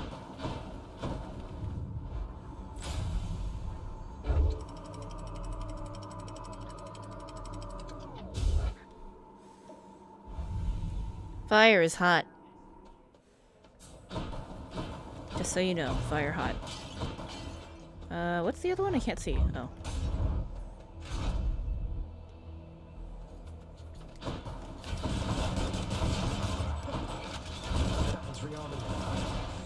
Oh, right. Eyeballs.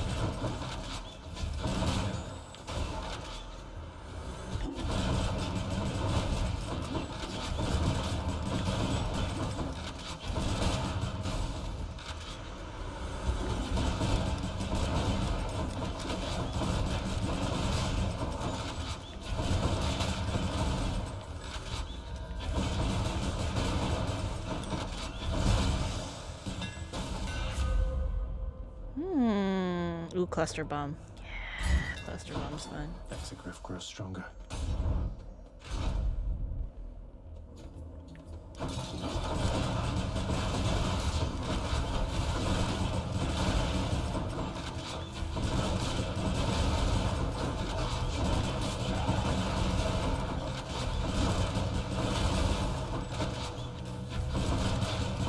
God, I love cluster bomb. It helps with the fact that I'm shitty at aiming.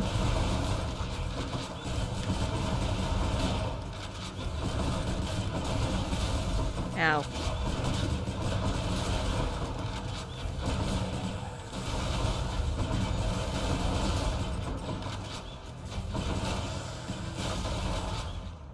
Good enough to eat. More attack, more! More! Ooh, what's that? Should be something useful here. Wait, hold on. Get rid of flame wheels. Yes, I fucking hate flame wheels. They're the worst.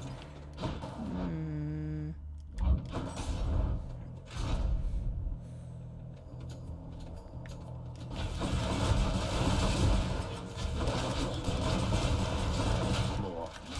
Ow.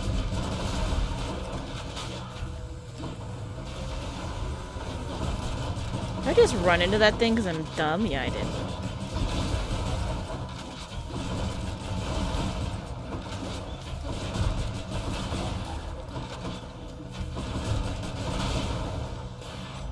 There he is. Hey, Hermes. Rush delivery. One more dash. More dash is good.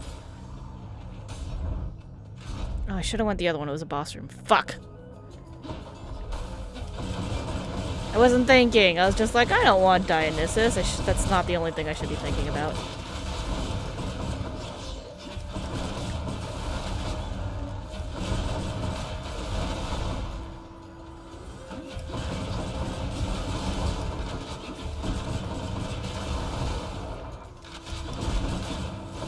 Boss rooms are faster.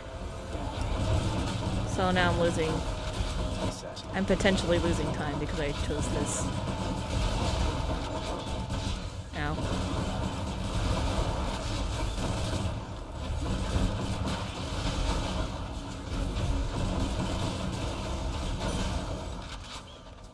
I bet Charon's going to want all this.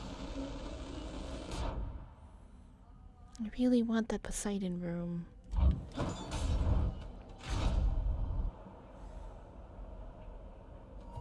Yes! Asterius. Perfect. I've been waiting for another round against you. Let's go.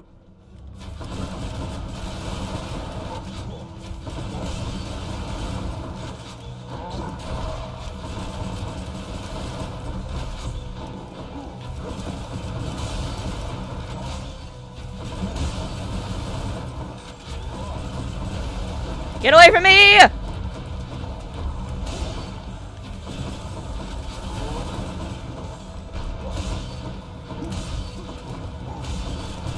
I forgot to use my cast.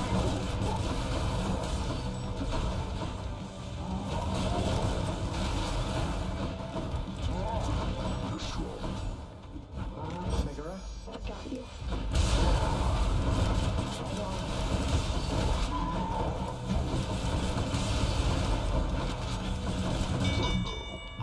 Enough. Yep, a lot of damage. Cheers for the fight. In the name of Hades.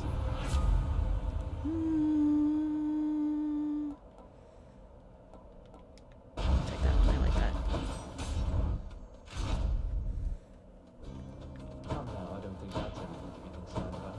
We have Well, I don't need more lives. More HP might not be a bad idea. all yours. Thanks. The lot.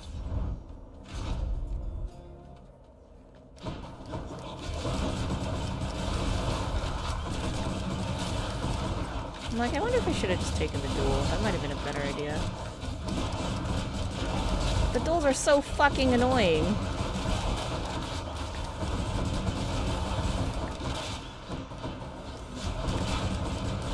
Well,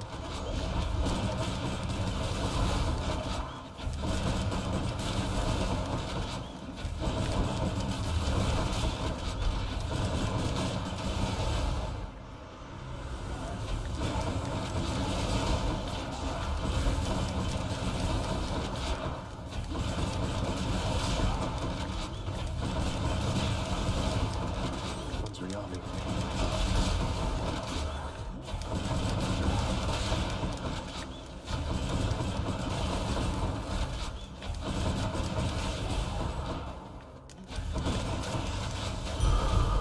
Took a bite out of me there. Yes. Much better. Oh, those both suck. Wait, who's back together? Ow.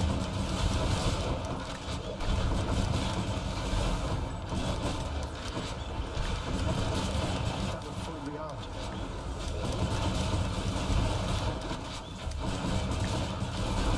I should not look at chat when I'm doing this. Because I kind of let somebody rearm. Oopsies.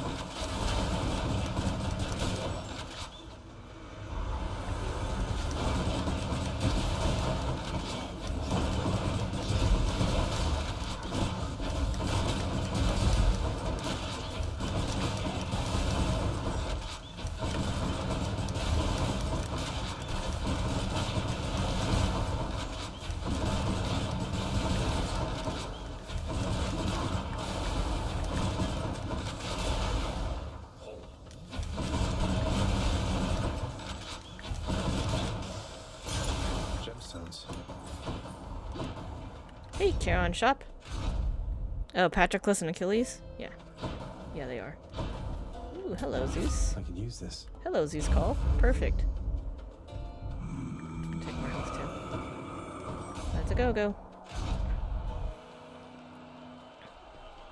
Hey everyone, I'm back. Come forth and die. I pretty much have everybody's oh shit, I should have, fuck, I missed my Meg. Meg,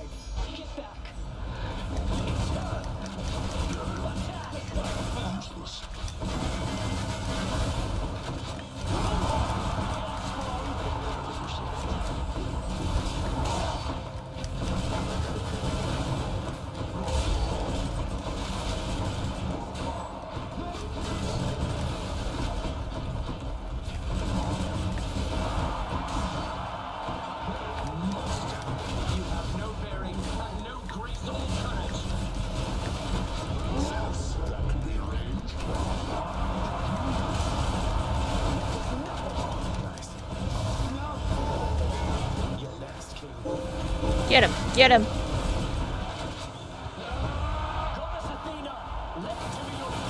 Why do you always have Athena when I have Zeus, you jerk?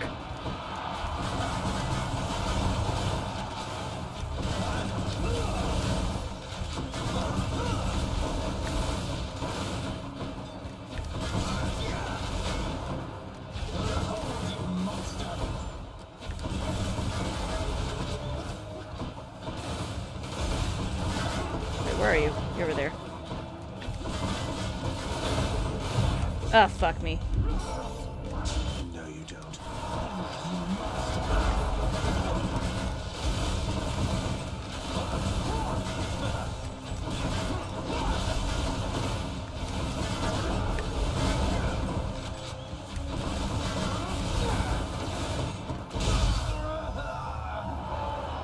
Good enough. That ought to make Theseus shut it for a bit.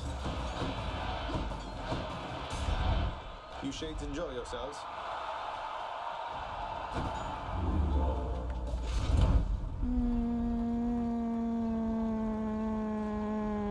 Acorn or wife?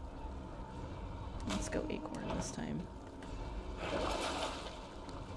I have money for a kiss of death if I can find one. Rough and tumble. Yeah, I also wasn't like paying attention at all, really. It was not a clean fight. Just got to get through Cerberus up there.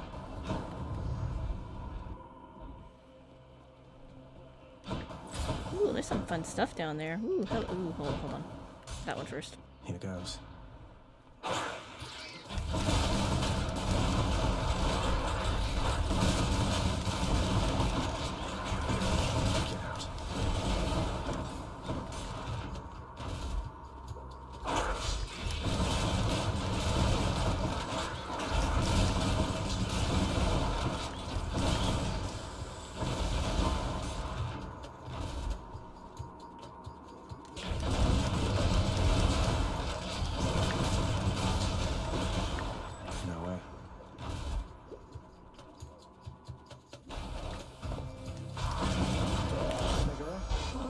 Get him, Meg. Fuck.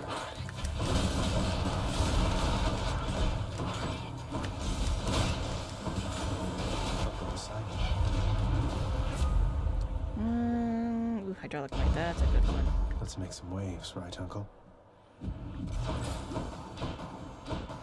I could do the other mini boss, but I also really want this free Zeus. Ow. It's no use.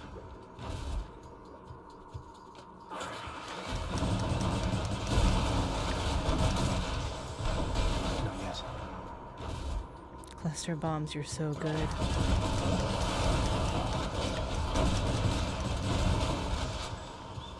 Can't do that. Nice. 2-sack. Olympus. I love me a good 2-sack. We might as well take that. Bit of an aftertaste. Time to deliver the goods.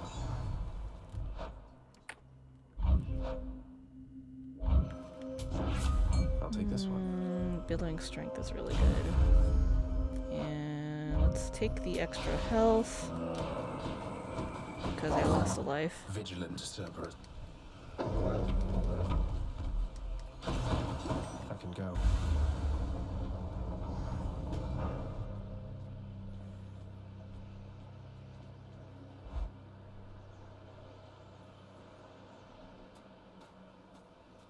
Well, my times are really bad.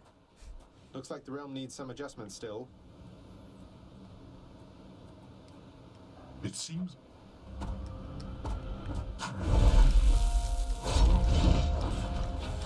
I should take down the no pixel queue because I'm not actually queued for no pixel right now. But this is what I would be doing if I was. If I was waiting, I'd be playing Hades. Shit. darkness.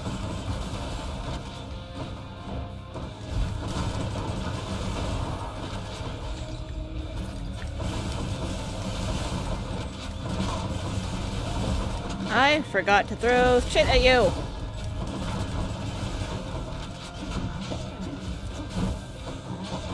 So I could do more damage to you. It has been a really long time since I played this game.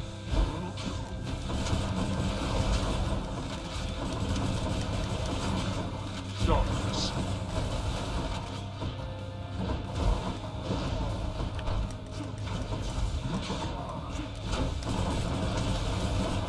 Reloading.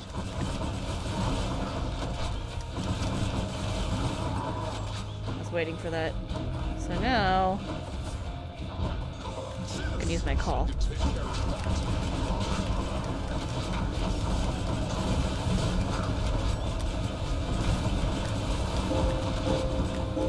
Darkness. Shields down. Darkness. Hey, get back here! Dad!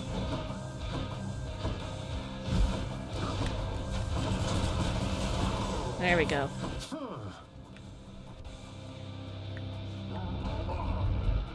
Enough of this.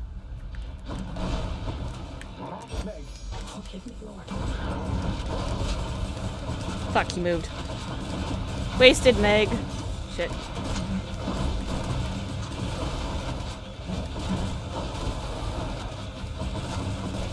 This is for your own good. oh, I'm hit. Yes. Now is the time to strike. Get him, Uncle.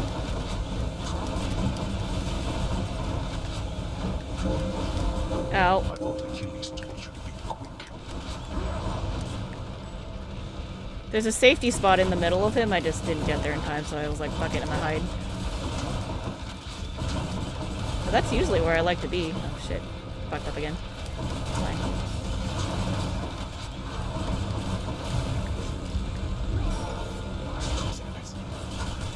You're bleeding, boy.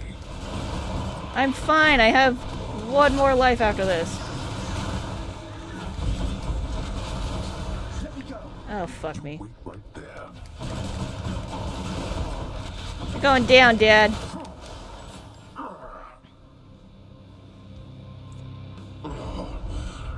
How did you accomplish? Not bad for being rusty. Done, boy. Say hi to Hypnos for me. In my father's name. Ooh, level 5 on my lightning strike. That was really good. Beep-doop. He did compliment me. Dad got nicer to me. Free shit. Yeah. Imagine, if you will, the underworld prince soon meets one of his typical ignoble deaths. Thank you, thank you, thank you.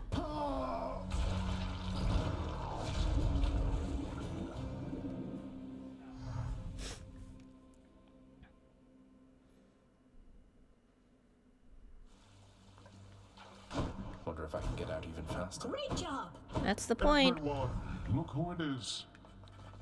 Leave me alone, Dad, just because I kicked your butt. Man, all these things here. I don't know what's left to unlock in the West Hall. It's gotta be something, though. Alright, I need 800 for the next thing that I want to buy there. Oh, hi. Hi! Boop, boop, boop, boop, boop. Oh, I don't have enough keys. I could trade nectar for keys. I don't need nectar anymore. Seems like a good deal. I need to track down more chthonic keys. Oh, wait, that was to buy nectar. Oh, motherfucker, I'm an idiot. That's fine. Well, now I can use the nectar to buy diamonds, which is also not a bad idea. I read that wrong. It's okay. Oh, you want to see something? So you can hang out here with the broker. And he's like, excuse you? I love going through walls. What else can we do? Oh, hello? Nix was just telling me some more about your early days, my son.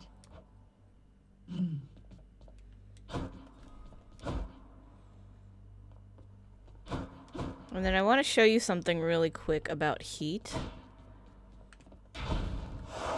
So, you see I just cleared it on 12, so now it says on the... can my mouse? Yeah. You see how it says fill heat gauge to 13? That means on my current weapon, which is the the railgun, not specifically the Eris aspect, but the railgun, that means, you know, the next thing that I want to clear it on is 13 so that I can maximize the bounties and get as much of those as I can. And if I switch weapons, like let's say I go to this bow over here, now it says fill heat gauge to 10, because I only need to bring it down to 10 so I can clear out this last one. And then that's how you, like, get as much crap as possible. You'll get these things slower, but it'll help you build up skill to get past it. And then you'll also get more, you know, like blood and whatever, so you can unlock more of this shit. Let's test the bond between us. I think I already maxed out all the aspects that I use. Give me one of them arrows right in the eye. Yeah, a hair I use You just there. protect me. I haven't figured out what shield I like. This one I like. The Achilles and Zag I like. This is like meh. It's alright. This is nothing. There are crazy people who love aspect of Guan Yu, and I'm like, but it's so painful. Special dislodges thing from foes. I kind of want to try this out. Well, let's go to railgun first. Bonus ammo capacity. Ignis Eden. Beam attack, ramping damage, special launches hellfire. Destructible bombs radiate and stagger nearby foes, explode in a large blast. Interesting. Well. Lasers! Exegriff. I think I want to try this sometime.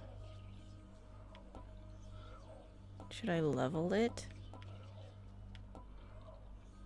It takes so much. I'll wait. Yeah, I think that's good for now. Okay. I'm gonna call it here because it's like 11:30. And then hopefully tomorrow we can... Oh, I should have turned the cat cam off because the cat left. Hopefully tomorrow we can stream 14 and do the raid. If we can get enough people to show up, that'd be real nice. Put cats there. No pixel overlay, go away. There we go. Yeah, so hopefully that could be a thing. If not, I don't know. We'll see. We'll probably play something. Gonna be studying for a bit more tomorrow. Oh yeah. I have to finish watching the videos too, but that's tomorrow me problem. Go watch the videos. All right. Well, have a good night. Thanks for stopping by. I'll probably see y'all tomorrow.